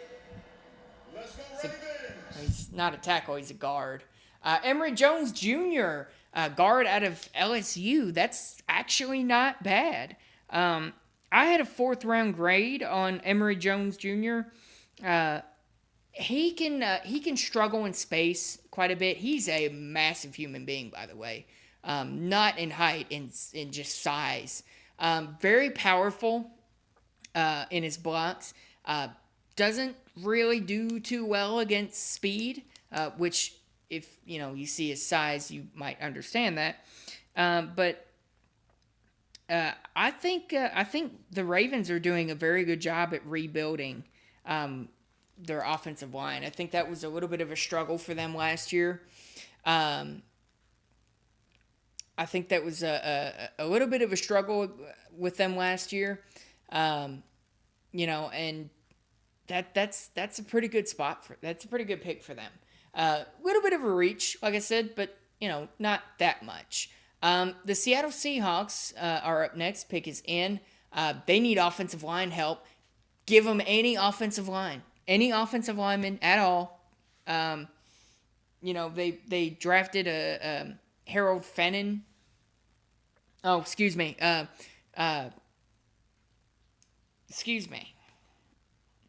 They drafted a tight end in round 2. I know that. So I think they need offensive line help. And they've got some good value guys here. Well, you are banned from the big house, sir. I'm going to tell CBS that as well. Got to take your jacket. Elijah Arroyo. This is so good. This is a family call right here. With the 92nd pick of the 2025 NFL Draft, the Seattle Seahawks have selected my nephew, quarterback, Alabama, Jalen Milroe. Wow! Wow. Okay, so the Seattle Seahawks have selected Jalen Milroe, quarterback out of Alabama. Interesting. That's crazy. That is crazy. So the name... I guess that was not working. I guess that name that will not be spoken is still not being taken. Jalen Milroe is very good at attacking downfield. The problem is he's very developmental. He's also been dinged for short hands. But Jalen Milroe is one of those guys that's been noted for having the great traits that you love to see in a quarterback besides his hand size. He's fast, he's speedy, he makes good decisions. The problem is he's just not quite there developmental-wise. So him coming into a place like Seattle, sitting behind a Sam Darnold, that could be a good spot for him. And the historic slide continues. Jalen Milroe. Hey, I guess it's not perfect timing. Huh? I guess it's not perfect timing. Yeah. You know what? That clip, that quip is not aging well, is it? My whole first round mock draft is not aging very well. It's aging like fucking milk. I did say, bro, remember the mock draft we did before the video? I said, bro, might slide into the second round. But the third round, well, yeah, shit. we're now past the second round. I know what I'm saying. And but the third round, we're almost to the end of the third round. He has 3 more opportunities to get drafted. He's got 2 back-to-back opportunities in Las Vegas. And he's got... is Cleveland up again? Oh, yeah, they are. Yeah, I see him. And they have... San Fran might be a sleeper. Who? San Fran. Depends on if they're paying that Purdy guy. You know what I'm saying? that Purdy guy. I mean, I'm just saying, that Purdy guy. I'd be surprised. I'd be. I was thinking the Rams. Yeah, I thought the Rams were eventually going to do it, but I wonder if teams are maybe it's gotta waiting to be- see how far he falls. I think the Browns are the ones that's waiting. They said, "Oh shit, they trying to come in here hot now. Let's stop this nigga now. Hold on." It's like, wait a second, he's Hey, in the fifth? Cause everybody had Jalen Milroe to like over the guy that's not going to be said for a while. I mean, well, to the past few hours. So the Browns might say, hold on now. I'm not selling with Dylan Gabriel. I'm not doing that. All right. So- we're going to get a. If Will Howard gets drafted over the guy who will not be named, Nilo Sent. No. he needs look. He gonna be mad as hell. That's all I'm saying. As he should I be. can just imagine the Colorado's coach face, bro. Oh, you can say Coach Prime. I know. I'm just saying. I didn't want to give it away. You know what I'm saying? So the pick is in for the New Orleans Saints. We're gonna see who they pick. It would be a surprise that they picked the forbidden name. That would be a shock. Talk about all of that. Here's the Saints latest pick. With the 93rd pick in the Here we go. 2025 NFL Draft, the New Uh-oh. Orleans Saints select Jonas Sanker, defensive back, Virginia. Jonas Sanker, Physical player. defensive back out of Virginia. That's interesting. Cave, do you know anything about Jonas Sanker? Yeah, he's old, but he's still a good player. I wouldn't have picked him over Xavier Watts, but he's still a good player, if that makes sense. And he's pretty athletic, but other than that, he's like, how should I say? A Chuck Clark type of guy. Well, Campbell is a Sanker fan. Oh, he's a UVA guy. Okay, that makes sense. Well, I'll be honest. He's also another guy that I have not. Oh, he's a downhill safety. Okay, well that makes a lot of sense. Yeah, I mean the Saints need depth at pretty much everything in the backfield. They need anything. Let's be real. I mean they can't lose this draft. If you just throw darts at your draft board and just pick who it lands on, that's fine. The Cleveland Browns are up next. They've had a very good draft. The Cleveland Browns have had a very, very good draft here. He doesn't play like Kyle Hamilton, plays closer to the line of scrimmage, like a linebacker. Okay, all right. So, would you say that he could be a linebacker at the next level, or is he better at safety? That's my question. Like I said, I don't know anything about Jonas Sanker. I'll be honest with you. He must have slipped through the cracks for me because I didn't even look for him. Oh Jesus! I know. How you doing, pal? Oh, I'm doing fantastic. As much fun as I'm having watching this and talking about it, my back is getting stiff. Better at safety. Okay, so Jonas Sanker is better at safety. Yeah, he must have slipped through the cracks. You know, I've done a pretty good job at getting a lot of these guys, but I haven't looked at everything. Let's see. I don't know. You know, Cleveland. I really don't know what else they could really do.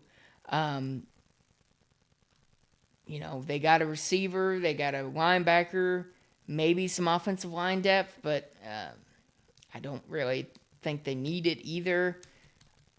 They need is a guy that has a forbidden name. That's all. That's true. That's true. That could be the pick here. Could just go BPA as well. Not the guy who won't be named. The BPA is a forbidden man. I'm just saying. Oh man! Quite literally, the best player available is the forbidden fruit. You think the Raiders will pick the forbidden name with their back-to-back picks? I would hope so. I mean, I would think their plan would be to have somebody behind Geno Smith to learn. You know, Geno Smith is getting old, and he's not. 34, 30. I think Geno Smith might pull a Kirk Cousins. I don't know. God, that is crazy. They- I think they will. I'm gonna bet it, because if they don't, then he falls out of the third round, and that's gonna be insane. When's the last time we've seen a top quarterback like him fall like that? Dak Prescott. Was Dak really ever considered a first rounder though? Yeah, it was considered late first round. Remember, but he had a he got jumped. Remember? Yeah, They thought he was like a gangbanger type or whatever. yeah, they stereotyped him. Yeah, I remember that. Yeah. I mean, I could see it. You know, Cleveland could go, if they don't go the forbidden name, they could go center. Yeah. Nah, I doubt they need a center. What's that dude name? That's good. Well, I'm saying they could go center and go like, you know, backup depth. I mean, Cleveland can't really lose with this pick, let's be honest. I'm not even. I'm a. Hold on. There's no way, right?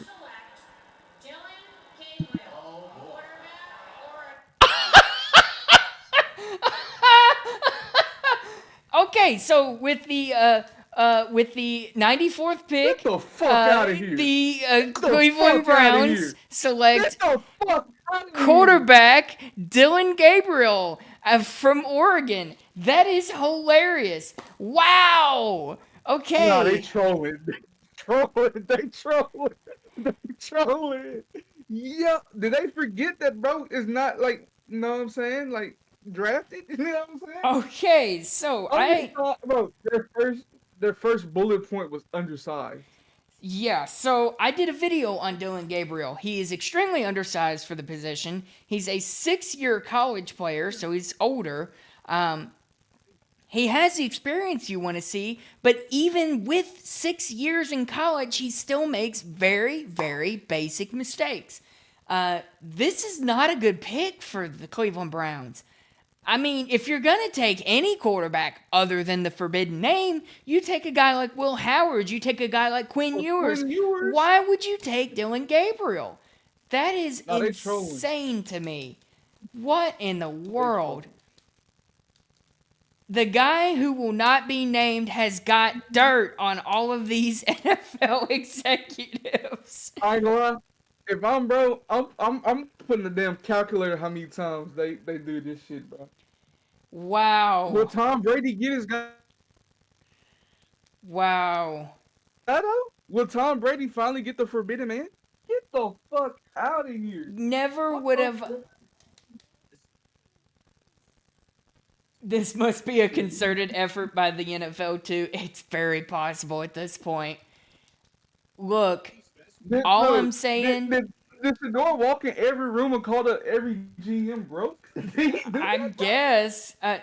Look, all I'm saying is if you would have told me 4 months ago when I started making my draft videos and I made a video on Dylan Gabriel that he was going to be a 3rd-round pick selected before the guy who will not be named, I would have told you were insane. Here comes the New England Patriots. Did you have like a 5th-round grade on stuff? I think I had a 4th-round grade on him. It was either 4th or 5th. That was also before the combine.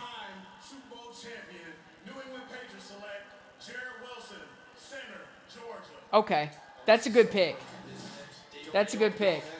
Finally, back to good picks. Jared Wilson, center out of Georgia, goes to the New England Patriots. Yeah, back to the Tom Brady days. That's a great team. It's not a hole in that offense no more. Can we agree? Yeah, I can agree with that. Like they have TreVeyon Henderson, who's a great pass blocker, pass catcher, and runner. The Patriots fucking ate, bro. I'm not gonna lie. The Patriots needed a center. Jared Wilson can play center in the NFL. Now, could you move him to guard? Sure, why not? If Cole Strange works better at center, then you can have Jared Wilson as a guard. But it doesn't make the move of Cole Strange necessity now. My couple of the guys in my comments are going nuts about the guy who will not be named. And the Atlanta Falcons have traded up. They're now picking at pick number 96. I wonder who the Falcons are trading up for. Xavier what? Maybe. Nah, they wouldn't need a safety. Yeah, they don't need a safety. I mean, it wouldn't surprise me. Yeah, they got rid of Justin Simmons, right? They haven't brought him back. So here we go. We're going to find out. Bro, there's a kid coming to the damn podium, bro. We lost the plot. We lost the plot. It's a Philadelphia move back. In the 2025 draft, the Atlanta Falcons select Xavier Watts. There we go. Now I can say his name. Xavier Watts, safety out of Notre Dame, is off the board. I said it. That's a good pick. I did say his that name. is a very good pick. You got a borderline round 1, round 2 talent in the late third round. Watts can also play nickel corner. He is a very good ball hawk. Very experienced at the safety position.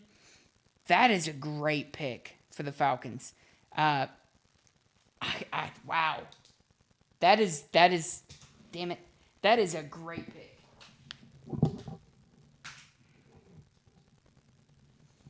That is an amazing pick.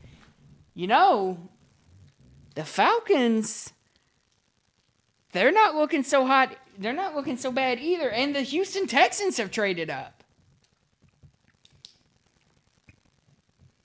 So pick number 97, the Houston Texans are on the clock. The pick is in.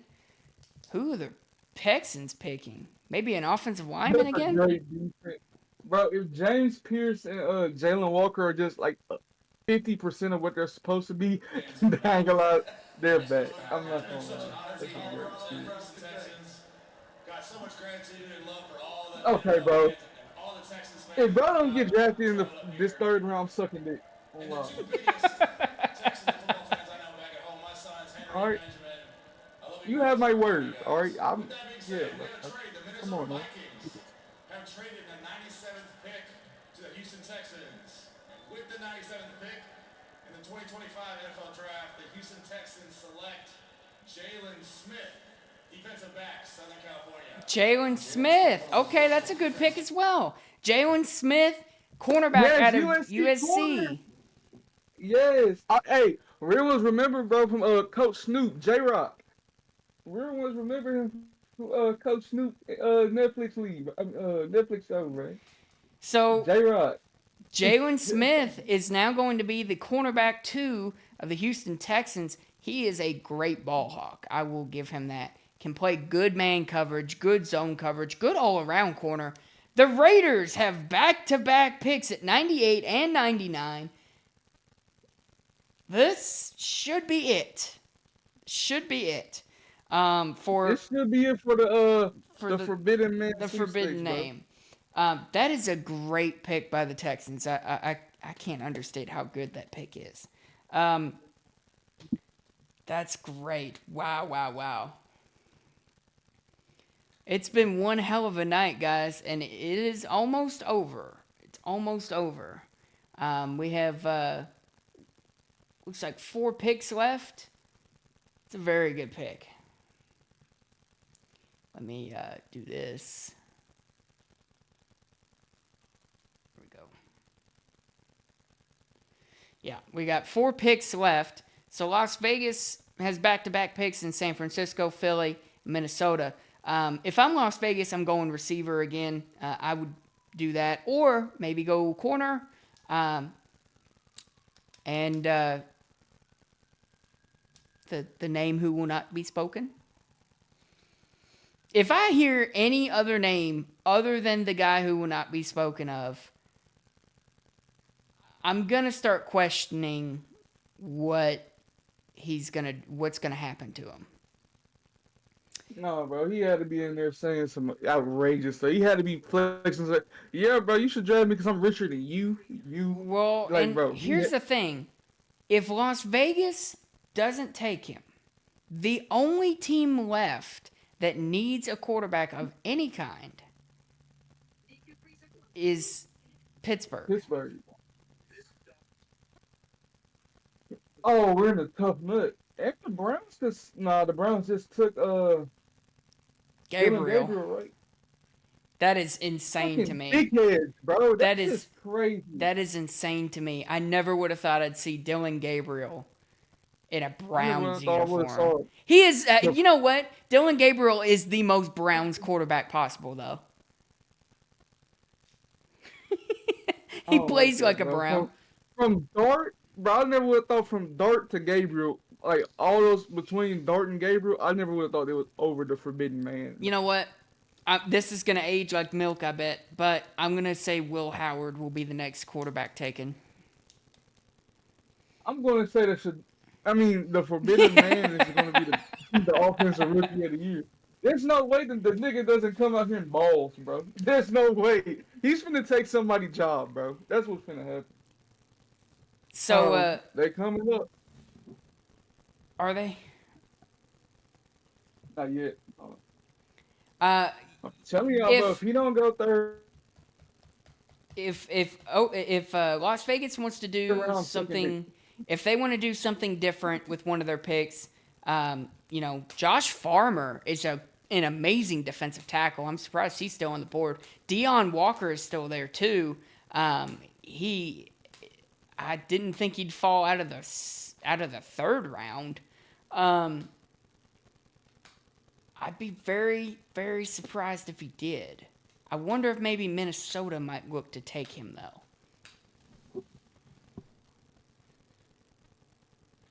You know what, too?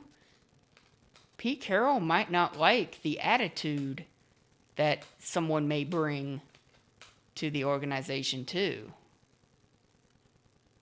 He's a very traditional coach. You know what I mean? He dealt with Marshawn Lynch. Yeah, but, Marshawn Lynch was a different type of attitude. Marshawn Lynch was basically, fuck you, if you don't like me, I don't care. And he had the skill to back it up. Is this Ricky Incognito, bro? No, it's Steve Wisnowski. They ain't associating themselves with Richie Incognito.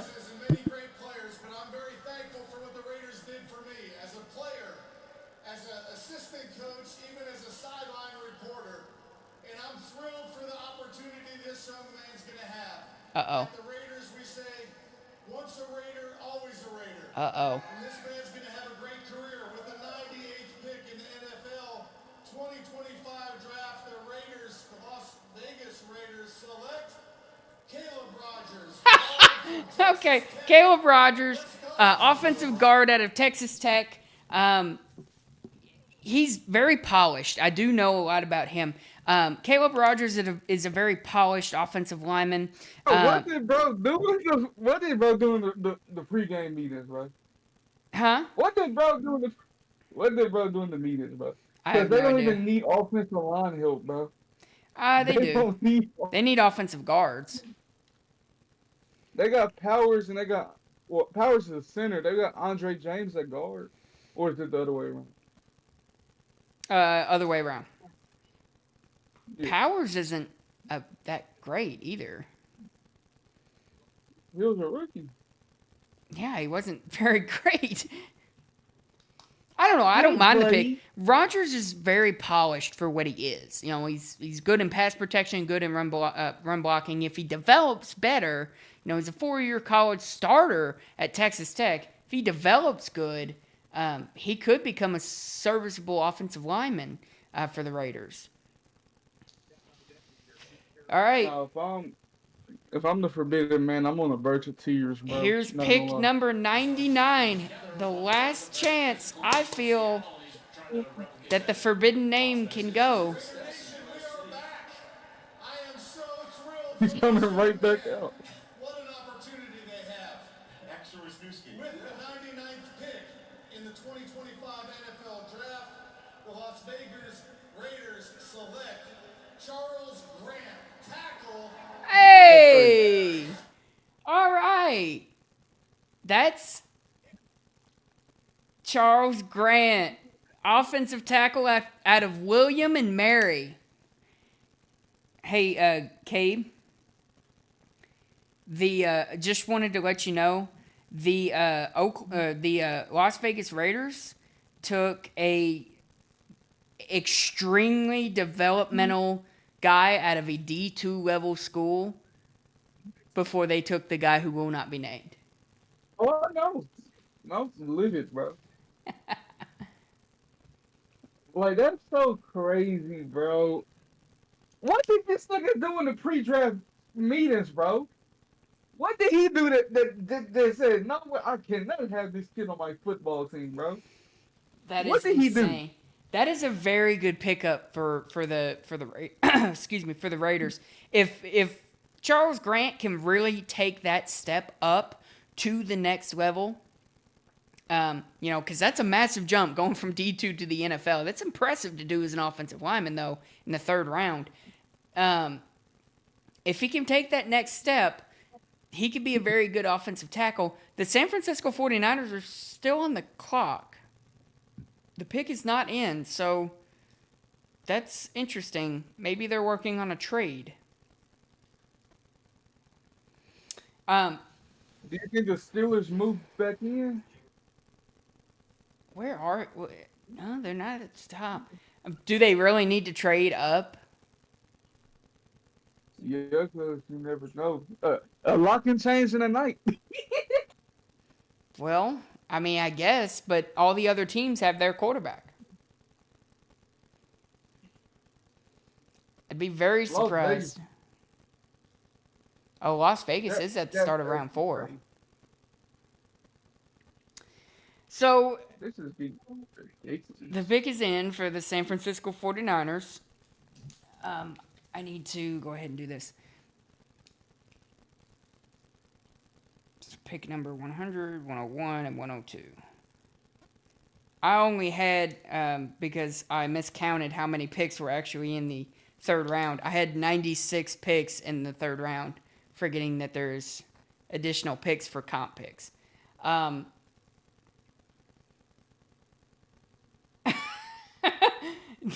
The Forbidden Name must have flashed his watch in every meeting.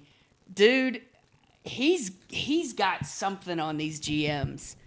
He's like, he must have got up and just like mooned him or something. Like he did something to just turn them off of him. He must have started. He must have fucked somebody's daughter. That's what happened. I know. He fucked someone's daughter in that organization. God damn. I mean, at this point, man. Lord. Colorado Hall of Famer slides out of the third round. Yeah, that's true. I didn't understand why he got selected to the Hall of Fame either for Colorado. It didn't make much sense to me at the time. That is Well, he's your best quarterback ever. About it. I mean, still, he didn't win him anything.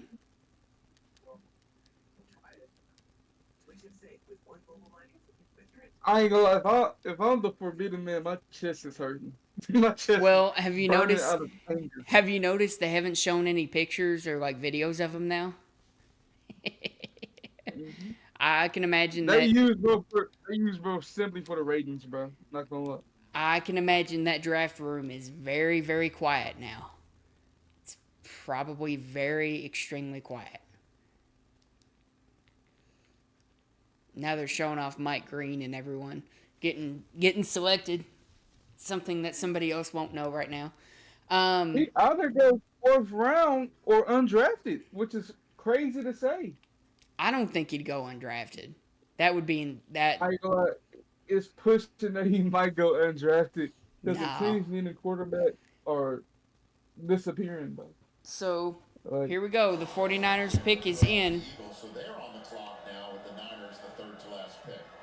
With the 100th pick in the 2025 NFL Draft, the San Francisco 49ers select Upton Scout. That's a good pick. Okay. So the San Francisco 49ers pick Upton Stout, cornerback out of Western Kentucky. That's a very good pick. He is very underrated as a corner. If it wasn't for him playing at Western Kentucky in the Conference USA, I think he could have been a second round talent. Upton Stout is a very good zone coverage corner. Can play man coverage as well. And isn't afraid to come downhill. Probably his only issues is tackling can be a little iffy at times. But other than that, I wouldn't be surprised. Excuse me. I wouldn't be surprised if Upton Stout ended up being one of the best defensive players on that 49ers team. He's also, like I said, he's very good at playing the run. 10 tackles for loss in his career. Wasn't asked to do it much at Western Kentucky and North Texas, but when he was, he did so very well. Denver has traded up with the Philadelphia Eagles. They are now on the clock.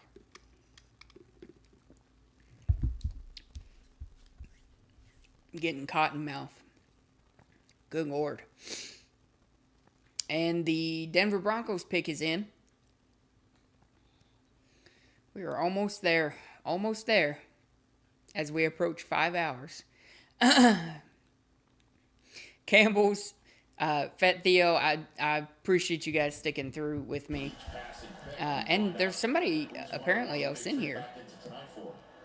Here we go. Eagles have traded the 101st pick to the Denver Broncos.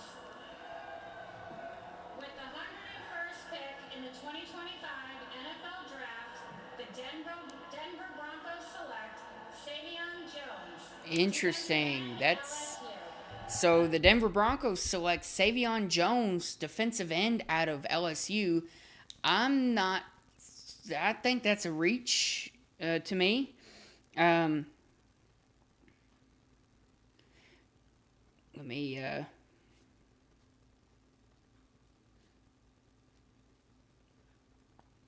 I think that's a reach. Savion Jones, I had a 5th or 6th round grade on him. His production dropped a ton in his senior year. Only 4.5 sacks. He is good against the run. He's kind of fits that hard-nosed pass rusher mold that Sean Payton really loves to get. I can't complain too much about it. I do think it's a reach. I think a lot of their picks have been reaches. I think, R.J. Harvey, Pat Bryant, those guys are a little bit of a reach. But that Denver defense, Fat Theo, you hit it right on the nail, or hit it right on the head. That defense is scary. I can't criticize them too much. And we have our final pick for round 3 of the 2025 NFL Draft for the Minnesota Vikings. The pick is in.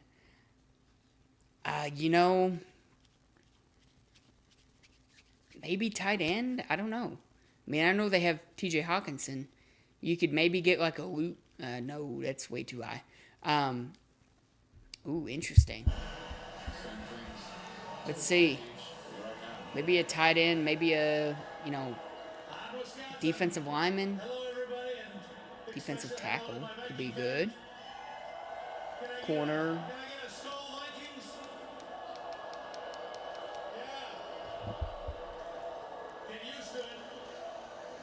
Students to read the room, huh? That warms our hearts. With the 102nd pick in the 2025 NFL Draft, the Minnesota Vikings select Tashar Felton. Ty Felton. Wide receiver out of Maryland. Interesting. The Io Manor get drafted? No. Ty Felton went over him. And Jalen Royal? Yep. I don't like that. I love that. What are you talking about? Oh, well, I love it as a Dallas fan, but he's not going to be there in the 5th round. I would hope not. The draft is going. What time does the draft start tomorrow? Like 12 or I think it 11? starts at 1. It doesn't start that early. I think it Well, starts at 1 1 at your time, pal. Yeah, 1 p.m. Eastern Standard Time. You know, the only real time that exists.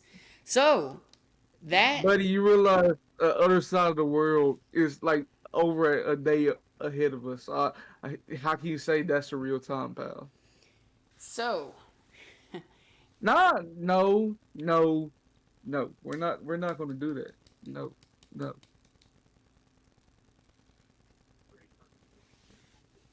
Interesting. So, guys.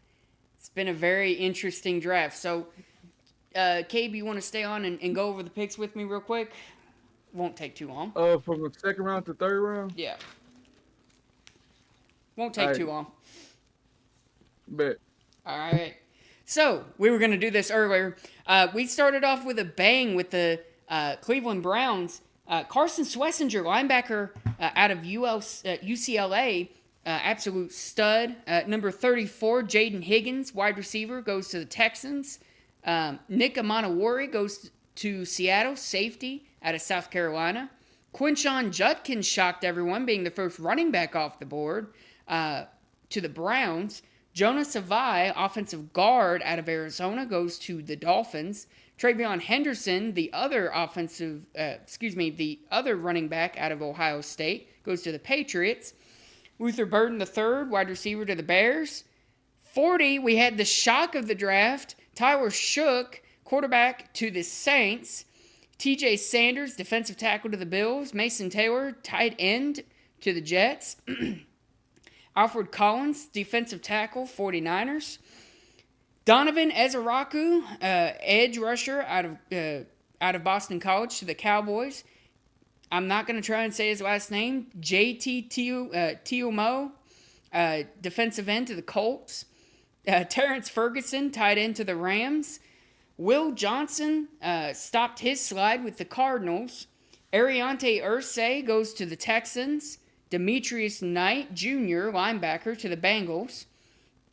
Elijah Arroyo, tight end to the Seahawks. Nick Scorton, defensive end to the Panthers. Olademi Oladejo, defensive end to the Titans. Benjamin Morrison, cornerback to the Bucks. Anthony Melton was the reach of the draft, offensive tackle to the Packers. Trey Harris, wide receiver, goes to the Chargers. Ozzie Trapillo, offensive tackle to the Bears. Tate Ratledge, offensive guards to the Lions. Jack Besh, wide receiver to the Raiders. Mike Green stopped his historic slide, defensive end to the Ravens. R.J. Harvey shocked everyone, going in the 2nd round to the Broncos. Trey Amos, cornerback out of Ole Miss, to the Commanders. Shamar Turner was reached by the Bears. Omar Norman Lott, defensive tackle to the Chiefs. Andrew Mabuka was drafted with pick number 64. Darius Alexander, defensive tackle to the Giants. Ashton Gelati, defensive end to the Chiefs. Harold Fenton Jr., tight end to the Browns. Darian Porter, cornerback to the Raiders. Kyle Williams, wide receiver to the Patriots. Isaac Tesla, wide receiver to the Lions. Vernon Broughton, defensive tackle to the Saints. Landon Jackson, defensive end to the Bills. Isaiah Thomas, quarterback to the Jets. Pat Bryant, wide receiver to the Broncos. The 49ers reached like hell on Nick Martin, linebacker out of Oklahoma State. Siobhan Ravel Jr. stopped his slide at number 76 to the Cowboys. Princely Umanen, defensive end to the Patriots. Jordan Birch, defensive end to the Cardinals. Jalen Noel, wide receiver to the Texans. Justin Wally, cornerback to the Colts. Dylan Fairfield, offensive guard to the Bengals. Kevin Winston Jr., safety to the Titans. Caleb Johnson, running back to the Steelers. Jacob Parrish, cornerback to the Bucks. Noel Williams, quarterback to the Chiefs. Jamari Caldwell, defensive tackle to the Chargers. Savion Williams, wide receiver to the Packers. Caleb Ransaw, cornerback to the Jaguars. Wyatt Millum, offensive guard to the Jaguars. Josiah Stewart, defensive end to the Rams. Emory Jones Jr., offensive guard to the Ravens. Jalen Milroe shocked everyone, being the next quarterback off the board to the Seahawks. Jonas Sanker, safety to the Saints. Dylan Gabriel shocked the hell out of me, going to the Browns. Jared Wilson to the Patriots. Xavier Watts to the Falcons, stopping his slide. Jalen Smith, cornerback to the Texans. Caleb Rogers to the Raiders. Charles Grant made history, going to the Raiders. Upton Stout to the 49ers. Savion Jones to the Broncos. And Ty Felton to the Vikings. Cave, do you have any guys that you just cannot believe got drafted? Actually three. Three guys that played at the quarterback position. I'm not saying I'm surprised they got drafted, but they got drafted before. You know what I'm saying? Those are the two guys I'm like, whoa, we sure we know what we're doing, GMs? We sure? But other than that, probably the UCLA edge rusher / linebacker, I can't say his name. Ola I just thought he was going. Yeah, I just thought he was going 4th round, because that's what I viewed him as. Savion Jones, which he really technically was a 4th round pick due to how late the 3rd round pick selection he was. But other than that, this was a good draft. Beside the obvious, we're not gonna say bro name, but it's the obvious. And can we talk about the 3 teams I think one is winning the draft so far? Sure. It's Patriots you cut out. by far. The Patriots are dominating this draft. Mm-hmm. Like, we can talk about Baltimore, we can talk about Seattle, we can talk about all the whatchamacallit. The Browns are even doing a good job this draft. That shows also that Carson Swiss, I forgot, I can't say his name. Shows a lot about Jeremiah Jock Health. Because remember, Jock had a neck injury in his whole season. Yeah, and it could be career-threatening. Yeah, that's what I'm saying. That's why it's saying a lot. It's talking a lot louder than what's given. So that was a shocker, but not shocker. That was arguably one of the best linebackers in the draft. And yeah, but can we talk about Danny Stutman, Alik Ayuminer, and Jalen Royals just not even touching nowhere near 3rd round territory? That's surprising to me.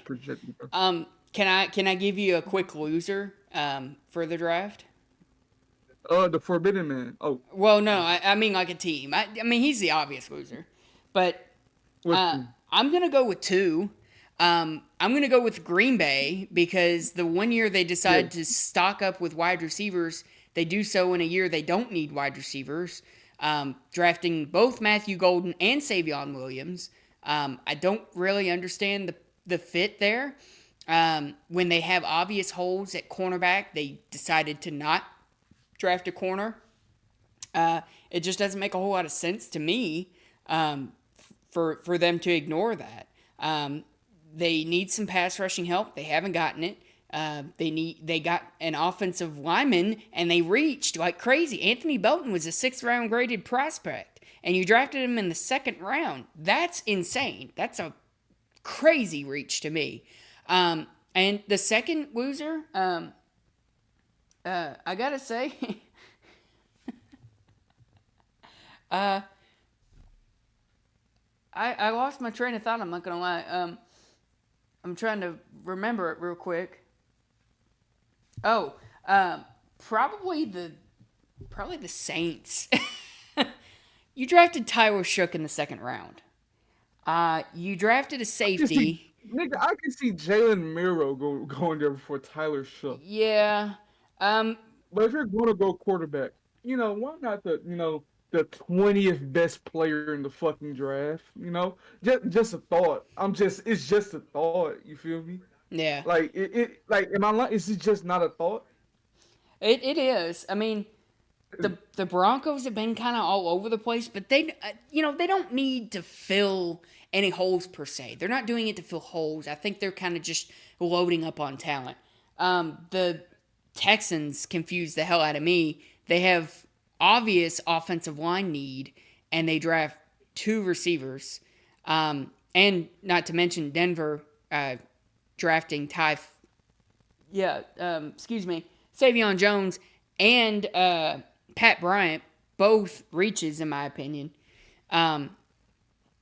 It's been an interesting draft. And just a couple of small, really quick, middle of the pack teams. Dallas, kind of middle of the pack, hasn't done anything fantastic, but has filled needs. They still have that gaping hole at wide receiver too, and they don't have a 4th round pick to fill it. So it's a little concerning there.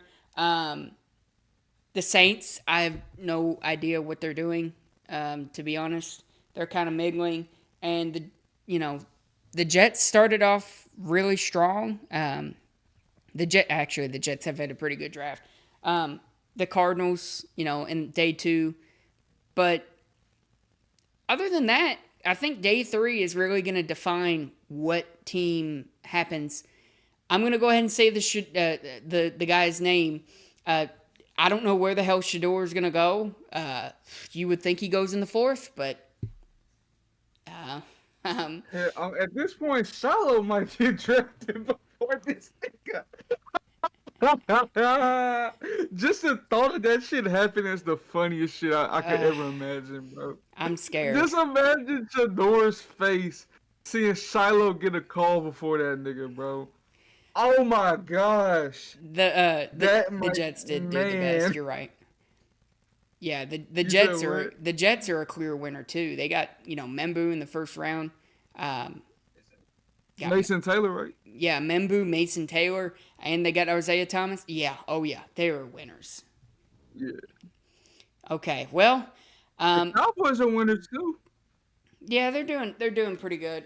I'm gonna go ahead and call it a night, guys. We'll be live again for the entire duration of the 3rd day of the NFL draft. I hope to see you guys there, and we'll have a lot of fun like we did today. It's going to take a toll on my body, I'll be completely honest with you. So I'll see you